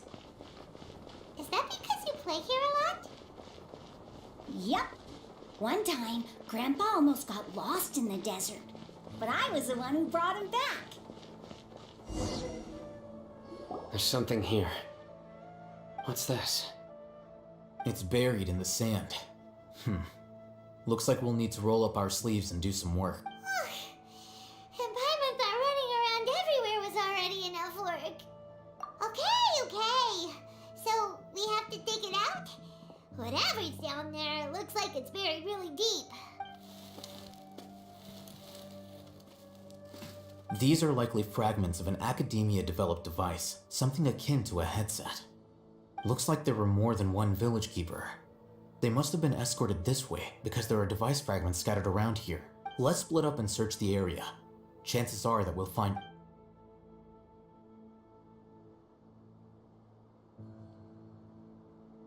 See what the hell has... Is this what we're searching for? It looks kind of scary.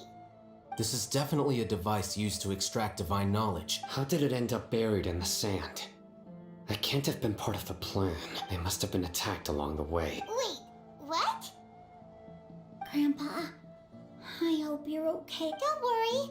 Your grandpa's gonna be fine. Razak didn't display any signs of starvation or dehydration, which means that they left fairly recently. We should be able to catch up. One more thing.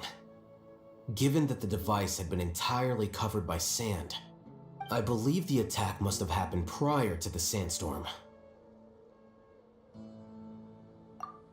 Let's keep going. They can't have gone far.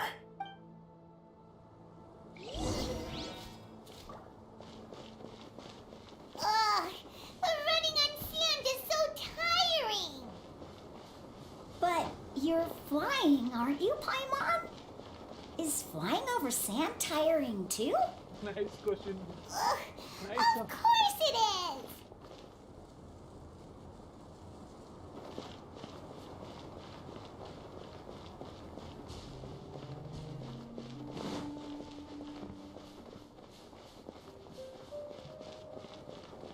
Voices, over there. It sounds like an argument. Whoa, you have really good ears. Don't get any closer. They'll notice us. Dia's talking with the Eremites? Very interesting. Let's listen. If you had informed me sooner, there'd be plenty of room for us to... You're one of us. We would never lie. Scholars. You don't know as much as I do. Need me to... I knew it. That's our Dia. Dia? Why would you... Dia! Hey, what are you doing? Huh? Didn't you say you'd help me find Grandpa? Why are you on their side? Well, look who's here. Ain't that something? This complicates things. You've betrayed Aru village? So, this is the great General Mahamatra. Dear, you'd be better off as my assistant than hanging around with this motley crew. Seen for yourself. I have the means and methods, and... I'm not the type that's easily swayed, Raman. You of all people should know that. Wait, what's going on, Dia? Whose side are you on? Shut it, Paimon. It doesn't matter. Whichever side you pick, nothing could deter us from the grand mission of resurrecting the Scarlet King. Once our Lord of Old returns to this... Face the facts, Raman. It's not gonna happen. You should understand that more than anyone. Have all your years as a merc taught you nothing about placing hopes in a ruler? I'm a desert dweller and a proud follower of the Scarlet King. Whether I live by the edge of the sword or in peaceful comfort, my soul will always carry this conviction. It's not too late yet. The village keep... Mad scholars aren't gonna bring the Scarlet King back to life. You don't understand, my dear lady. Pursuing our faith is our purpose in life. Even if the chance of success is 1 in a million, we must be willing to give everything. Even if it'll expose you to the academia? Even if they end up disbanding the Eremites? Your Eremites, which you've worked so hard for all these years? Yes. We've waited a long time for this day to come. The sun and the moon no longer shine here. All you see now is cracks in this desiccated land. But fate has finally dealt me a hand to play against the academia. With these scholars in our custody, we'll stomp the academia's forces and fight our way beyond the wall of... Ridiculous. Think about it. The academia controls the entirety of Sumeru. Your powers are negligible in comparison. If you still don't believe me, then try asking these 2 men. They're also against the academia, but neither of them are as arrogant as you are. They look more like pawns of the academia to me. Why would I listen to anything the people of Greater Lord Rukkhadevata have to say? Filthy traitors. Your god abandoned all honor and betrayed the Scarlet King. We desert dwellers will never trust the likes of you. I love this place, man. It's impossible to communicate with someone, so perhaps we should. Do you really believe that by kidnapping the scholars, you'll be able to negotiate with the academia? These people have no value as bargaining chips, but I could be persuaded to take their place as your next hostage. These scholars were exiled from the academia. I, on the other hand, am their current scribe, and will be a much greater asset to you. Wait, you can't be serious. So, you want to trade places with the hostages, do you? Precisely. Any wise person would gladly accept my... What are you thinking? What if they decide to kill you instead? Well, that would be bad luck for me. However, I'd get the chance to observe the scholars. Perhaps even find out the truth. Think you can talk me over with that confident look of yours? I'm not trying to persuade you. I'm using this as a means of joining forces against the Academia. You are the scribe. What do you have against the Academia? Not all desert dwellers believe in the Scarlet King, and the same applies to the Academia. Why must all knowledge seekers approve of the Academia's way of doing things? You Academia scum. Every last one of you is nothing but a hypocrite, just like everyone else on the other side of that wall. I've made myself clear enough. I won't listen to another word from the Dendro Archonn's people. Not so fast. I'll hate them. Do you stand by everything you just said? You know you're making a dangerous decision. I do. Good. Raman, hear me out. These people are my friends. Maybe you can't take the followers of the Dendro Archonn at their word, but what about me? Do you We've known each other for years. In that case, I'm willing to vouch for their honesty with my right arm. Come on, Raman, don't be a coward. If you're serious about taking on the Academia, you need to steel yourself. You can't be afraid. An arm from the Flame Mane. You've piqued my interest. But what if you refuse to oblige? What should I do then? No one's a fool here, Dia. We're mercs. And mercs don't tend to live long unless they have their wits about them. You're not wrong, but this is different. I promised my friends that we'd bring back the village keepers together. Let's do it right here then. Give me your right arm as proof of your resolve. Don't listen to him! He's not even trying to negotiate! He just wants to make things more difficult! That's fine. Are you crazy? We came here to save lives. One arm for that many people is still a pretty good deal, if you ask me. Raman, I'm holding up my end of the deal here. Sure. Go ahead and cut off her right arm. No! Dia! What are you gonna do? Think of something! You don't have to go this far. That's not for you to decide. Do it!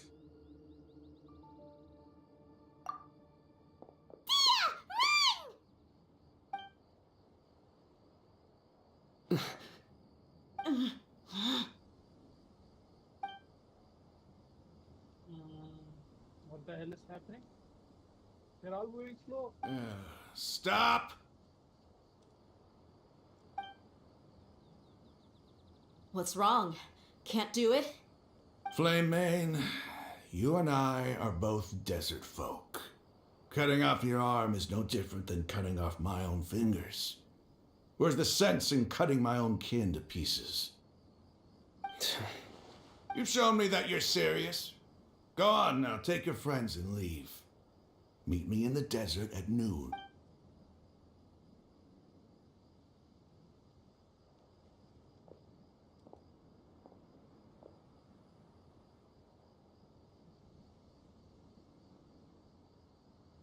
I don't understand. Saranam, what's... Phew. I was really counting on him not going through with it. Dia! That was crazy! Have you all lost your minds? What if he'd actually cut your arm off? Then I just have to hold my claymore with my left arm. Okay, I'm sorry. But sometimes when you're out on a limb, you gotta double down to seal the deal, you know? Don't ever make a promise like that again. I can deal with the likes of them. If it came down to it, you would not lose to them either. I don't doubt it, Sino. But this is about more than me and them. There's a lot more where they came from. Even if we got rid of one bunch of radicals, there are others out there. Wiping them out would do more harm than good. I'm sorry, Dia. I should have stayed put and listened. It's okay. I promised you I'd help find your grandpa, so I'll do whatever it takes. Whatever it takes? You just might be scholar material. Huh? Are you serious? The Eremites once said that I was a lunatic. Perhaps a little madness is essential to be successful in research. Why does it feel like he's using his praise for me as an excuse to brag about himself? Okay, let's get moving. We should head back to the village and rest up. Today was just a trial run. Noon tomorrow is gonna be the hard part.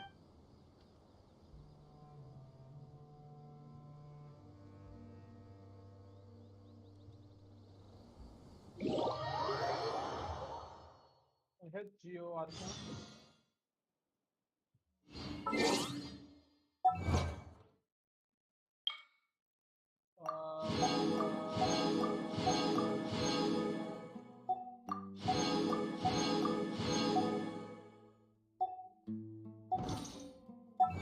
This one is going to be big.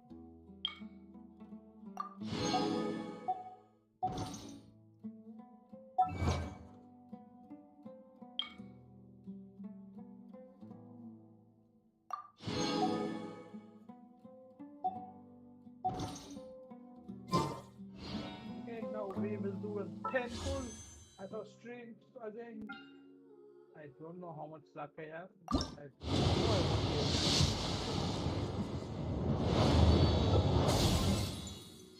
Ole!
You're all here so early. Yeah, I'm the dead guy. Looks like we have everyone here.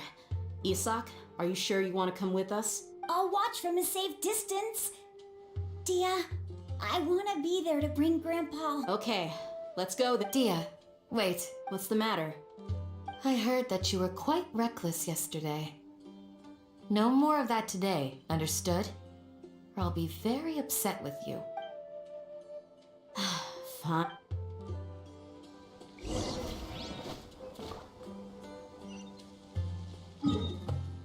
Why did we agree? What the hell is this place? I don't have.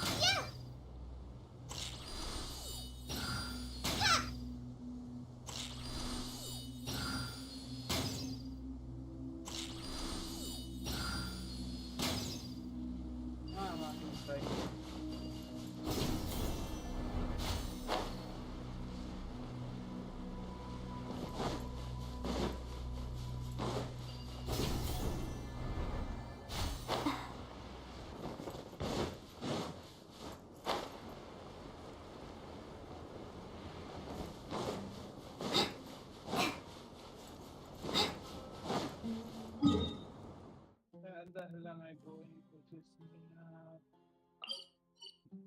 how long? Let's go find the phone. We just do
my escape.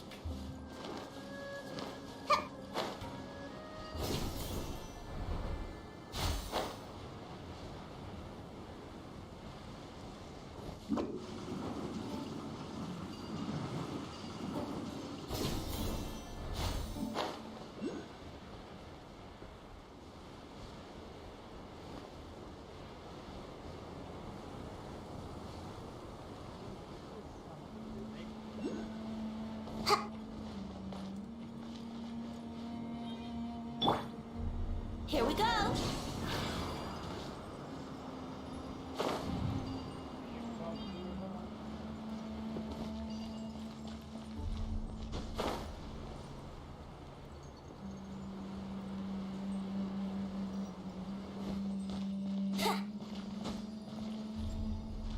What the hell?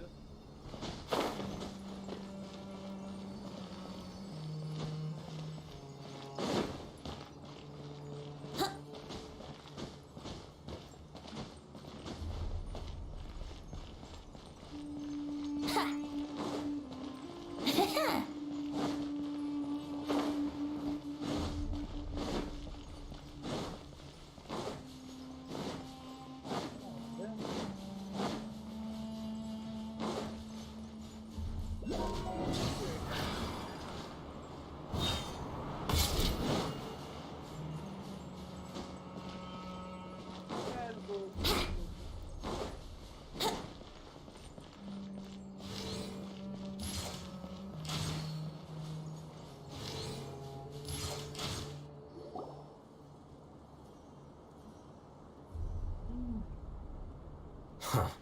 They got here before us. Uh-oh. Is it because Paimon overslept by 5 minutes and held everyone up? Is everything ready? Absolutely. You brought fewer people than I imagined. Bring him over. More people. Only one guy he brought. Grandpa! Why is there only one of them? Raman, I've always thought of you as a man of his word. What's this about? It's a one-for-one exchange. Sounds fair, don't you think? And let me put it this way. Agreeing to any kind of deal with the Dendro Archonn's people is already a huge compromise on my part. Don't you think you've asked enough?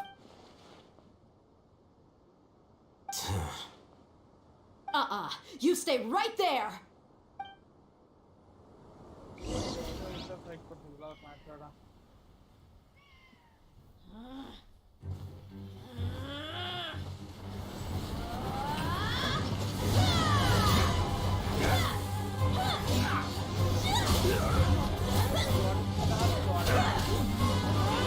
Playmate! What do you think you're doing? Grandpa! Don't you see this blade here? You coward! Why are your hands shaking? Wait a second! It's a earthquake!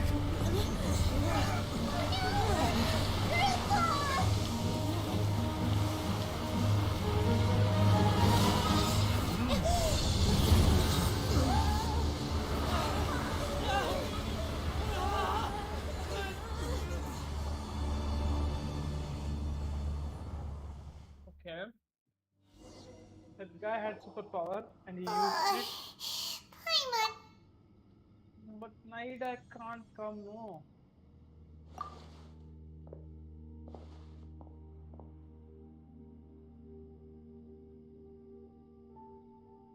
Ugh, this day's going just great. What a news. The sand dune collapsed. I saw an energy field. The village keeper protected us. It glowed green with dendro. Just like you said, it may well have been the remains of Lesser Lord Kusanali's power inside the scholar's body. The dendro archon. The present one. Grandpa? Grandpa? Oh no. He's getting confused again. Hey, look around you. Did there used to be a temple here? It seems that when the sand dune collapsed, it exposed these underground structures. The symbols on the gate belong to the Scarlet King's civilization. This structure must be ancient. It could have been an underground palace in the distant past. Oh, a miracle. Praise the Scarlet King! What's he doing here? And his men too? They must have fallen down here with us. Pretty lucky if you ask me. Most of them seem in really bad shape, except for him. He... Mind your head. No, this isn't the time for conflict. Our exalted lord has shown us the way to his sacred palace. He's not actually gonna go in there, is he? As it happens, I want to take a look inside too. Yeah, same.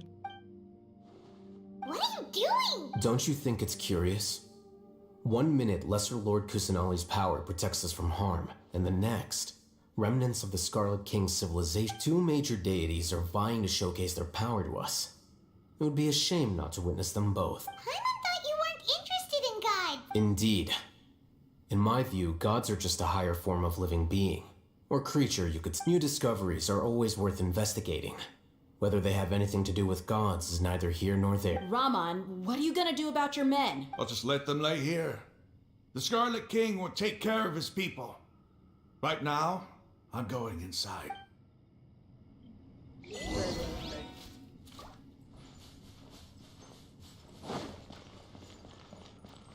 Sorry, Betty, I can't take you here. Due to some.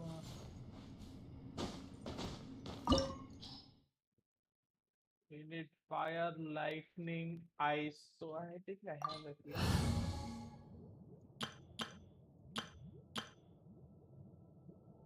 Lightning, ice, the cover there. Okay, let's change this to. I can't wait any longer!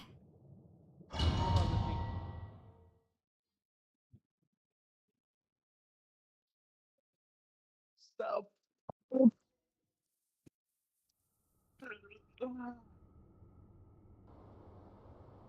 Please don't let me use the book. It's full of life here. This defies comprehension. It looked completely desolate from the outside. Yet, it flows with energy inside. Yeah! And there's so many plants. It's so pretty! Sir Raman. Huh? Do you see another Raman here? Are you mocking me? What do you mean, sir? Interpret it however you want, but there's something I'd like to draw your attention to. While this structure is clearly left over from the Scarlet King civilization, the energy that flows in here is that of the Dendro Archon. Whatever you say. It's not like I have a vision. There's nothing to be angry about. Think of this as an academic journey. It does seem kind of strange. If that's true, then we might have to explore this whole area to find an explanation.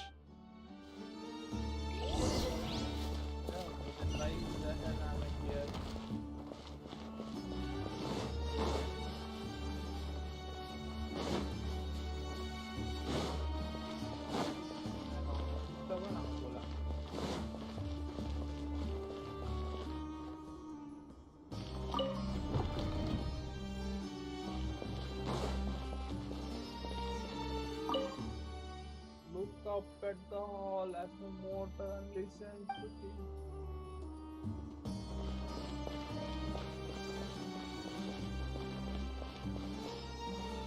What the hell just happened?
kept on rotating it.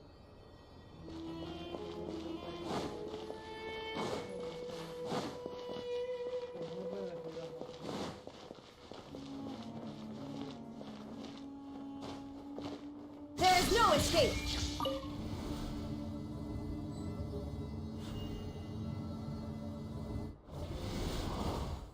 Hi. Nice to meet you. Illusion shattered!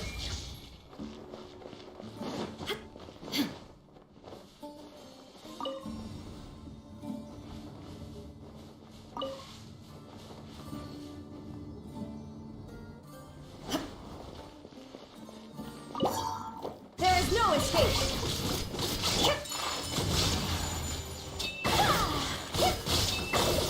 Life goes on. Booba, get them!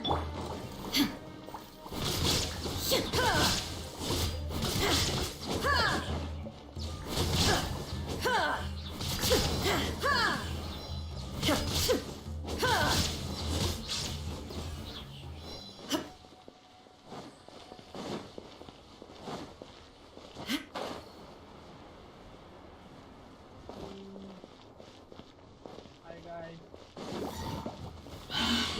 Now you shall perish!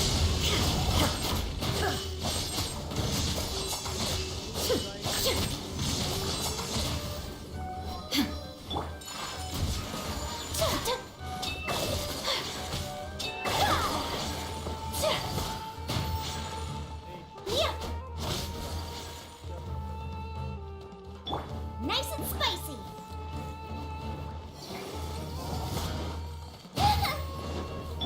Wheel of life. Shine down!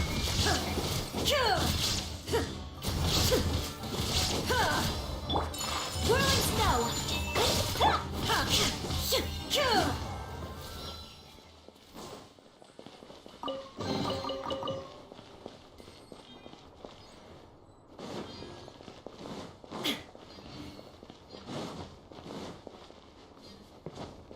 நான் ஸ்ட்ரைட்டா கொடுத்துருக்கான்ல ஏன் எனக்கு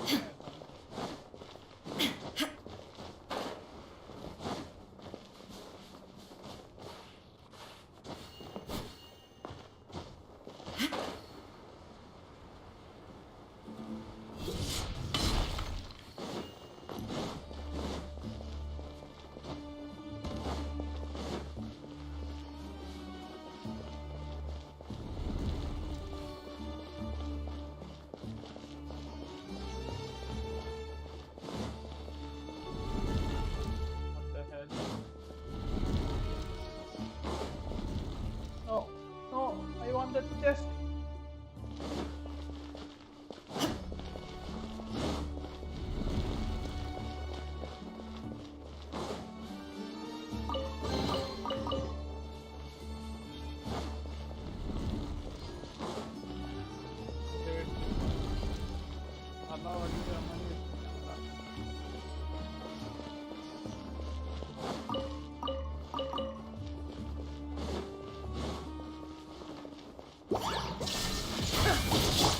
My apologies!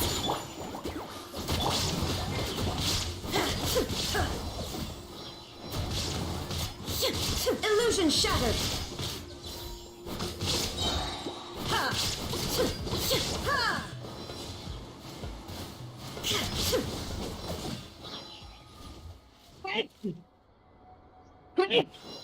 Excuse me.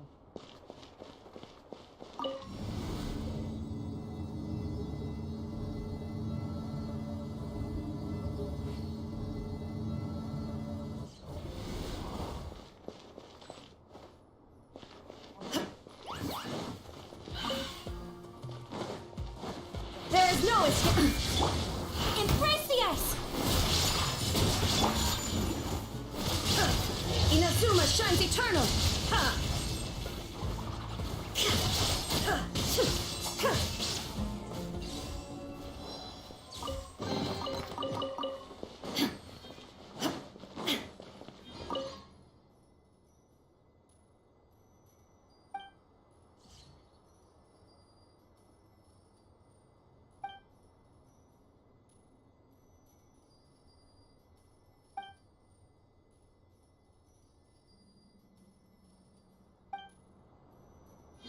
Oh, relax. I didn't understand anything.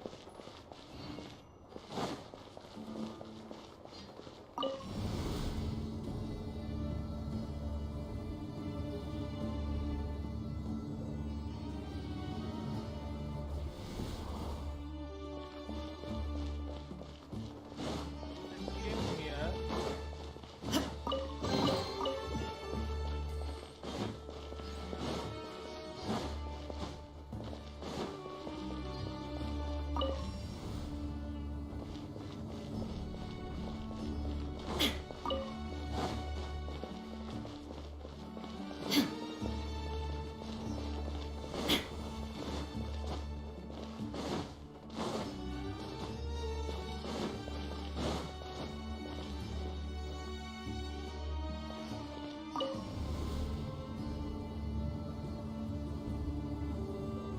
I'm missing something.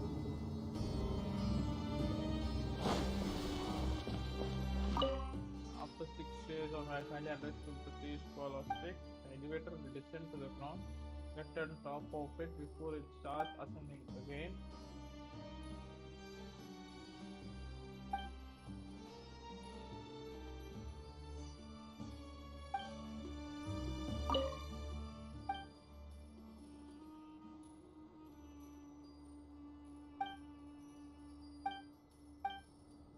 So what the hell is he telling me?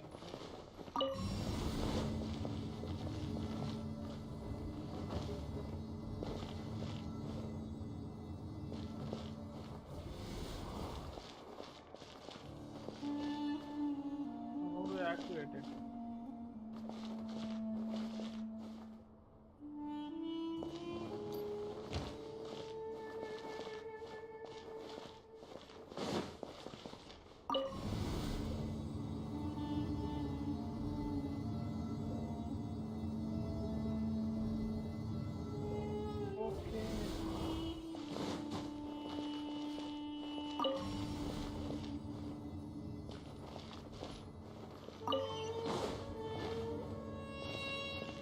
Guys, யாருப்பா நீங்க? Shine down! Whirling snow! Nova, get them!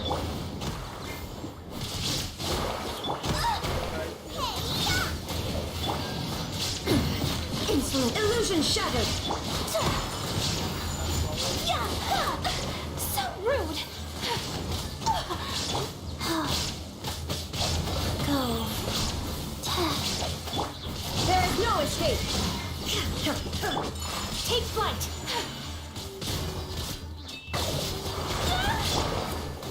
Torn to oblivion! Oh, it's simple.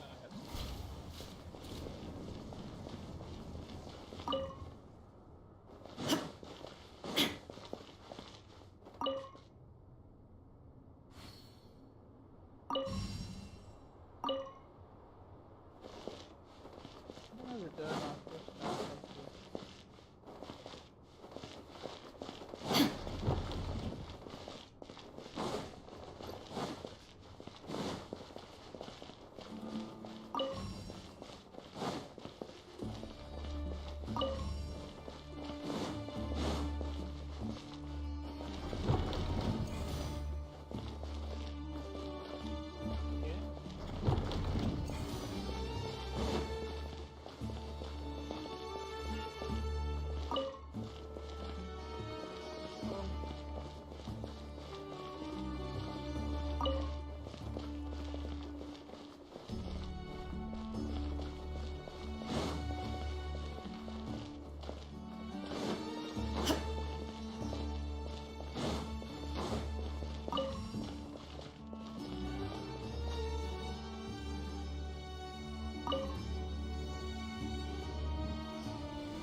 Why do I need my...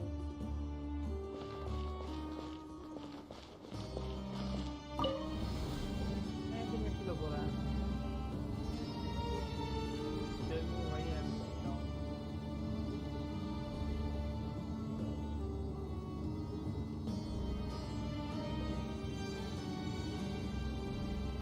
Now that's a sight to see. The Scarlet King's splendor surrounds us. There's so much vegetation here. It's different than what I expected. Sure are a lot of plants for a desert. That's what I call divine providence of the Scarlet King.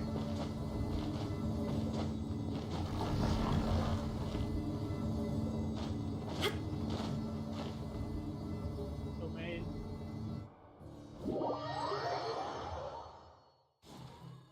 Yeah, on the top.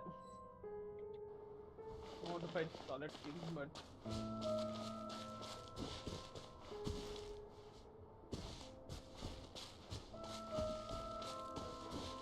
It's getting brighter.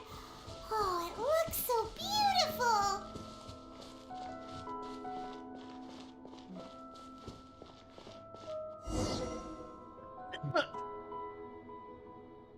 these Wait. guys- What's that? A load of flowers. And it looks like there's something among them. These are sculpted. They left something behind. Yes. It's an elegy written in an ancient script. What does it say? Here lies our faithful priest Kasala. His wisdom is a miracle among the people, deserving of high praise and admiration. You can read ancient Scarlet King script? Of course. Every student needs to master at least 20 languages before they graduate. He's not serious, right? There's still something off about this place. The scent of life. Is it trying to tell us something? Is this it? Analyzing.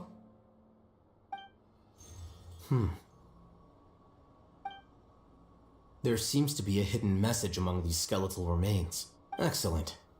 There's a device from the Scarlet King's civilization in this gravesite. I'll transmit the information over and project it for everyone to see. Isn't sharing knowledge against the Academia's rules? Yes.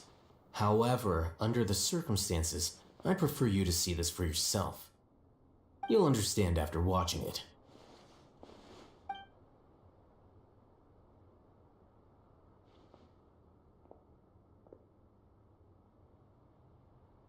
yeah, sure.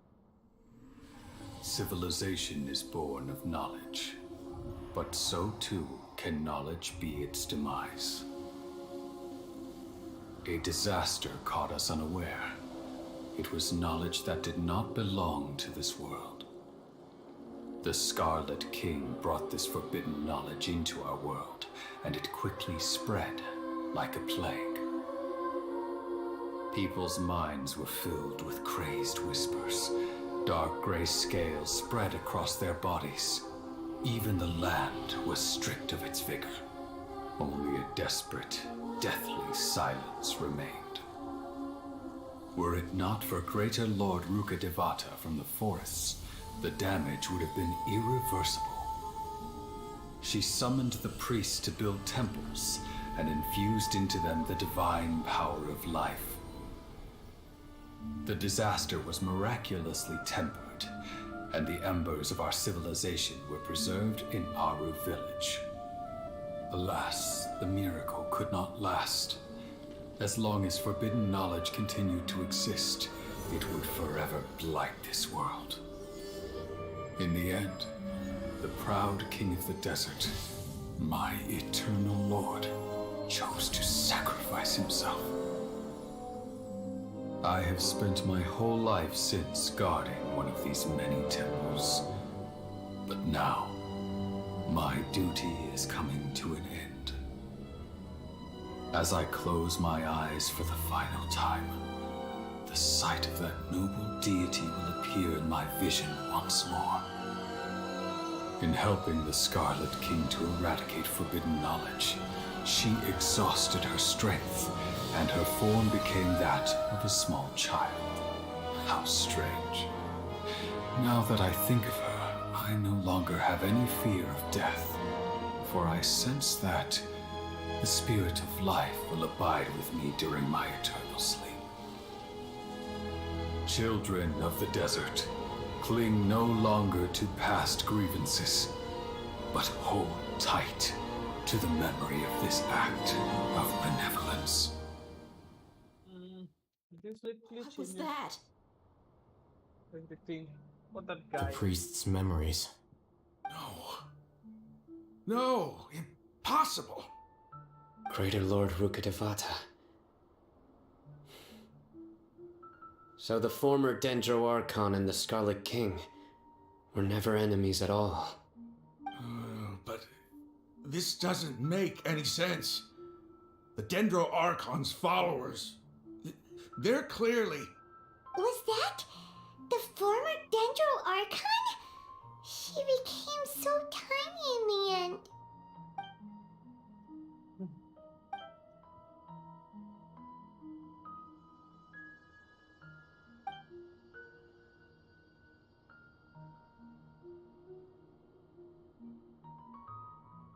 You might be distrustful of the Akasha, but there's no reason for you to doubt the Scarlet King's technology. You've just witnessed his priest's last words. I've never heard about any of this before. The surviving followers of the Scarlet King all gathered in Aru village.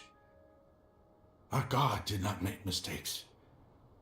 We refused to believe the Scarlet King's death, the all but total annihilation of our civilization.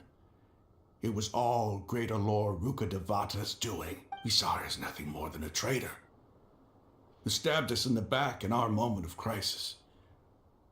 Just like us humans, fighting. You were blinded by your prejudice.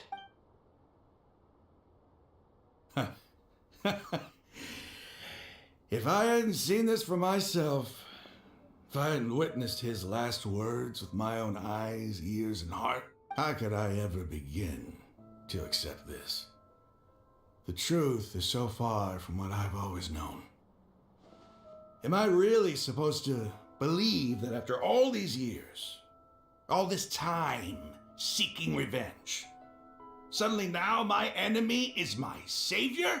Raman, that's enough. Give it a rest. You're starting to make a fool of yourself.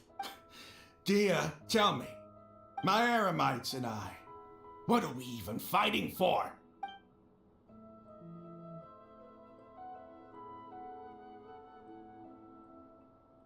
Hey, how you doing? I'll live. Thanks. I should probably go. Can't just stay here forever. What's your next move gonna be? Oh, I know what you're going to ask. I feel deeply ashamed of everything I've done. You'll get everything you're asking for, but please give me some time. After everything that's happened here today, somehow I need to explain it to the others. It's not gonna be easy. Well, I guess that's for me to deal with. Dia, this is where our camp's located. When would be a good time for us to go? Tomorrow, I'll convince everyone that we're all on the same side. And I'll return every last one of your your village keepers. We'll share our other resources with you. You seem to finally understand that our true enemy is the Satan. Yes. The gods never gave up on anyone. It's the people responsible for all this that need... That must have been rough. Ramon's no fool. Being the leader of your own faction in the desert is no easy... It's too bad he was held back by his belief in the Scarlet King. But now that that's changed, I guess we have a few more people on our side. The outcome, at least, is favorable. We should get going too. Let's head back, have a proper meal, and a nice long sleep. Still always wanted to sleep and this guy. We're leaving. Stop yelling.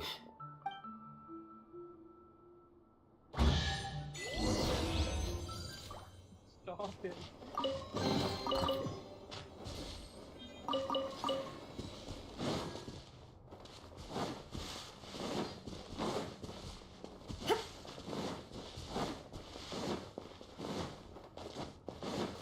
Shine down!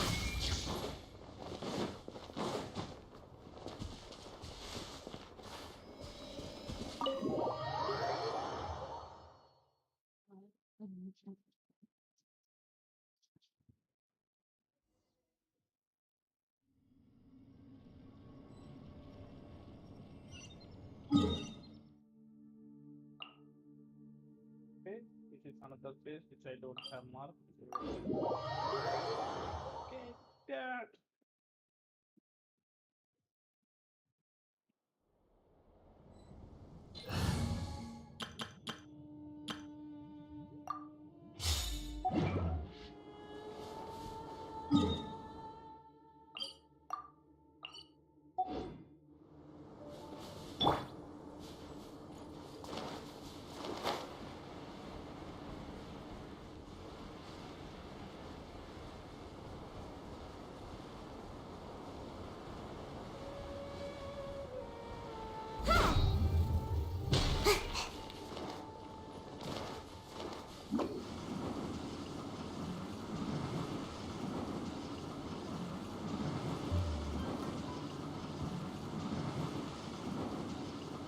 And away I go!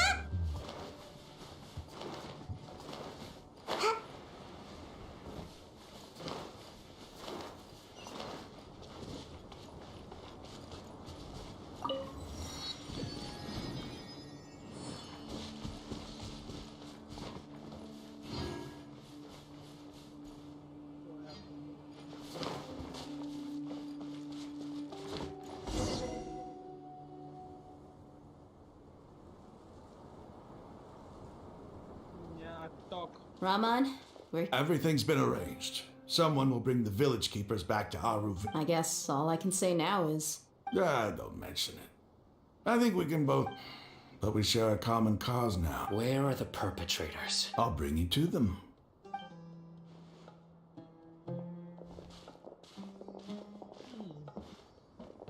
So these are the people who kidnapped the village keepers.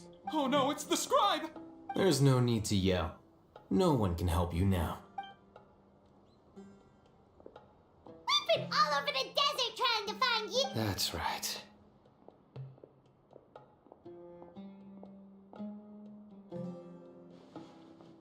General Mahamatra? No, no! Make it quick, please! Swift and painless! Whoa. The moment they set eyes on Sino, they turned pale like they've seen a ghost! You should have known that I would be coming for you. Wait, we were just following orders. You know what I'm talking about, right? No, not Sino. He's gonna tear us limb from limb. I could do worse. Please have mercy. Start talking. Otherwise, I'll have to resort to other methods. So, your superiors have kept you quite busy recently. Why? What are they trying to... They, wanted to extract canned knowledge. Don't play dumb. You know what I'm really asking. They extract divine canned knowledge. Then what? I really don't know how to explain it. Well, you better start talking or you'll be sorry! You don't want to make things any more difficult for yourself, do ya? Be my guest.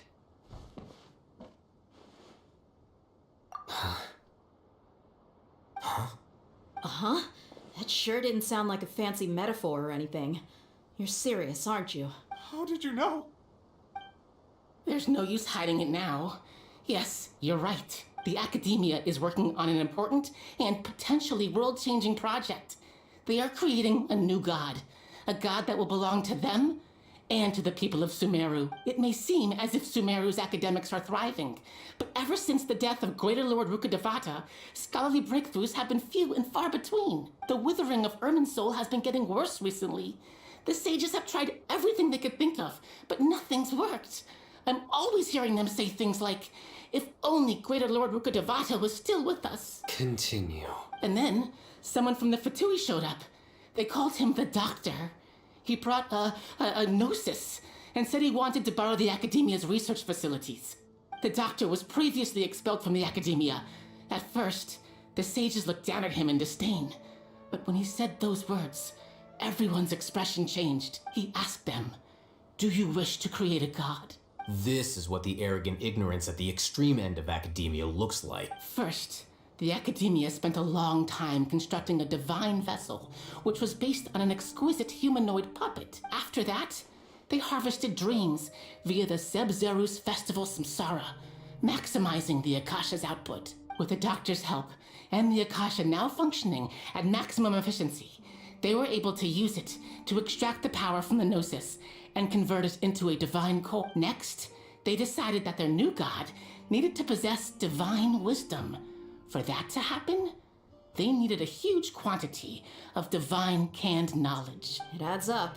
But how do you determine whether the knowledge extracted is of divine origin? Call it an educated guess? The academia has been trying to figure out the exact source of the scholar's madness for centuries, but to no avail. Nobody can explain the cause of this phenomenon. Surely you can see what that implies, Scribe Al-Haytham. If it's knowledge no mortal can comprehend, then it must be something only gods are able to decipher. In other words, it's the source of the God of Wisdom's omniscience and omnipotence.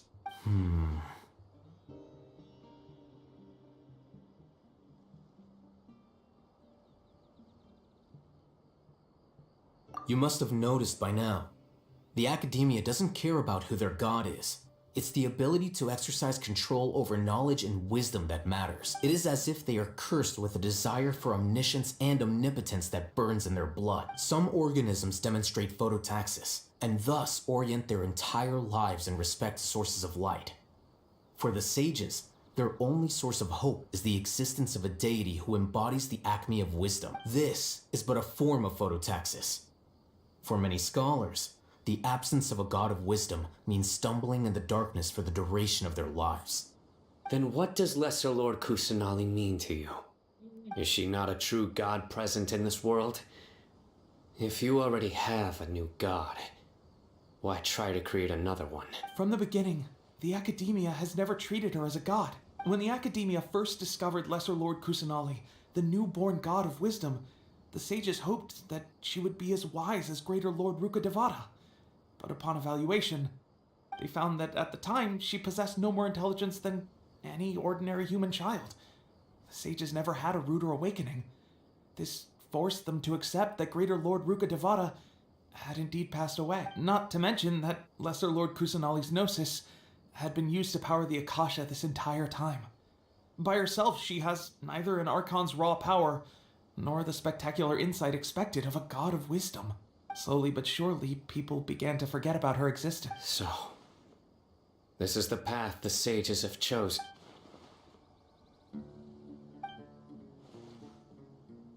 All right, let's try to keep our cool. If everyone's in a bad mood, then let's change up our scenery. Rahman, give me a few men to help us escort the village keepers back to the village. And these two scholars, they're coming too. Sure, as you wish.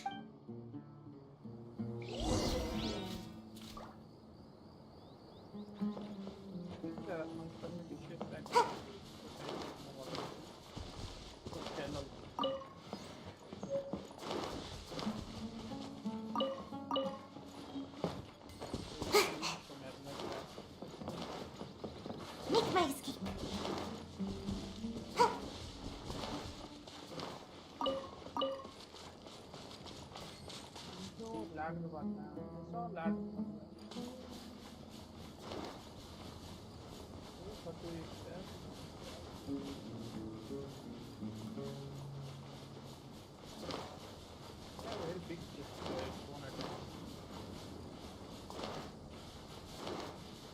Time to work!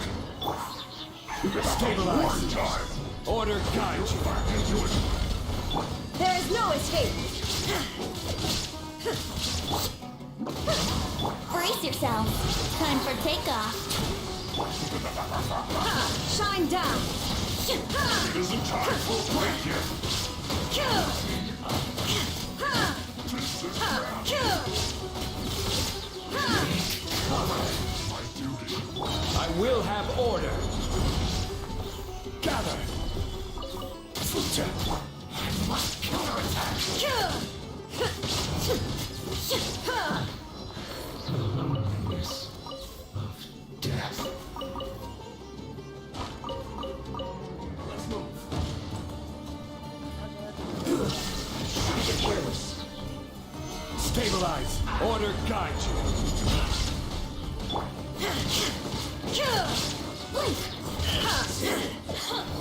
Here we go. Gotta dash. Huh? Over here. There is no escape.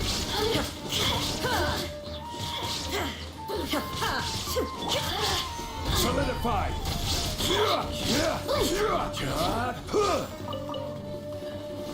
Oh, now illusion shattered. Worked up.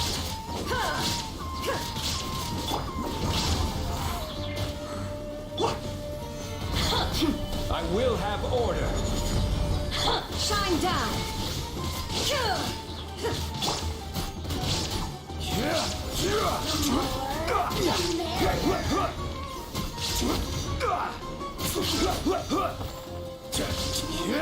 Gather. Just once.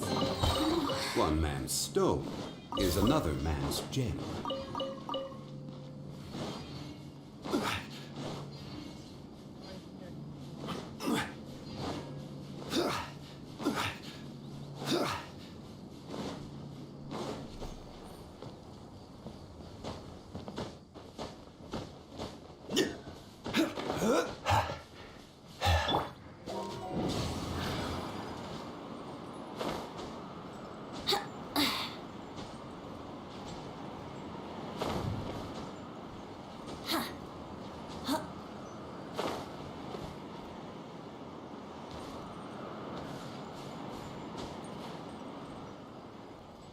Yahoo!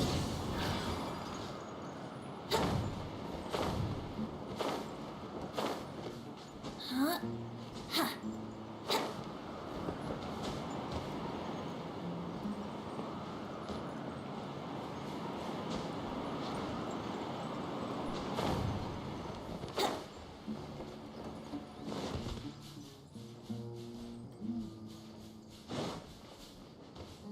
Brace yourself.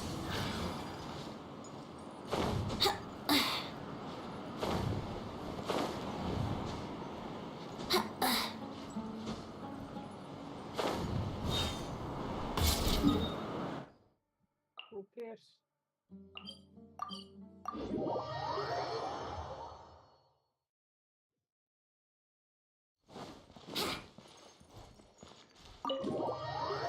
Oh, we have found something more of a The basic village keepers stuff. you found have all been returned to their homes, and each one has a dedicated caregiver to look after them. The two new scholars are being kept under close supervision. The atmosphere is so heavy.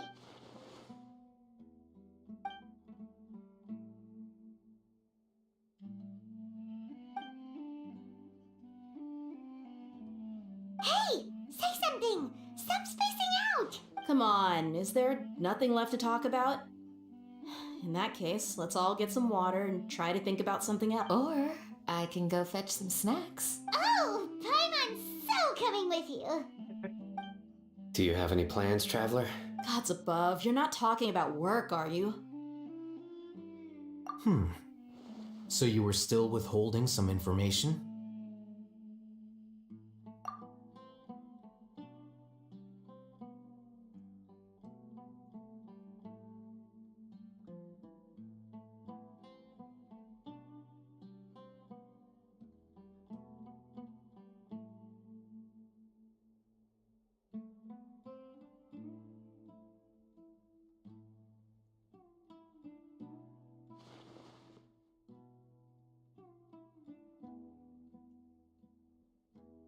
Okay.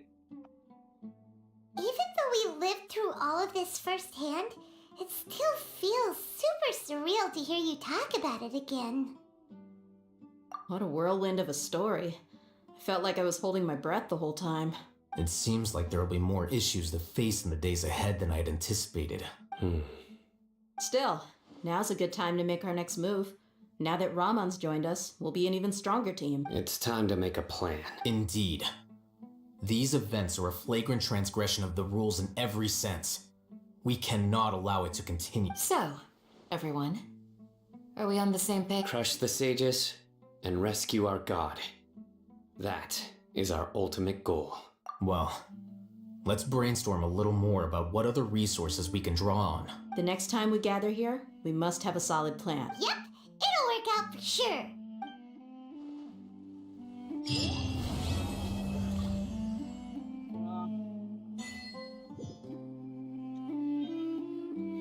What the hell? I completed it. And guy's reading, this guy is thinking, he's just chilling, and he's just all chilling. Let's play!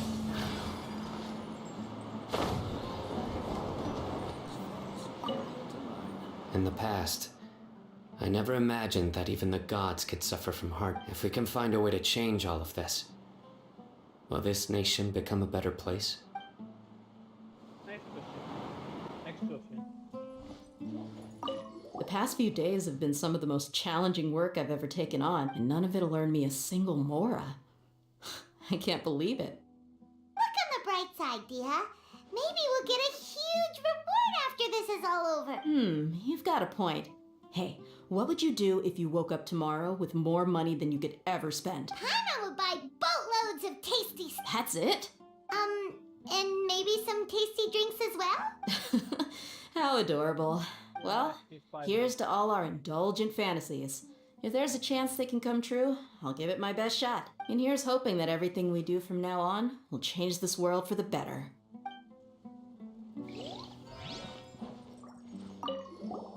Don't rush.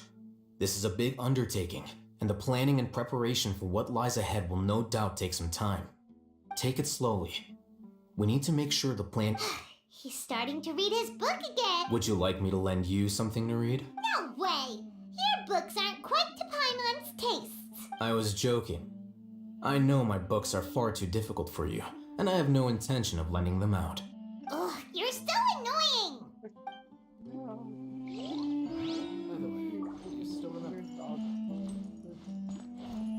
You must let me know if there's anything I can do to help. Though I cannot leave Arbor Village, I can't help but feel stirred when I see the looks in your eye. I've never felt as roused as this when fighting alone in the past. I suppose this must be the power of camaraderie. Let's see. Well completed the archonn quest. Yeah, unlocked. Unlock what I complete for one time. You just unlock and I won't complete.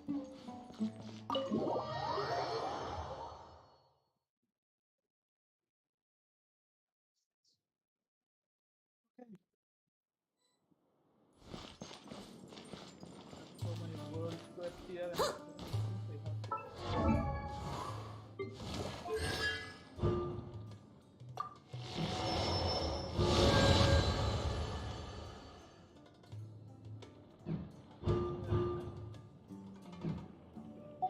Almost I have. So let's see what is our current situation. Let me go open. Oh shit, Naria Rikira. And this one also is there. This one is nice quest, I think so.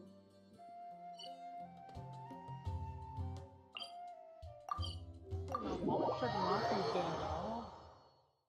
It changed it to monster. I don't like very but open I am. Let's go jumping in puddles and see who can... Yeah, monster benefits we can.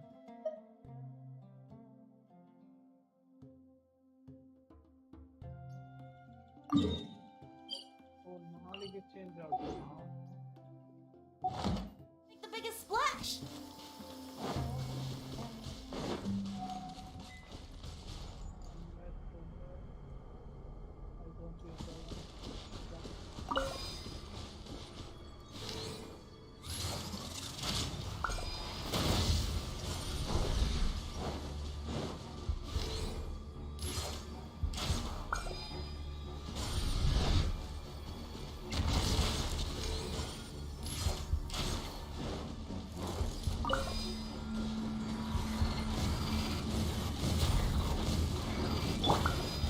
Solidify!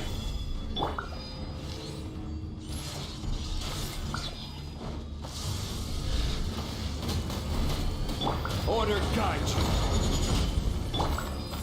Now you shall perish!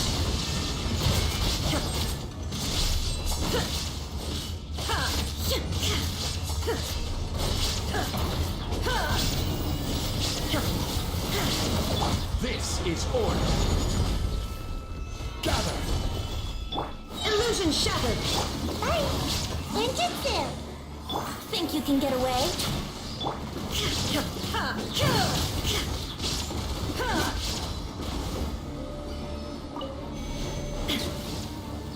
Shine down.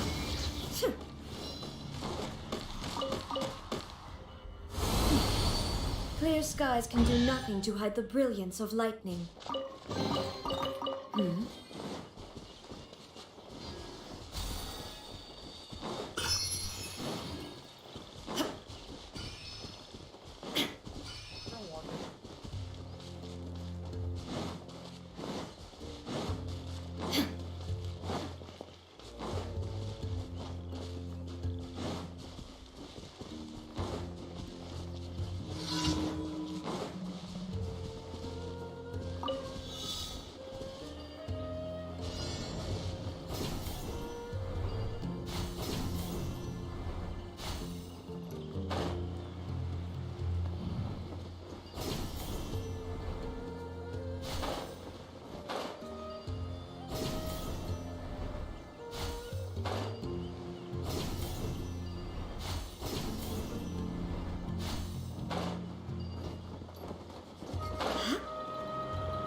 One by at a time. So jumping challenge. Do better.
I hate loading screens. The task chopper file. Request completed it, but it's this one view to go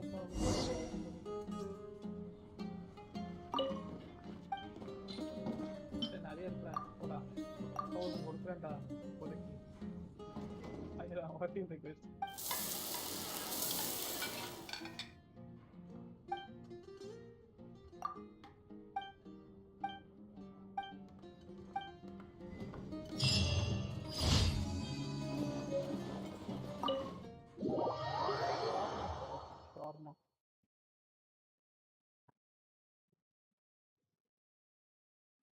Okay, last quest is to just attack mushroom. Oh, ma. Q.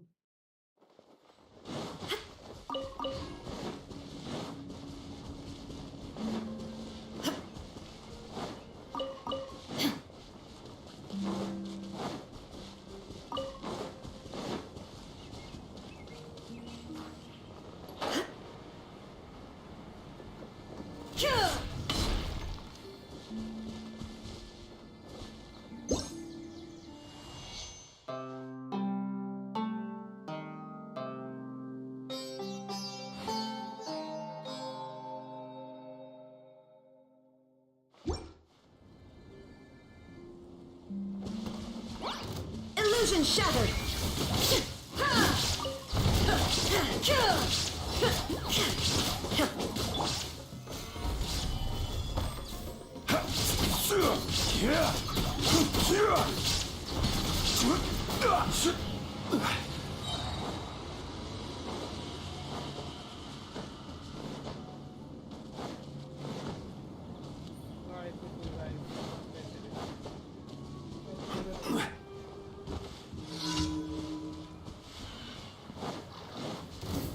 Solidify! Order guide you! Here we go! There is no escape!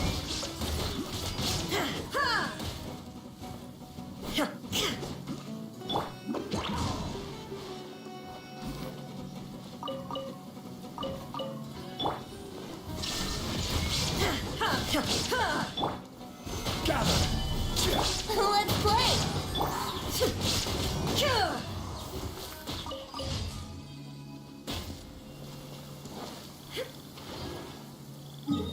I see.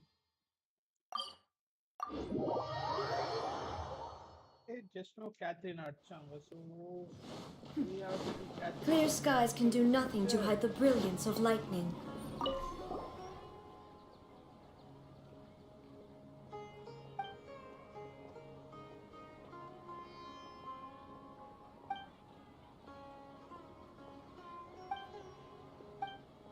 What the hell? I never did something like this. Ad Astra. Thank you for What type of question is that?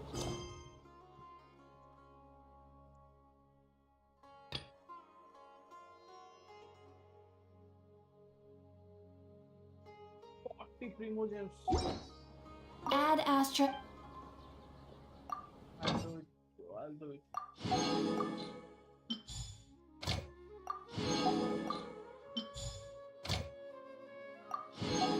And it's really hard work around it. Just complex. I'm on my welcome. Oh, we have one more achievement to come.